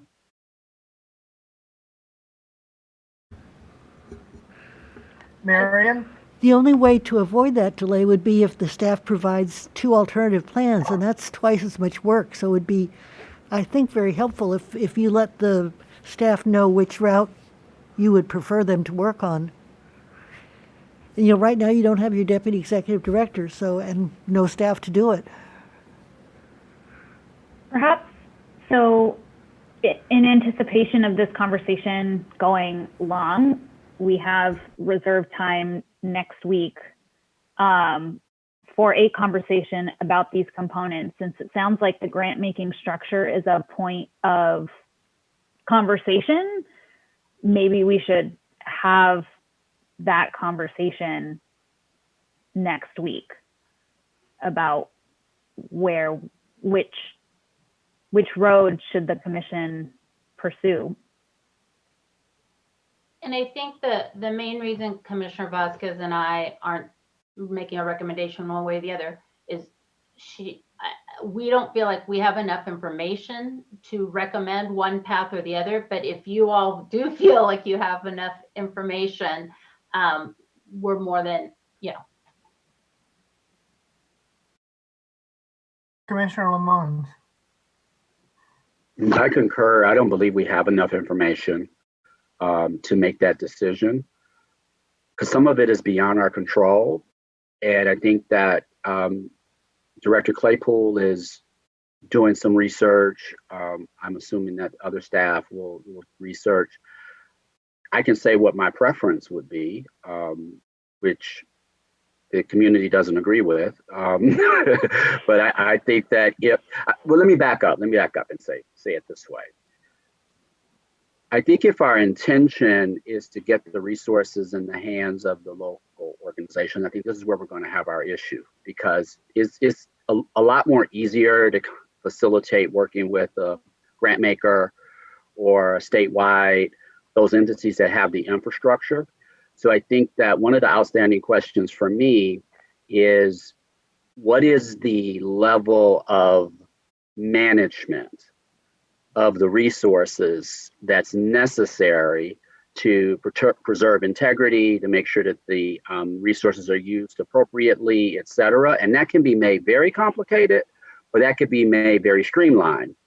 And so what we've got to back into is, what is that complexity going to look like? And to me, that would help us better understand whether or not is something that we might have to take on because of certain complexity issues or lack thereof, or we'd have to third party it. And I think we then have to discuss all of the implications. Let's just say hypothetically, the shortest path would be for us to do it directly, if that's even an option. This is all hypothetical. We may say that we want to err on the side of doing that path because it gets us where we want to go in terms of getting the resources where we want. But we have to make sure that we put the right guardrails on to manage for perception. We might say that it's worth that. On the converse, we may feel like it's not worth it. And so we need another mechanism, even though it might not get as deep at the local level as we would have wanted. So I think those are, when I say we don't have enough information, I don't feel like I have the answers to any of those questions that would help me make an informed decision. I was just going to say, you are basically laying out the conversation Commissioner Sinai and every meeting between us with those very questions, Commissioner Lamont. So, yeah. And there are creative ways to the insulation piece. I don't know if I'm using well, one of the thoughts was public-private partnerships are very in and innovative right now, and this is a citizens commission.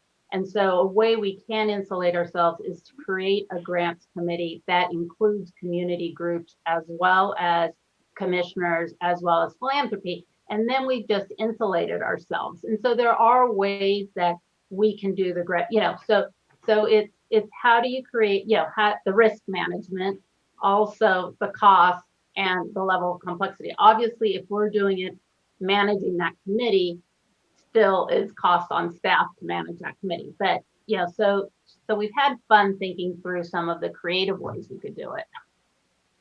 Okay, Commissioner Akutagawa and then Commissioner Lamont. I guess, thank you, and thank you, Chair, and thank you, Commissioner Lamont. I think you brought up some of the things that I had that I wanted to say. I think, with that said, I do have one of the things that yesterday's presenter, I think it was either James Woodson or Kevin Cosney, one of them from the Black Redistricting Census and Redistricting Hub, mentioned that that struck me, and I think maybe this is the part where I began to lean away more from having us do the work, which is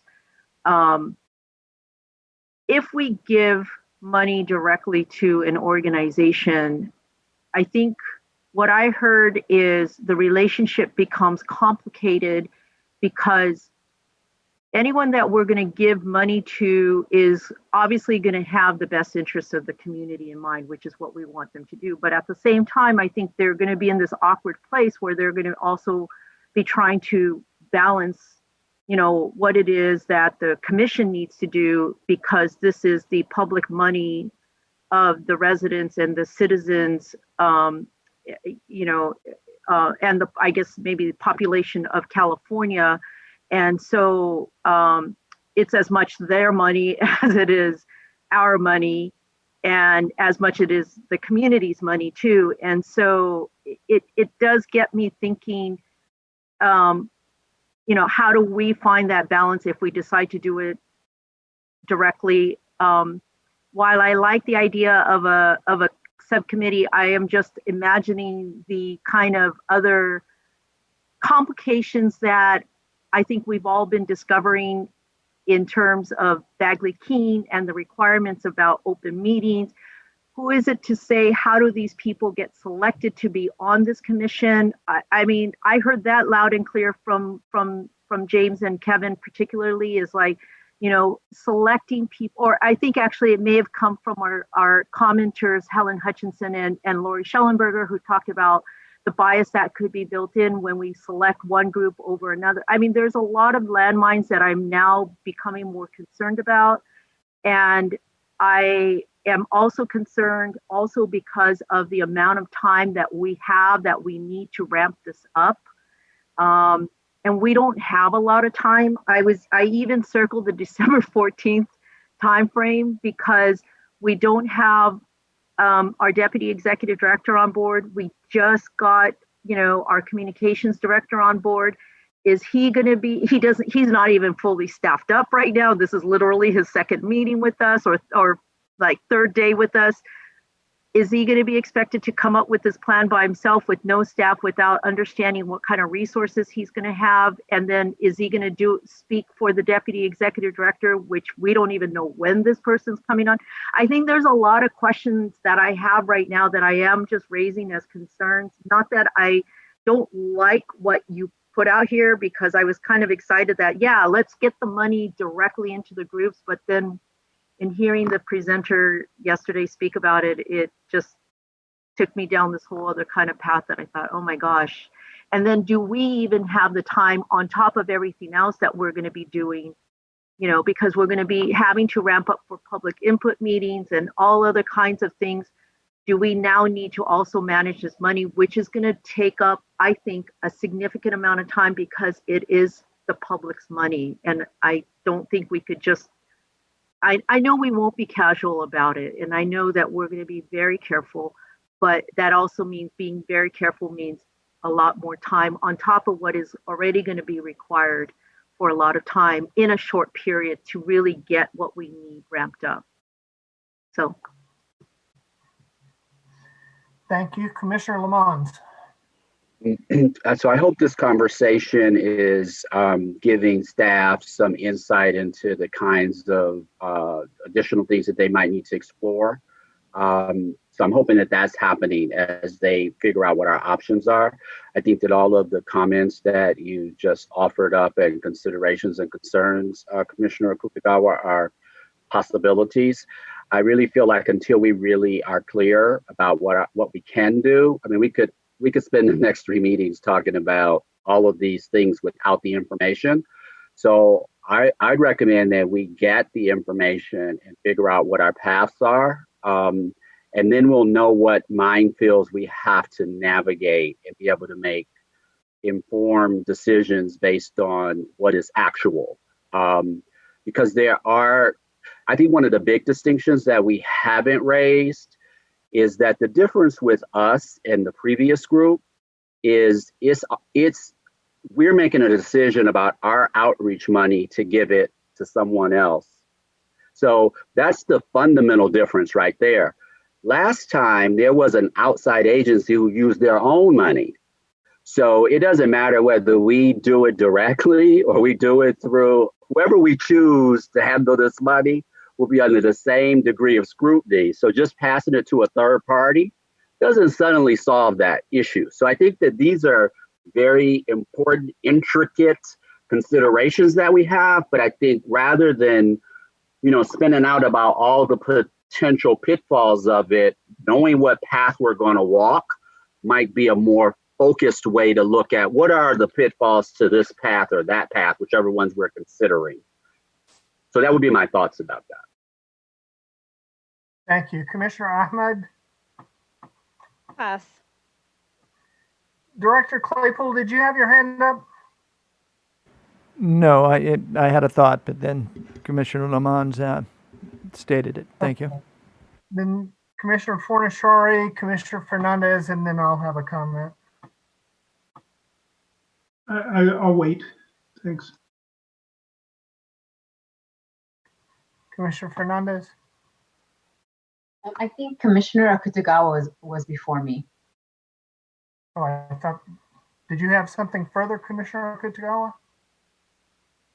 Yes, so thank you again, Commissioner Lamont. I think based on what you're saying, I do, let me just propose, I think if there is a leaning one way or the other on the commission, one thought I have is to save time in terms of having the staff do some of the research. For example, if we just decide we do want to just give the money to a third party, then we could just direct the staff to just look at that instead of just examining all of the potential possibilities. And it'll save us some time so that then when the December 1st meeting comes around, we're ready to move forward much more quickly than to just have them kind of figure things out, then us debate at that time, and then try to then give basically what's going to be about a week to 2 weeks for the staff to come up with a further plan.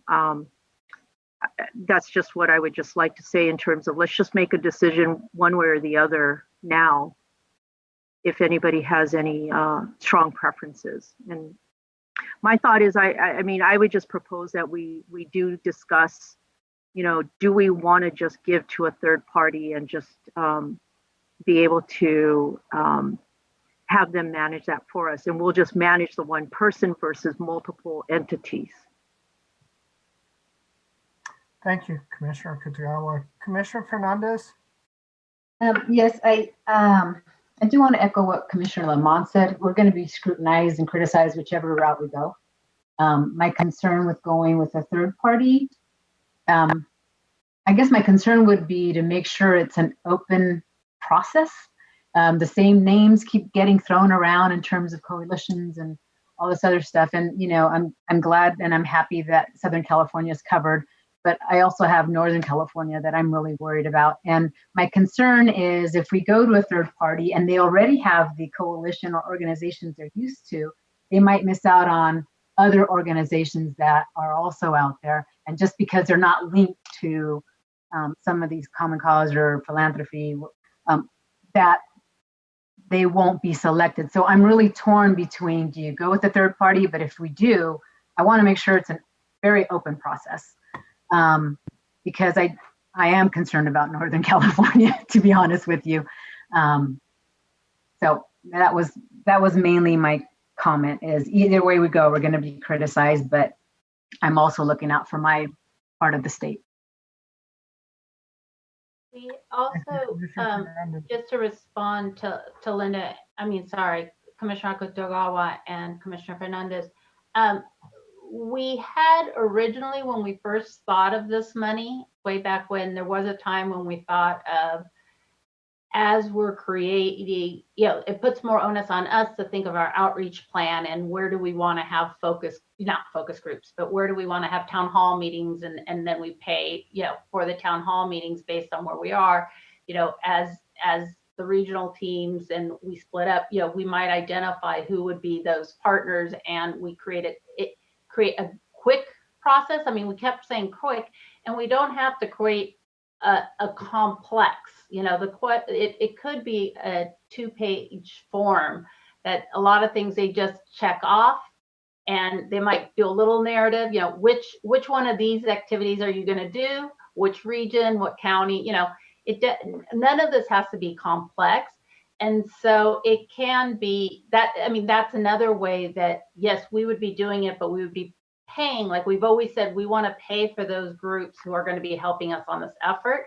So it's a whole different, it's not competitive per se, but it's because we've built that partnership and locally.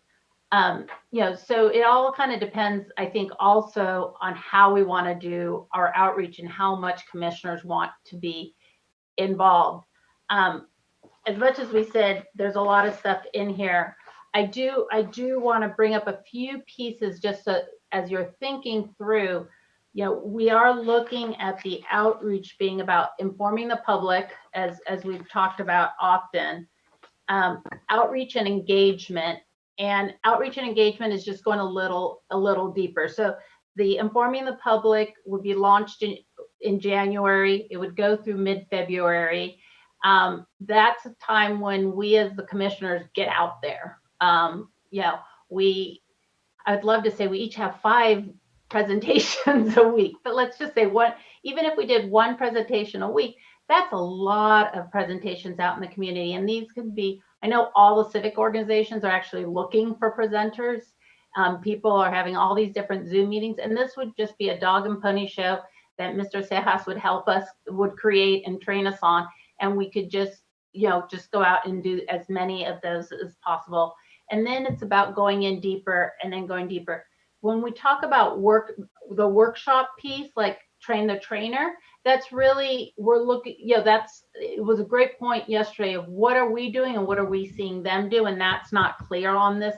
And we do need a little bit more clarity.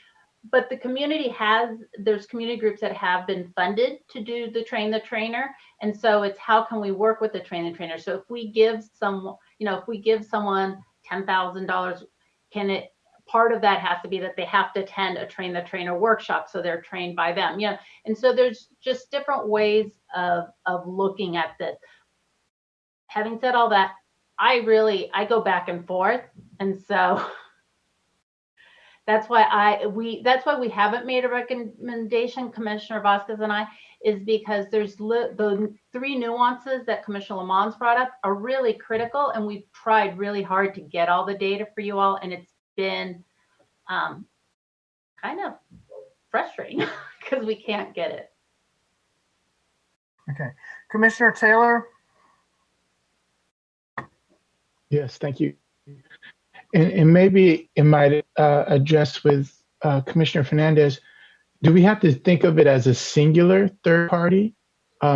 If there's a third party that might specialize in Northern California, what if we employed more than one third party? And that sort of spreads it around. And again, we're going to get scrutinized one way or another, but at least it shows some diversity in who we give this money to so that they can reach different sets of populations.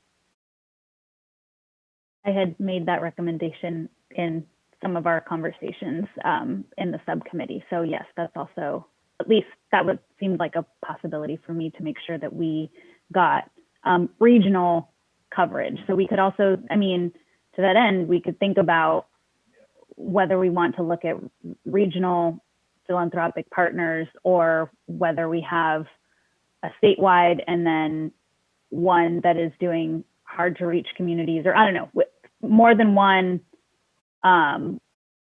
sort of outlet for the money is also, I think, an option. But again, that's another road that we are asking staff to explore and identify. That's, again, to Marion's point, that's time.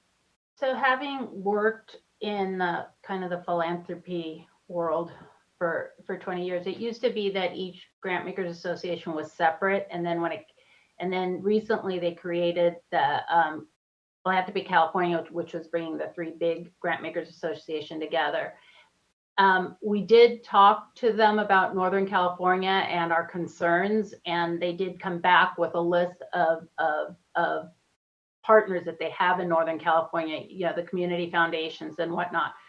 So when it comes to philanthropy, one of the best, a thought may be that it gets divided between the Northern California grant makers, the Southern California grant makers, and San Diego grant makers does Imperial as well. But there's different ways of looking at it.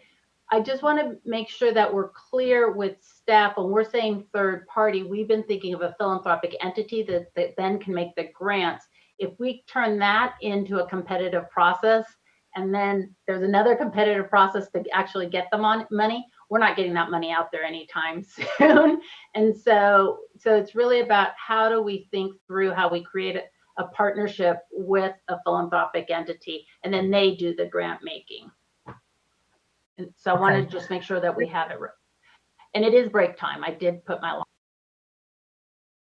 Thank you very much. It is break time. We'll see everyone back at 3:40, please.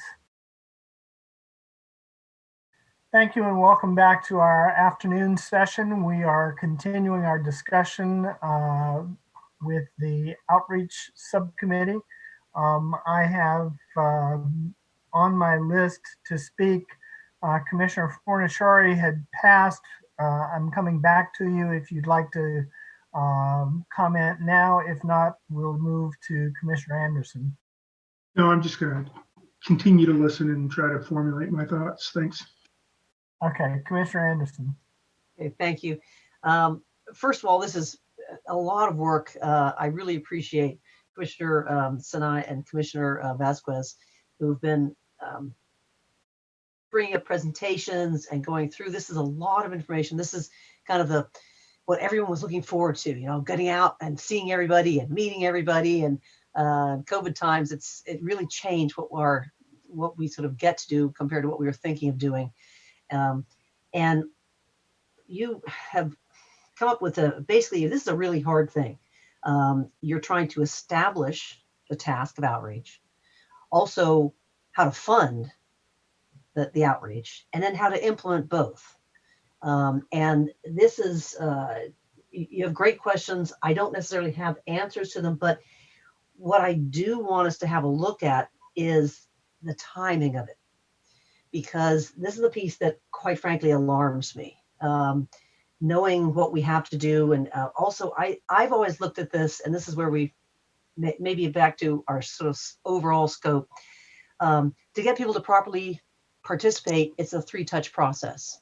And as you have down here, it's the education, then it's getting their participation. And well, basically, you know, and then the third time around or fourth time around is when you actually get the real information. And I'm alarmed if we wait for activation, public hearings till March through June, we're in trouble. And I like the way you have the education part, inform the public education you're launching in January. Like I like that, like soon as. Also, I believe the COI tool is that's supposed to be ready early January. And so as I'm kind of seeing hopefully the education part is number 1 touch.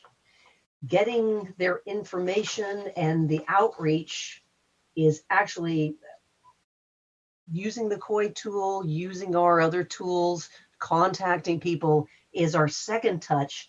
That actually, rather than you have down here, starting in, I guess, education and some of the outreach, that's beginning almost right away when we go out and start the presentations. And because what I believe is the people who are really into this will actually start presenting maps to us as soon as we start doing any presentation. So I'm thinking it'll be our outreach is an ongoing thing from January virtually to the end when we turn in the maps. And so I think if we look at it that way, it might be a little easier in that we have to fund certain parts of it. But I'm concerned if we wait and we don't have any actual activating, you know, we're not actually even starting to get COI tool going until March. I'd like that to start earlier and or mid-February. And the idea being we actually have our information from everybody before the census data actually hits. And then from the census data hitting, then our public meetings are, we have, with also in early January, I'm kind of thinking Gantt chart here, trying to tie the outreach into the Gantt chart and in phases. And I'm thinking in terms of our money, we have to come up with multiple third parties, I guess, and incorporating it as certain people are ready to go and other people will follow. kind of like the larger, more organized groups. And then we can see as we start getting information in where we really need to get the other grants to the smaller people to help them and help them help us, I guess. Because what I would like us to see is essentially changing dates on your draft here of the first education part starts in January. The next part actually starts in, let's see, on page 4. That's actually outreach engagement. That also starts in mid-January. And the next part is basically activation. That starts in mid-February, not till March. With the idea being when the data comes in, which is more like I'm saying April, we don't actually know. We are already at the point where our meetings have communities of interest, essentially maps of that, a lot of them. We have all the, we have our, obviously, states, our counties, our cities, that's all there. So when we start our very first initial mapping, we already have a lot of that information there. We're not then getting the COI tools on it, our communities of interest. We have a lot of that going. And then as that puts together, because then our next series of maps will all be much more succinct. I'm not sure if that makes any sense, but what I'd like to do is move that up a little bit. And so how I kind of wanted to talk about the time Commissioner Anderson, can I respond to your first questions, please? Certainly, yes, thank you. So the February 15th date was put into place because we had the conversation that yes, the COI tool will be ready January 1st, but our marketing material and all the other tools will not.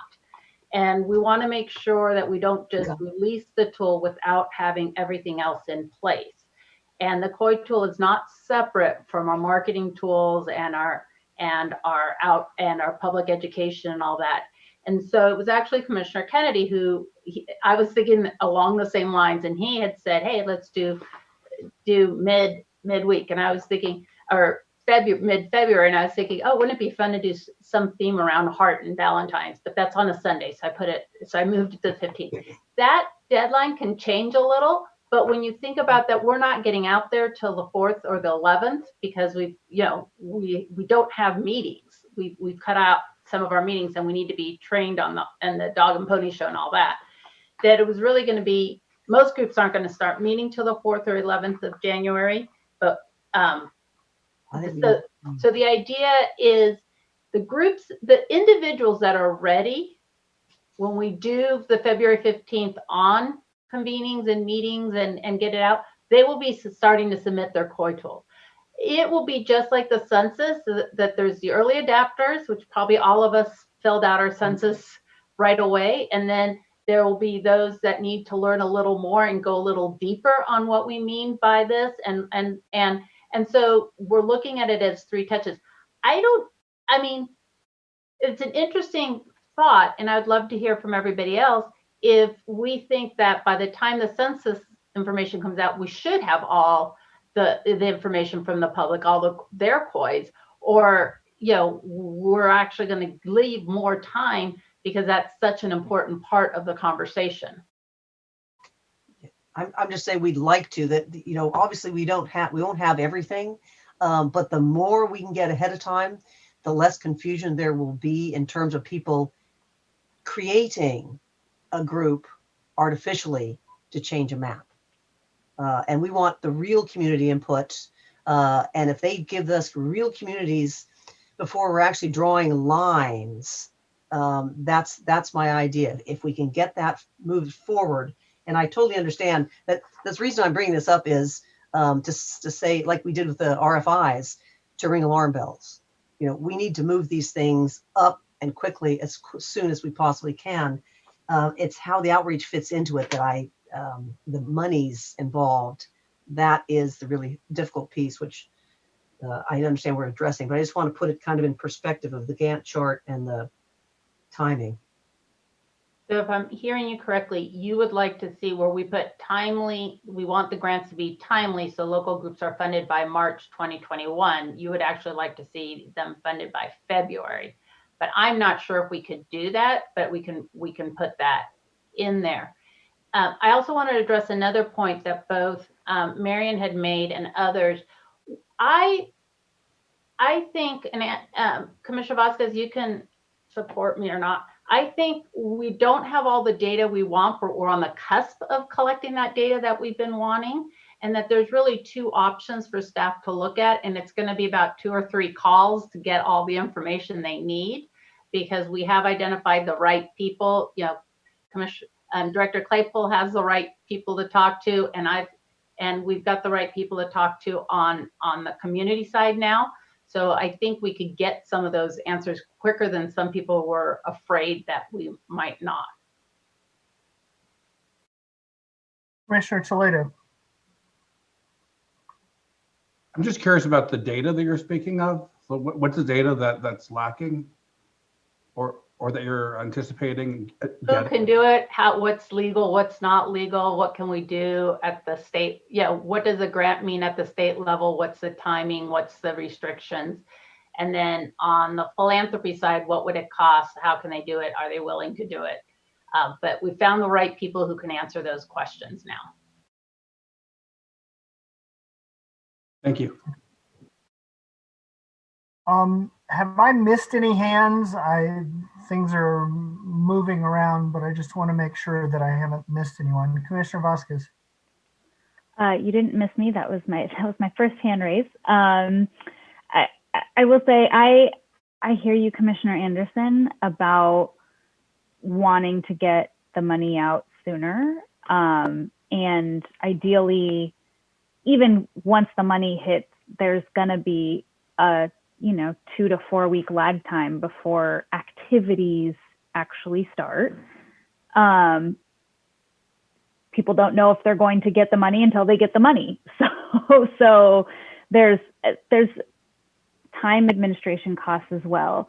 That being said, we've also heard today that there's a huge concern about our deadline of getting even a plan for us to approve by December 14th. So if we are responsive on one end to giving more time to finally get our deputy executive on board, give them a chance to look over a plan and if at least green light it, much less, have some real input into it.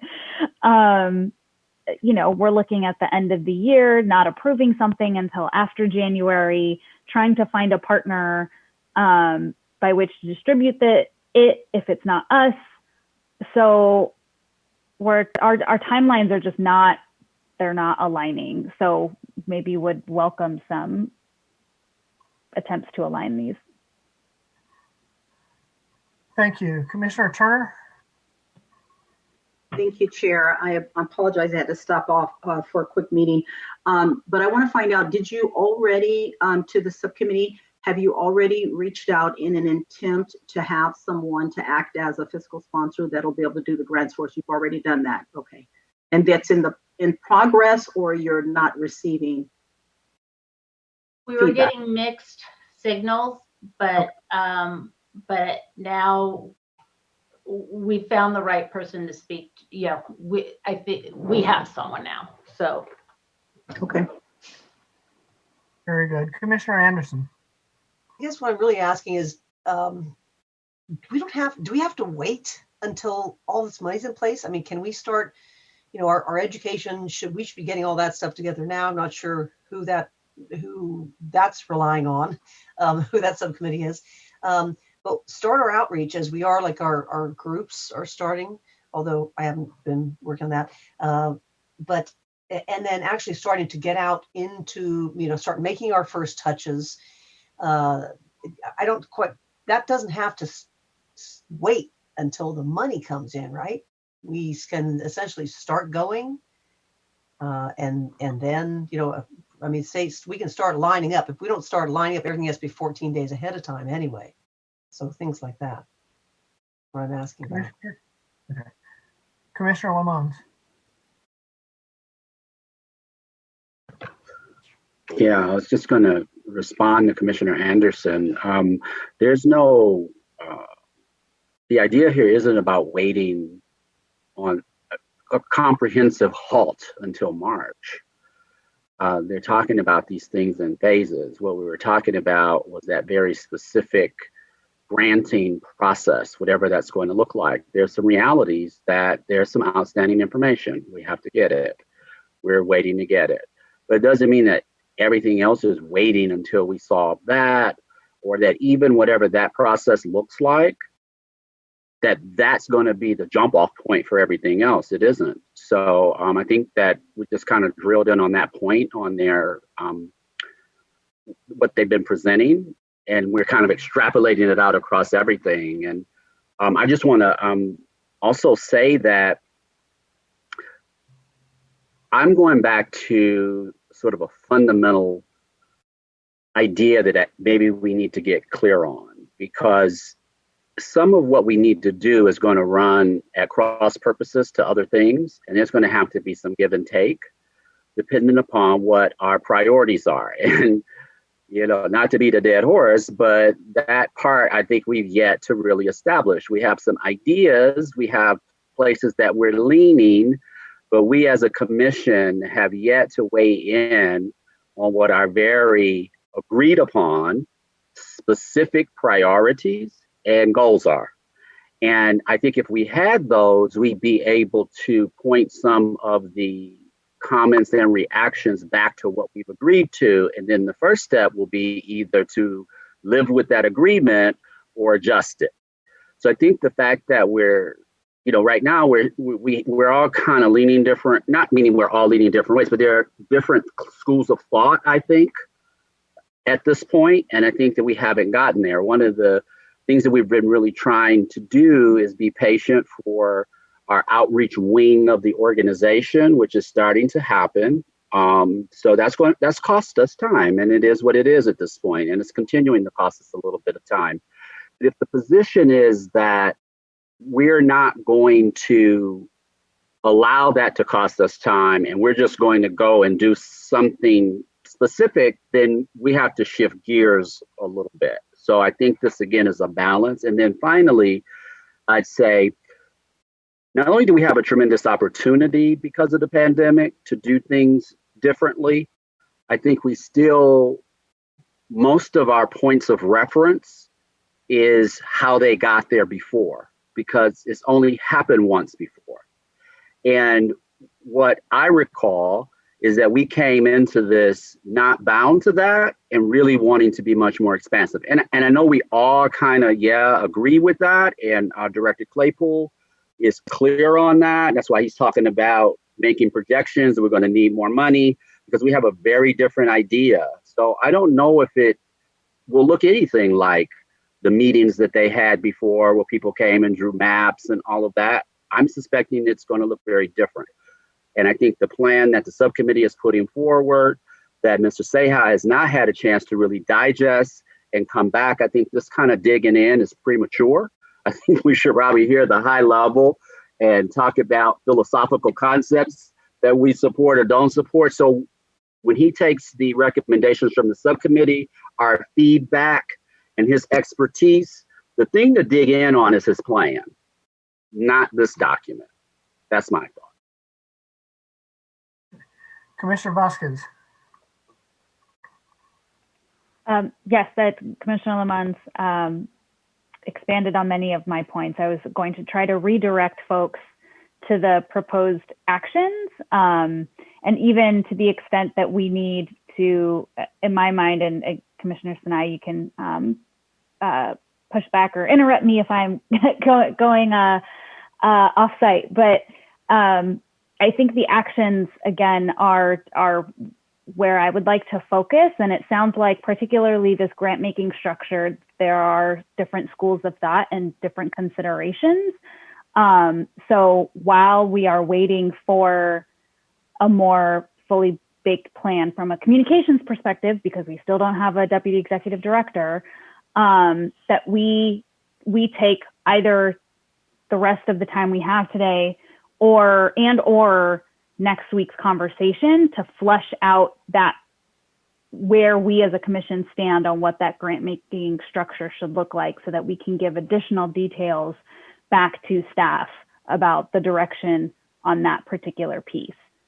And that may actually be most beneficial because that gives Mr. Seha and the subcommittee to connect, and also for us to reconnect with the philanthropy people, and also gives another week for Director Claypool to get more information from the state about how we can grant and what that timeline and process looks like. Okay. Commissioner Sinani? Completely agree. And I'd also like to add, if you look at the proposed action number 2, you'll see that what we've tried to do is looking at the 2.07, I think it's $2.07 million budget. This is just a recommendation. Commissioner Vasquez kind of came up with her numbers. I came up with mine, and we were excited because they were about the same. So we're like, okay, but we have no proof on how we came up, why we came up with these numbers. It was just something to put there, and we would need a fuller budget and the costs. But the idea, this is to answer the question Commissioner Anderson has said is, wait, we're not going to get the money out there till, no, we're on here. We have, we're saying, hey, let's put some money aside for civic technology. Let's put some money aside for local grants and the collateral, digital, visual, whatever it is we need. And so all of that, my thought would be all the collateral stuff would be ready by January, and it would start going, the sooner the better. But the idea is just to kind of create a high level budget breakdown, I guess is the right word. So then staff can actually create a budget and tell us, hey, you've underestimated or you've overestimated or whatnot. Okay. Commissioner Anderson. Okay, with that in mind, I have 2 questions. Engagement tools, I don't know if the data group has had a look to see if you have any kind of idea if the 150 to 200K is in your ballpark. Do you have any clue on that? And the second question would be, by collateral, is that the education material? Anything we need for social media outreach, education, videos, we left it very broad. Freddie's liking the fact that it's broad.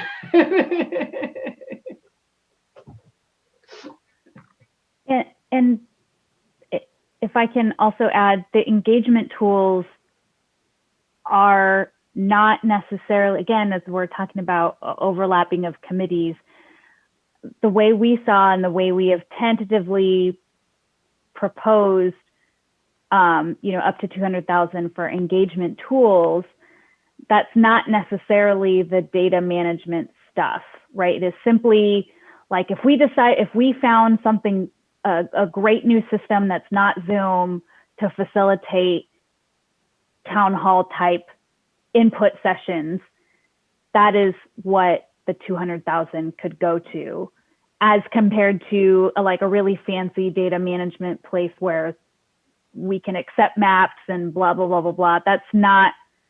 That is a separate line item, and that we would look to probably Director Claypool.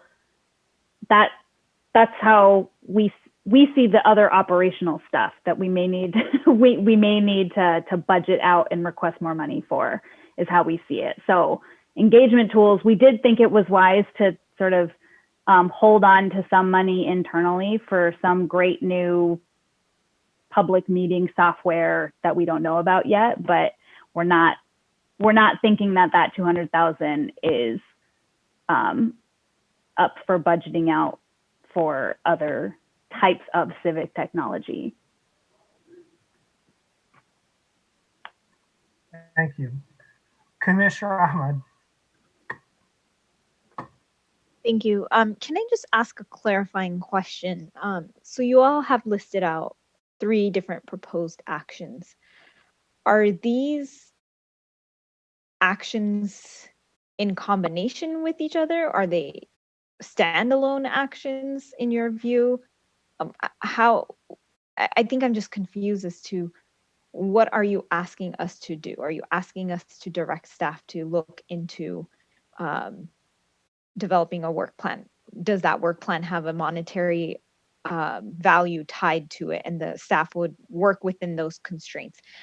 I see the different proposed actions as could be potentially standalone, but then they contradict each other at some point. So I just need a little bit more clarification on that.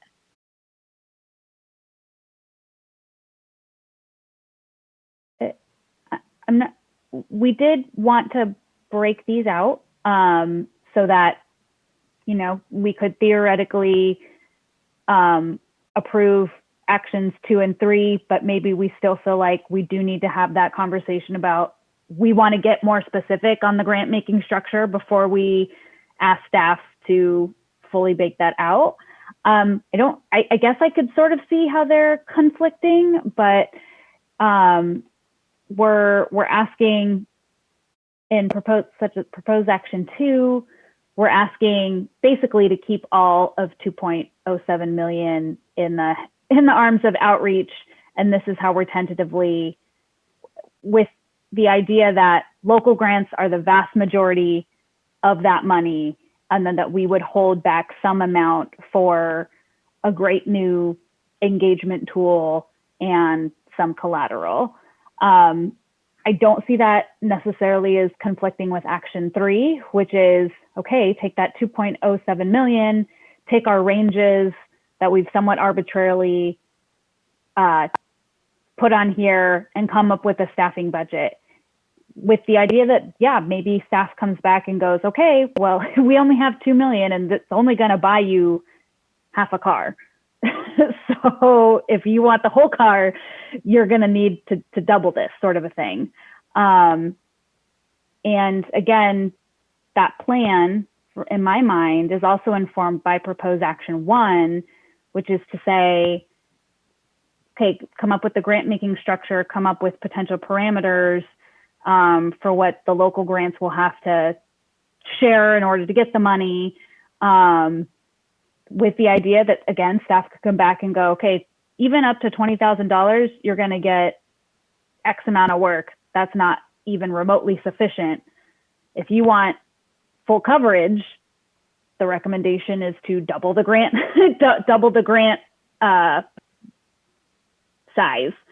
So again, we still don't have a lot of information, but we are trying to be responsive to the fact that folks want an idea with some timelines, and we just don't have the staff capacity between Commissioner Sinai and I. We simply don't have the capacity to go through and create a full budget and plan with timelines, and that is something we need staff to do. Very good. Director Claypool. So when I looked at this plan, first of all, I appreciated the fact that you stayed within the 2,065,000, because that is what is line itemed in the budget, and it has to go to outreach. It was, as I understand it, and I'll know a little bit more this week, it was contemplated to be that money that supplanted the Irvine Foundation's grants from last time. And so, and I read this to be fairly straightforward. I understand that we're going to look at a program of trying to see how much we can get for funding through these grants, that we're going to hold back some of the money for engagement tools and collateral, because we have to expect that we're going to have some additional funds for that, and that the staff would go ahead, once we have the Deputy Executive Director, and now that we have Mr. Seha, they're going to go ahead and develop a plan and give you an idea of about what they can buy with this type of plan. And then we either have enough to do it or we have to shift gears. The one thing that I think this commission really needs to do is remember that as things come up, you're just going to have to be able to pivot. And if it's not enough money to pay for one thing, then we might have to reevaluate it and see what else it can pay for. But it has to go to outreach, because that's how it was scheduled by the legislature. So I have a pretty good idea of what I think you're asking our deputy executive director, and our communications director to do. And I think they'll do a good job with it. I know that Mr. Seha is already moving forward at the great strides that seem to come with youth to bring people aboard. We've talked to a couple of different people about, or actually with one person who had been working with the census that knows quite a bit about grants. We're looking, Mr. Seha is already looking at the staff he would need to do things like graphic arts and so forth. So we're moving forward on those basic steps, Commissioner Anderson, that will put us in a position to have the materials and things we need to do. And I think that the timelines fit well with this, as long as we can actually put a plan in place sometime in mid-December. Okay? Any questions? Commissioner Sadwani. Thank you so much, and thank you to everyone who's put in so much work on this. Just one thought. We have an individual that we are trying to hire as the deputy executive director. Are there any circumstances in which we might hire that same individual while we are in this waiting process for all of the paperwork as a contractor who could help develop this plan so that we can gain the same individual's expertise and help move us forward? I certainly recognize he also has a full-time job and maybe he doesn't want to do that, but to the extent that this is going to be a major part of the work that they move forward, I'm wondering if there could be an interim fix to help bring him on board in some sort of partial capacity. I see Commissioner Fernandez having a hand up, so I'm going to assume not, but just wanted to throw that out there. Director Claypool first, and then Commissioner Fernandez. I'll defer to Commissioner Fernandez. Yes, interesting that you should bring that up, Commissioner Sadwani. We had a meeting on Monday, and so actually what we directed Dr. Claypool to go back to see if we can potentially put the candidate in what we would call a temporary blanket so that we can bring him over right away. And then once the position is established, then roll him into the position. And he'll have more information on that. And I have to apologize to the full commission that I'm not sure why I didn't think of that prior. I guess I've been out of personnel too long, but I'm not even sure if that's possible anymore. But I do know that in my prior jobs, we've done that in the past as a kind of to fill the gap. So anyway, I'll defer to Director Claypool. And so we did look at the blanket, and the problem with it is that he needs the individual who will be taking this position needs a place to land. And so for that to happen, we have to have this position established. So we're back into this circle of needing an established position. We did make some headway this week in finally getting, Raul had to go and get the position classification from Cal HR to give to DGS HR because apparently they wouldn't make the trip themselves. And so we've got the classification, and so we're working, but it doesn't look like the blanket's going to work. Also, putting him under contract is problematic, mainly because he is working for another state agency. So we can look at that, but I would think that his own agency would be a little bit suspect on that, particularly given that I'm not entirely certain that his own agency knows that the transition is going to be made. So I will look into it, Commissioner Sadwani, but I don't believe that's going to be a viable route for us. Commissioner Lamont. I just hope that last statement didn't mean that bought us another 2 weeks past all of this administrative stuff that we're doing. I mean, I'd like to know if that is our reality that we're facing, I guess. And then the second thing is, we have a position. an unfilled position on our staff that we could just hire him in and then promote him when the position is finished? Commissioner Fernandez. Oh, how about an interagency agreement with the other agency?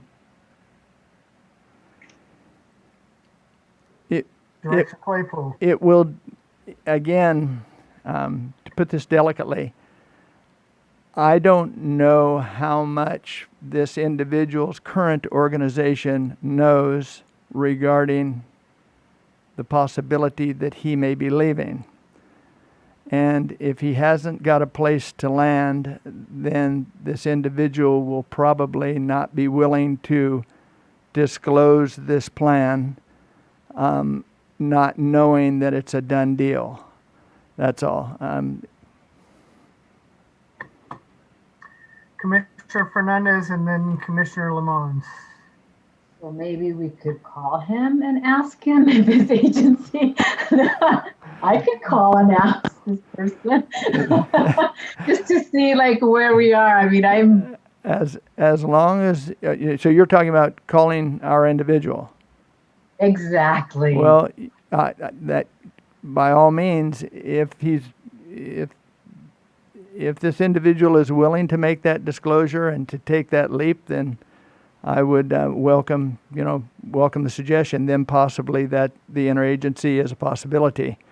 I just know personally that if I were in that position myself, that might be a little bit dicey for me. That's all. Thank you, Commissioner Lamont. Thank you for that, Commissioner Fernandez. I was going to say, I think we're having weekly updates with this person, so we sort of have a relationship. We're dating. So let's up the ante. And then the second piece to that is, I forgot the second piece. Okay, I'll have to think about it. I tickled myself there. Come out for dinner. Commissioner Turner. So my question is a little bit off of that.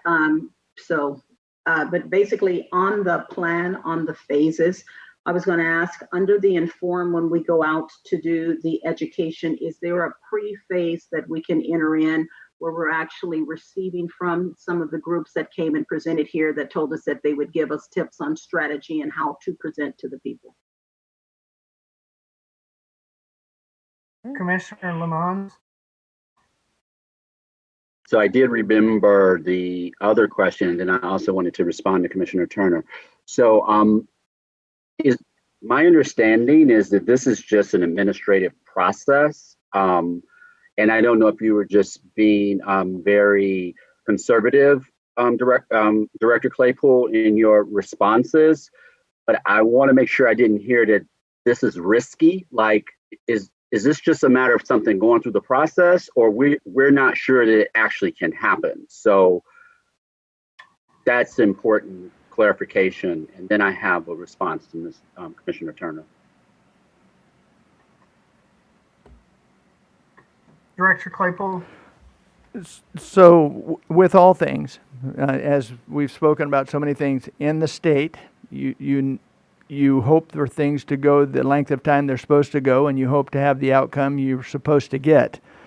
But I can't tell you that this outcome will be timely. I am almost positive it will be done. I just don't know what timely is, particularly when you're dealing with the Department of General Services. I have to tell you that when we had the conversation, and I actually met this individual through a Zoom call, and we had a discussion. So Commissioners Fernandez and Ahmed said, so tell him what's going on. And I said, you know the Department of General Services, and he rolled his eyes and he smiled.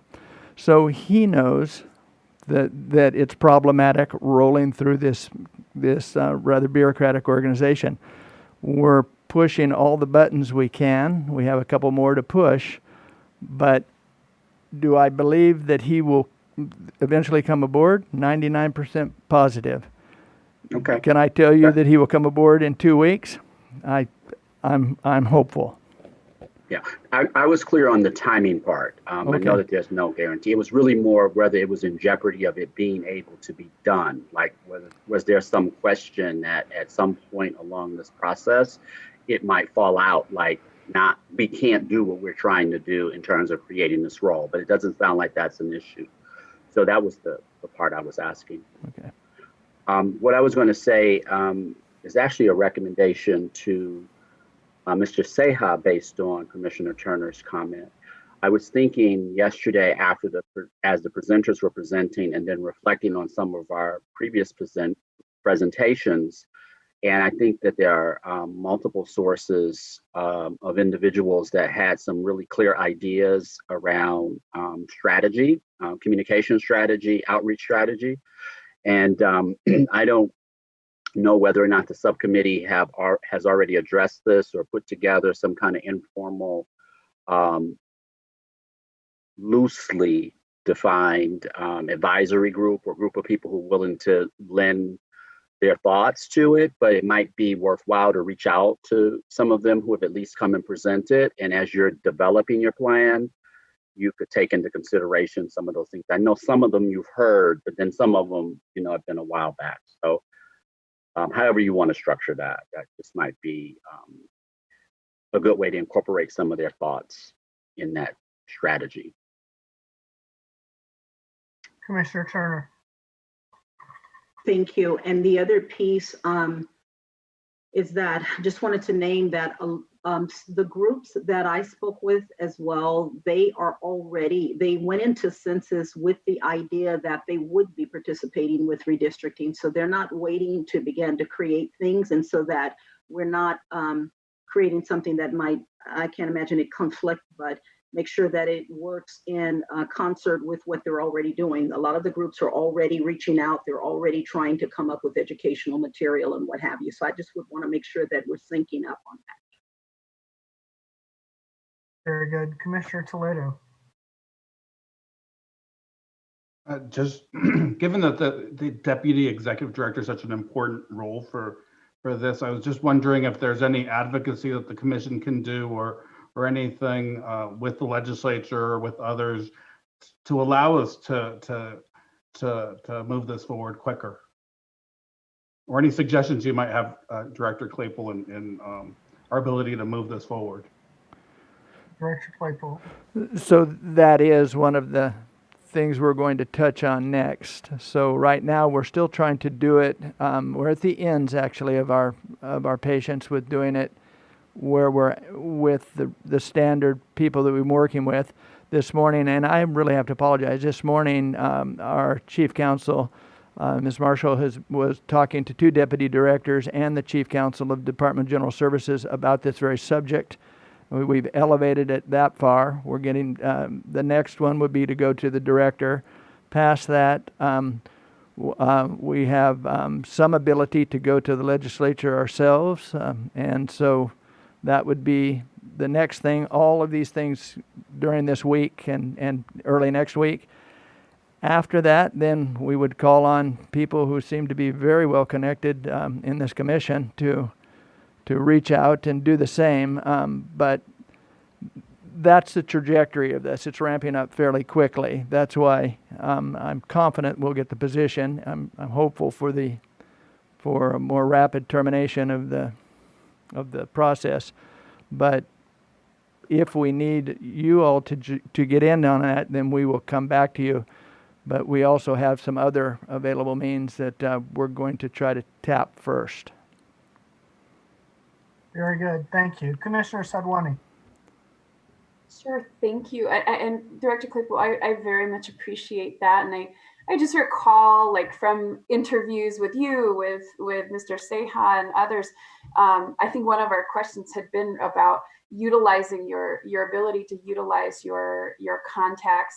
I remember that you bring with you a wealth of experience and many years of full career in state service. So I would certainly implore any of our staff who have contacts there that can begin to move mountains to do so. We have been waiting for quite some time already. So I think if there are contacts that can be called upon, don't have contacts at DGS. I don't, you know, that's not really ever been something I've done, but I would certainly hope that the new folks that we've brought into our staff could call on those networks to get this moving for us. Thank you, Commissioner Sadwani. Mr. Seha.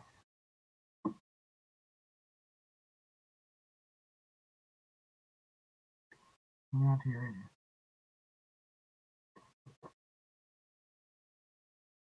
Can you hear me now? Okay. So just as to reiterate what Director Claypool was saying, we're using the olive branch first, and if that doesn't help, then we will move to making those phone calls to the low-hanging fruit of legislators that we know to get the ball rolling. But it's at the top of our priority. Commissioner Sinai? I was just going to go back to the plan and just see if we're all okay with kind of, as Commissioner Vasquez said, this is really, and as you know, we keep saying, this is kind of our opportunity to hand something over to, at the moment it's Mr. Seha, but to staff, and just with some ideas of what we've all been thinking about and saying, and then the actions were really to give them parameters so that they could understand, you know, have specific marching orders.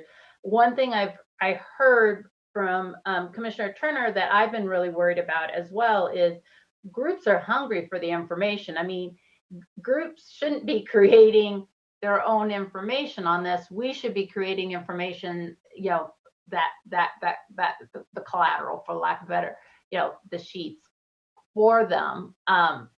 And I'm not saying it I'm not saying it to put down the great effort that they're doing, but just they're so busy that, you know, so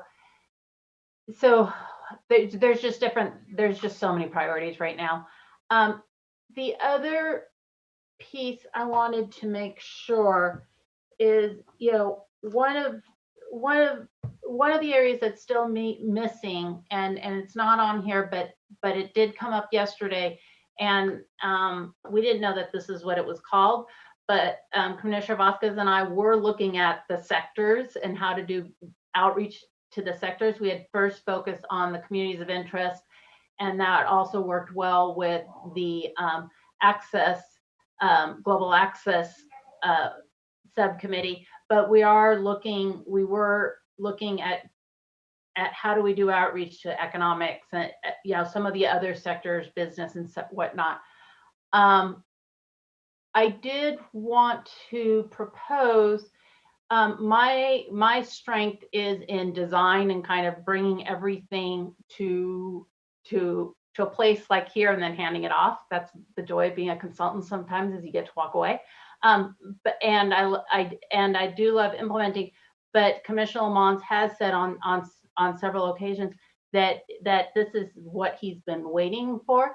And so I'm willing to step back now from this subcommittee. So we do have the different parties on the subcommittee, as well as the expertise that's needed for implementation to support staff as they're looking at all of this.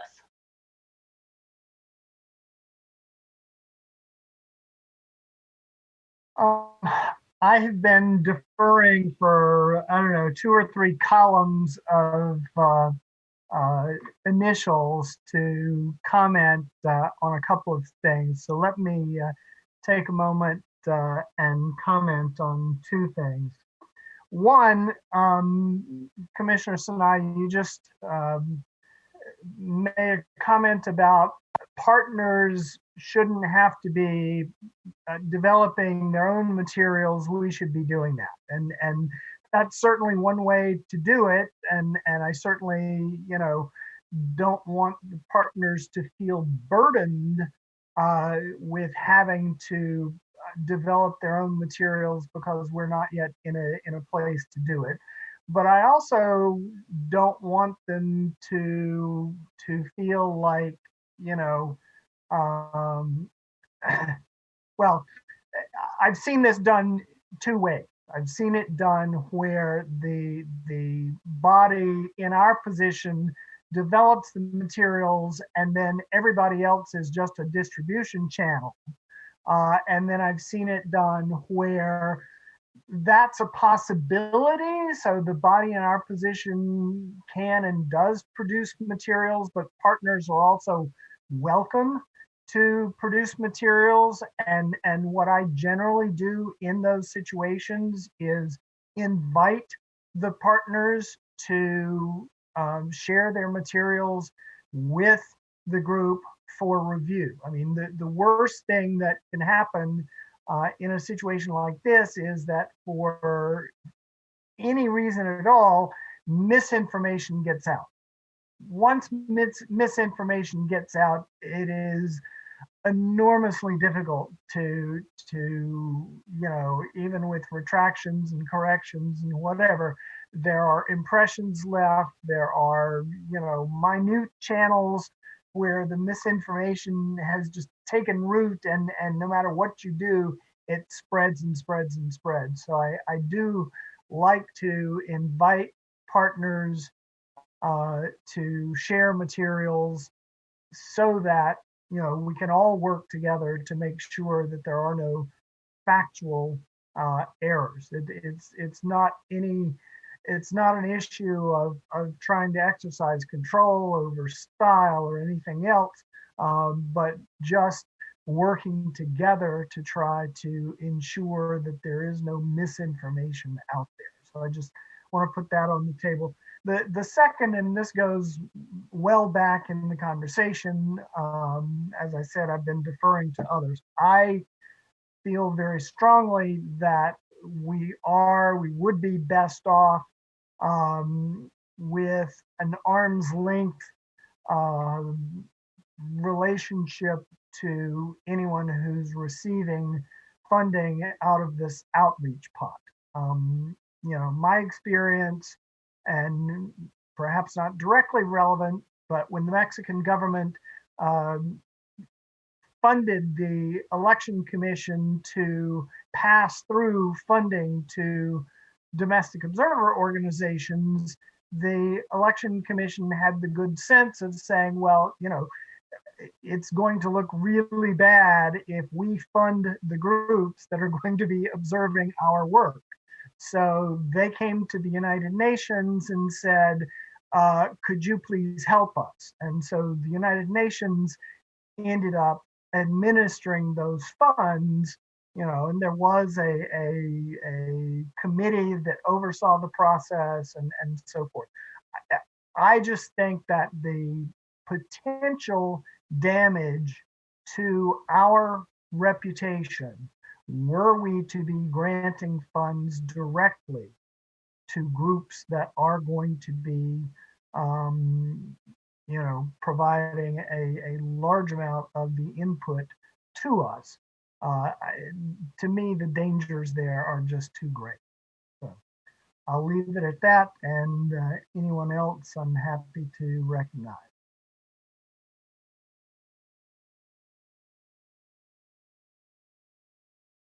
I see a coffee mug, but no hands. Commissioner Fornaciari. Thanks. I just want to thank the subcommittee for putting this together, and it's really been helpful for me to kind of understand what you had in mind or what the thoughts are and where we're going. I guess my question is, I'm looking at the first phase, and it's public education. And so I guess Mr. Seha is getting that ball rolling kind of already because it's launch on January 11th kind of thing. But is that what we're doing at this point? I mean, are we moving forward with that? Or do you need, I guess my question is, are you looking to the commission to bless this and then move forward, or where we go from here?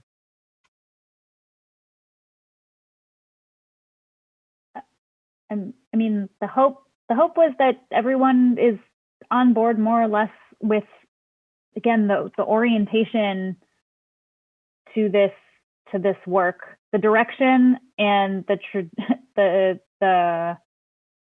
I guess, speed, although that is also flexible and not always in our control. I think I'll bring it back to what I opened up with, is that everything in the background section is sort of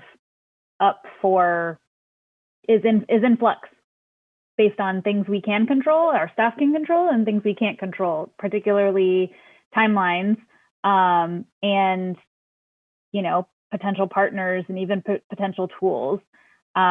So even if we don't take specific action, because it seems like we don't always need to have approved actions to direct staff to do something, our hope is that folks are generally on board with this strategy map going forward, and we'll be looking to staff in the next few weeks to have a more baked out plan based on some of the priorities and strategies we've laid out here.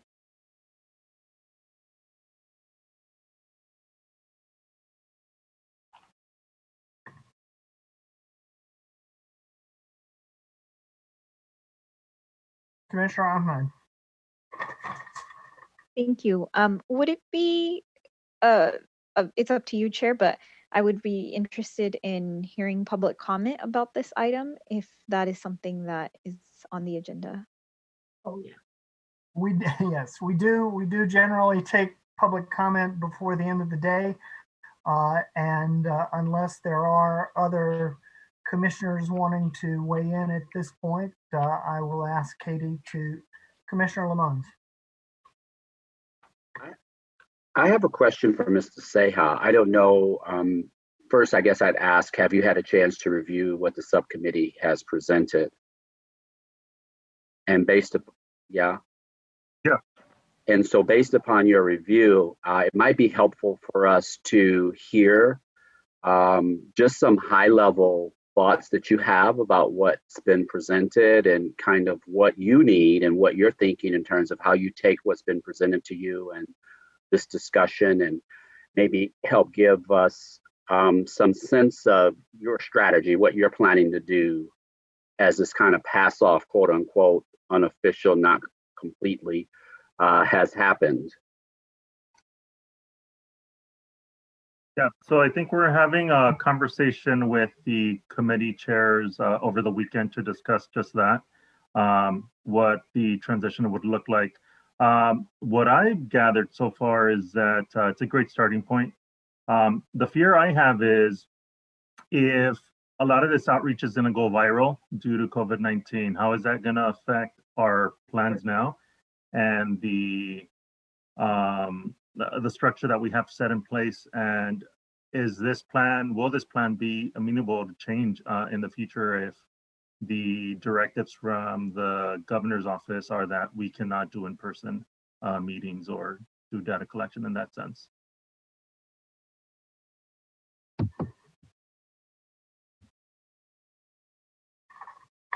Commissioner Sinai. Most of our thinking behind this was that it was virtual. So it was more the other way around. There's the other way around, meaning all of a sudden there's a vaccine, we've all gotten it, and we can, so no, it was all, that whole thinking behind this was virtual. The piece I think that's still missing is on the final kind of the line drawing and how we're going to do that. And I think part of that is we keep hoping we find better tools so that we can engage folks with that. And I'm a bit of a broken record on this, but I hope that we can have a robust element of this, introducing the commission and the legal framework, understanding we don't want to get into the weeds on the legal framework, but we do need people to understand who we are and the constraints within which we are going to be getting this done. Mr. Seha, was that a hand up?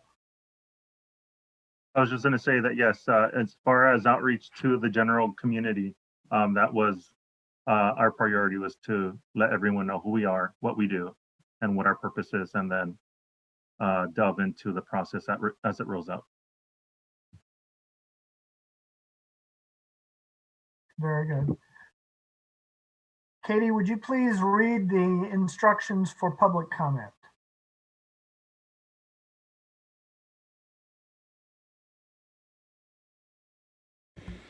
In order to maximize transparency and public participation in our process, the commissioners will be taking public comment by phone.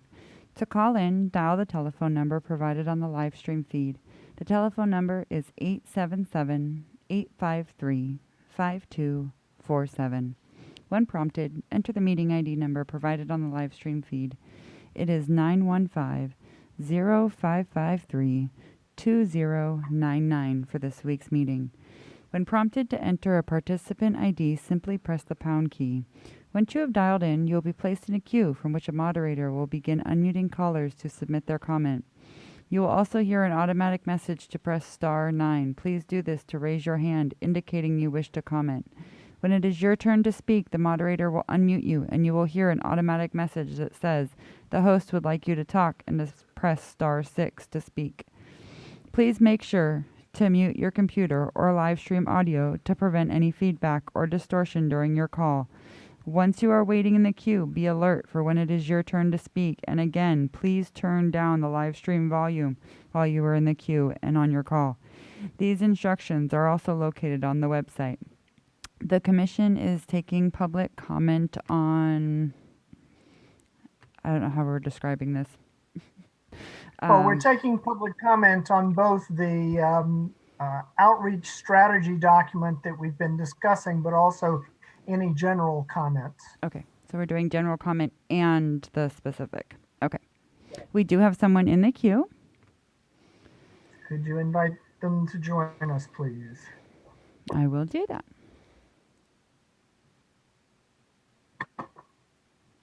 Please state and spell your name for the commission or for the court reporter. Yes, it's Lupe.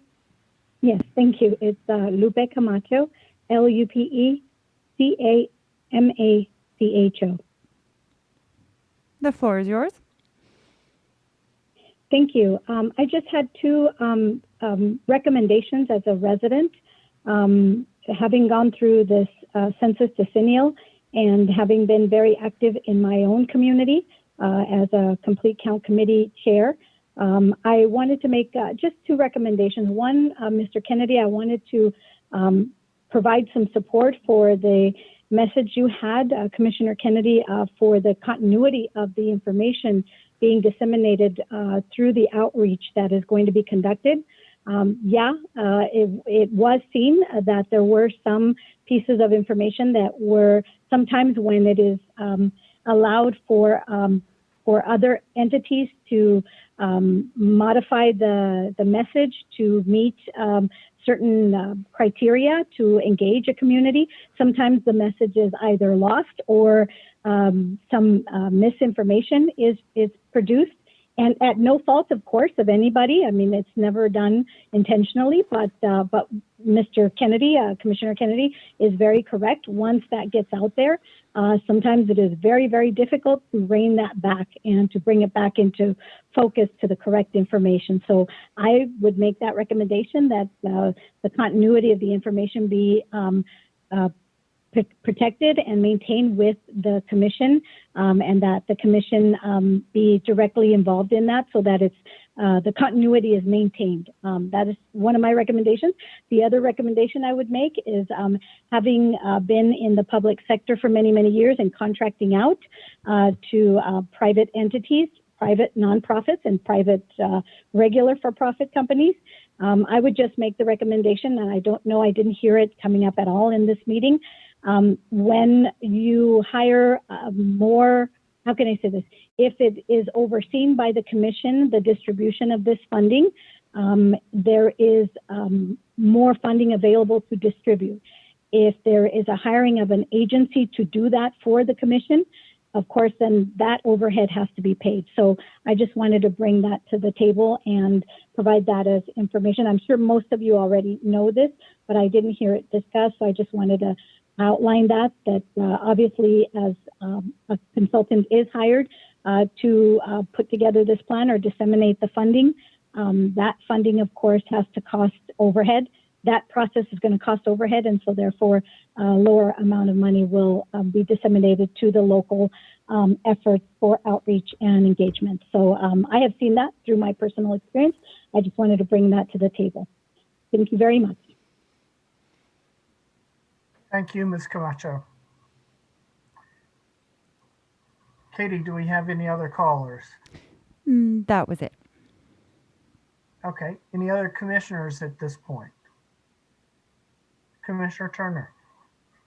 Thank you, Chair, and thanks. I appreciate the comments from Ms. Camacho. A couple of things I wanted to lift for that. I still want us to balance any potential administrative fee that would be charged if indeed there was a fiscal sponsor with perhaps litigation that we may have if indeed we have unfairness issues that we have to deal with later based on how the grants are distributed, number one. And then also on the input and the consistency of documents, we took comment from several organizations to ensure that they help us be able to reach out. I'm thinking even of NALA that talked about allowing them to see themselves and participate in different ways. I still am a strong advocate to ensure that we hear that and allow flexibility. Frequently being in the field, if we receive information that is so vanilla or so technical, we will always change it anyway. By the time it comes out, we always own it to make sure that it is something that we believe will reach the people that we are trying to reach. And so I don't know that we could ever be totally in control of what goes out, whichever way we do it. I just think that if we engage the organizations up front and get their input and use their input to create the material to begin with, that may give us a better opportunity to have it look like we want when it's disseminated. Thank you. And I think that also goes to the point that was made earlier today that, having a coordinating, a communications coordination group would be important in this situation, because that could certainly help ensure that, groups have adequate flexibility while also ensuring the quality control over the factual correctness of the material that goes out. Commissioner Lamont, was that your hand? Yeah, I just wanted to concur with Commissioner Turner. I think we have to balance between the two and give flexibility. I'm hoping that we're, our basic who we are, there's no flexibility in that. We are who we are, right? But in terms of how what we're asking from the community is communicated, I'm hoping we're going to come up with frameworks and templates that really give space to the communities. And when I say I'm really talking about those that aren't your mainstreamed organizations and groups that are used to dealing with and utilizing information that comes out from the state, who've been acclimated to that. We're talking about the hard to reach communities. We're talking about communities that have trust issues with government.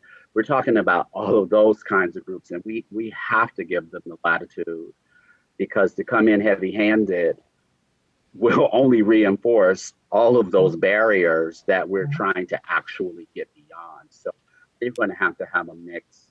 And what Commissioner Kennedy just said about having this group that can advise and support, I think will mitigate some of the frustration and blowback that we'll get, because we are going to get it. That's just, we think the maps are going to be challenged. We've accepted that. But trust me, when you begin to talk about the kind of outreach enterprise we're trying to put together and achieve, we're going to get blowback from the community, because we're going to do our very best, but it'll be what it's going to be. So I'm glad we're having this. I've been looking forward to the discussion today. And I still am of the belief personally that there's some key outcomes that we want that I look forward to us addressing in our next meeting from community. And I'm not clear, I have ideas, but I'm not clear as the commission on that yet, what those outputs are that we're expecting from them. We know about the education we want to give them, but it's in service of something. And I'm leaving that open intentionally. I think that that's a discussion that we should definitely have in our next meeting. We have time set aside for outreach to discuss. And I guess in my mind, I kind of think of this whole thing like a puzzle, and all of the communities across the state have a piece, and we're wanting to understand their piece of the puzzle and plug it in. And like in my head, that's sort of a very simplified idea, but I think we have to come up with some kind of simplified idea to communicate to the community what we're wanting to get from them. Because when you think about community of interest, we all know that that can mean a lot of on the ground community. What does that mean? You know, and then the other thing is to be able to then translate that community of interest into a map. I think we've got to come up with those very simple mechanisms that allows community to be able to do that. Because yes, I can tell you all about me and my community and all of that, but that doesn't mean that I can then translate that into something that is absolutely usable by the commission in its process. So if we could help solve that, either through community groups helping us, or we have ideas about how we solve that in that real simple 1, 2, 3 kind of idea that makes it easy, I think it'll be helpful to really get usable feedback. Yeah, so thank you. Thank you. Commissioner Sadwani and then Commissioner Akutagawa. Very briefly, I agree with all of the comments that have been said, particularly about the caution that we should take, and I agree with that. And I just wanted to also put out there, this is uncharted territory. And this morning we spent a lot of time talking about the maps being litigated under VRA compliance. I would hate, however we proceed with utilizing these funds, I would really hate to see the maps undergo litigation for VRA compliance and have it based on how we have put out these funds or who we have contracted with, what kinds of communities we have contracted with. So I just want to offer that. I don't know that that would be the case, but because it's uncharted territory, I'll leave it at that. Okay, thank you. Commissioner Akutagawa. I just want to say I appreciate this conversation a lot. It's been really interesting and just hearing all the various perspectives that come up. And I know I may have thought about one thing one way, but I think as I've heard the conversations, I've really come around to perhaps maybe going back to where I originally was for various reasons. And one of them is what Commissioner Lamont just brought up about hard to reach communities and communities with trust issues.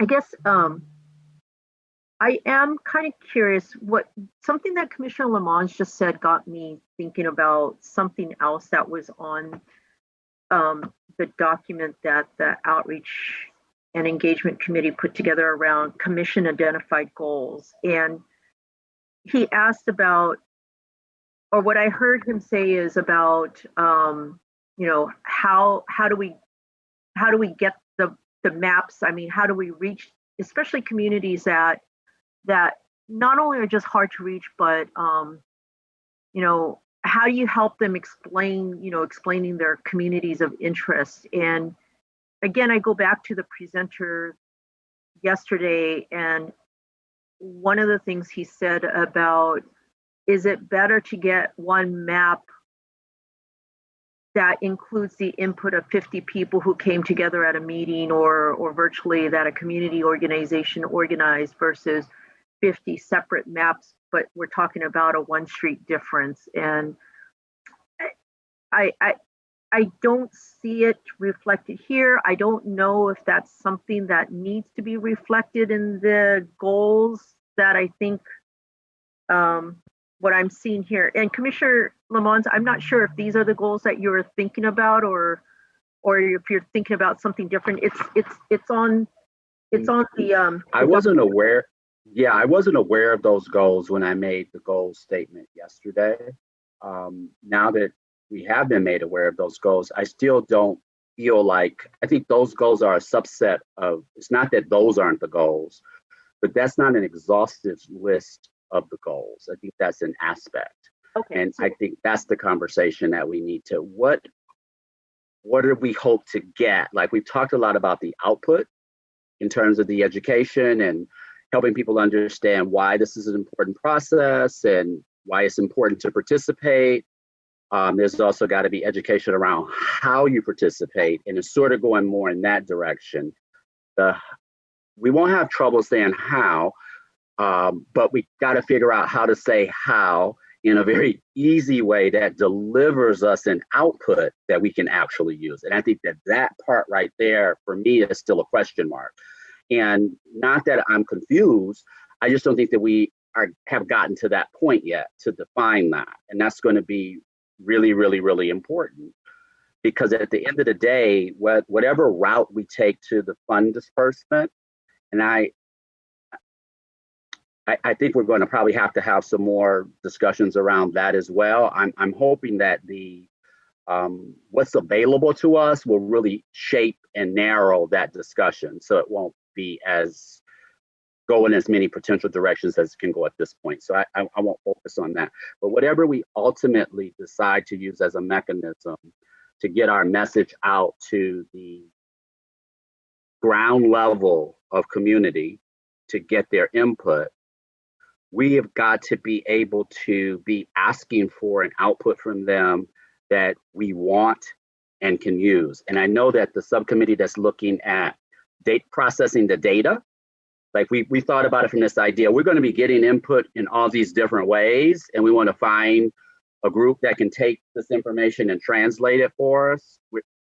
That's yet to be seen. Like, what are those ways? How is that going to be and again, we're trying to figure all this stuff out. But at the end of the day, in order to send any of these groups out and say, okay, this is what we need you to come back with, and that's what you've demonstrated by coming back with that thing.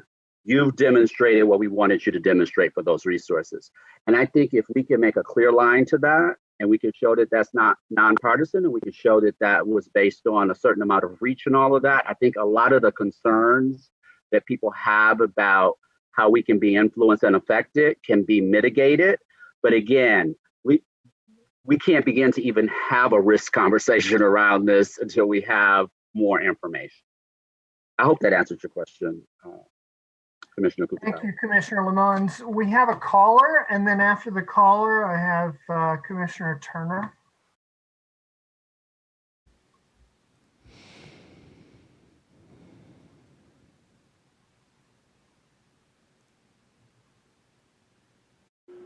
If you'll please state and spell your name for the court reporter. Hi, this is Rosalind Gold, ROSALIND, and the last name is Gold, GOLD, and I'm with the Naleo Educational Fund. And I just wanted to ask for some clarification on an idea that was mentioned earlier, and I may not be understanding it correctly, so my sincere apologies if I'm not understanding it correctly.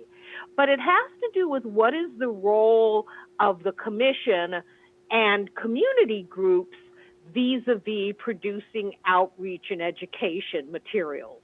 There's actually a role for both.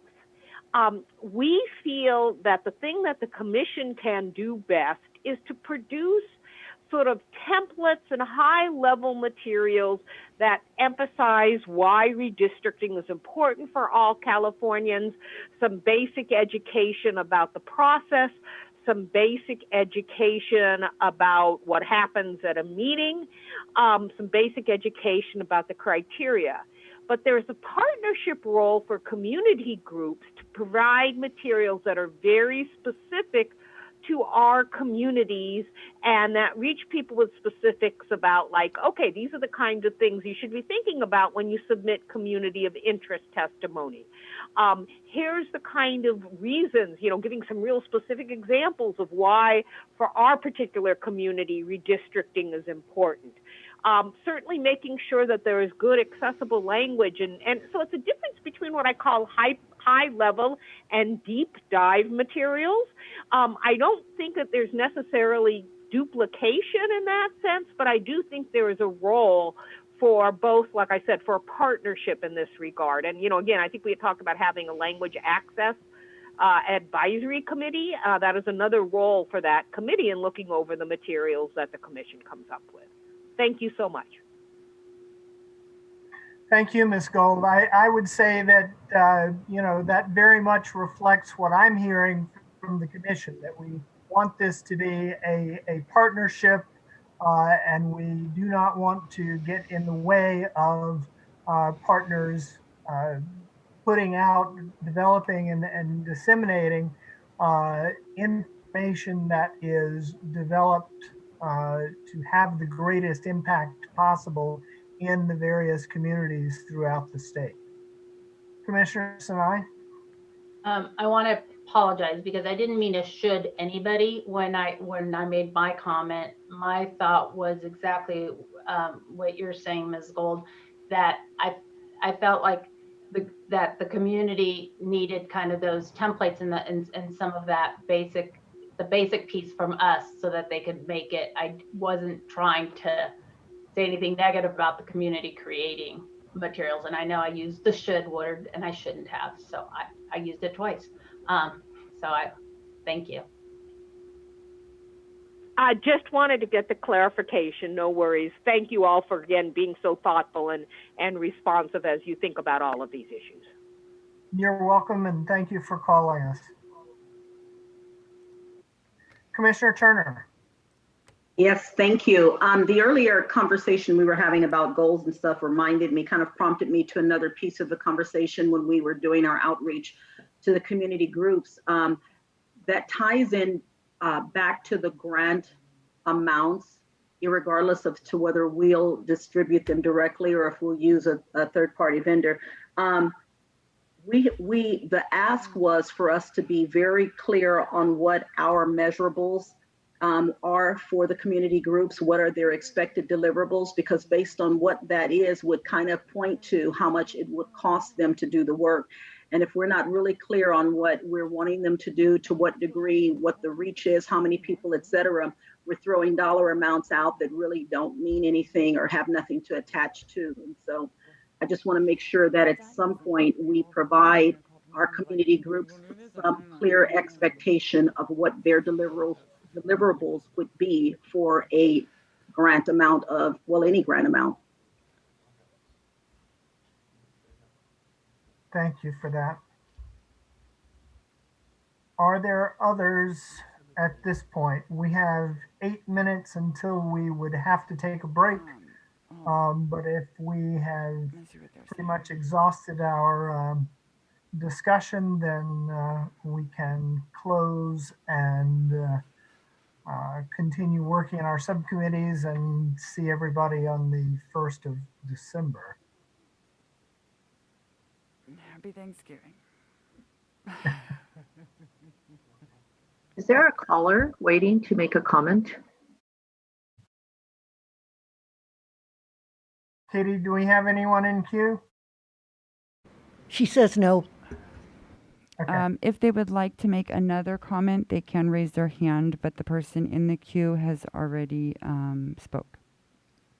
Okay. So if you would like to comment again, you may raise your hand in the queue by pressing *9. Nope, she's just listening. Okay, very good. I want to thank the subcommittee for all your work, for leading us through what I think has been a very valuable discussion, and we certainly look forward to continuing it at the next meeting. It is still agenda item 10, for the next meeting, and we're looking forward to continuing this discussion. By which time our communications director will have gotten together with the outreach subcommittee, and we'll see if we're able to make progress on the hiring of our deputy executive director by then as well. And cell phones. Raul has already written to confirm my mailing address, so I have a feeling that the phones are on their way or just about to be on their way. Commissioner Akutagawa. If we have other comments or questions on the rest of the document, on this communities of interest strategy map document, or proposed strategy map document, should we just email it to either the commissioner directly or via staff? I have been sending those sorts of comments through staff. Director Claypool, are we good with that, or how? Marion, how should we handle that? I would suggest you continue to do it through staff since this was a public discussion. Any additions to that discussion should be done in a way that promotes public exposure. Very good, thank you. Commissioner Sinai. I just realized that we forgot the first part of this agenda item, but don't worry, we're not going to do it now. I'm not going to keep you all here. But you were supposed to give your regional reports so we could see how things are going in the regions, if there's any recommendations to split regions and stuff like that. So please be ready for at our next meeting to have that conversation. I can say, I guess, as number 2 on the coastal region, that the reaction that we got from census folks was, well, you're going to get all you need from Director Katage, and thank you very much for reaching out. So now that we've had Director Katage's presentation, we're going to reach out again and reiterate our request. And we were as lead on San Bernardino and Riverside, we were kind of aware that that might be the reaction that we got if we contacted them before Director Katage came and spoke. So now that she's done that, we'll be in touch with the teams in San Bernardino and Riverside. They were the ones who were leading the conversation here in San Diego today, the census legacy, and they have, I didn't get it correctly, but just to think about the way they're looking at redistricting is kind of, you counted, now let's count. And it's something around that way. So you counted as a number, but now let's count politically. So something to give to you, Mr. Seraf, to play with. Good. Okay, thanks everyone. Have a happy Thanksgiving and look forward to seeing you on the 1st of December. Happy Thanksgiving. All right, everyone. Happy Thanksgiving.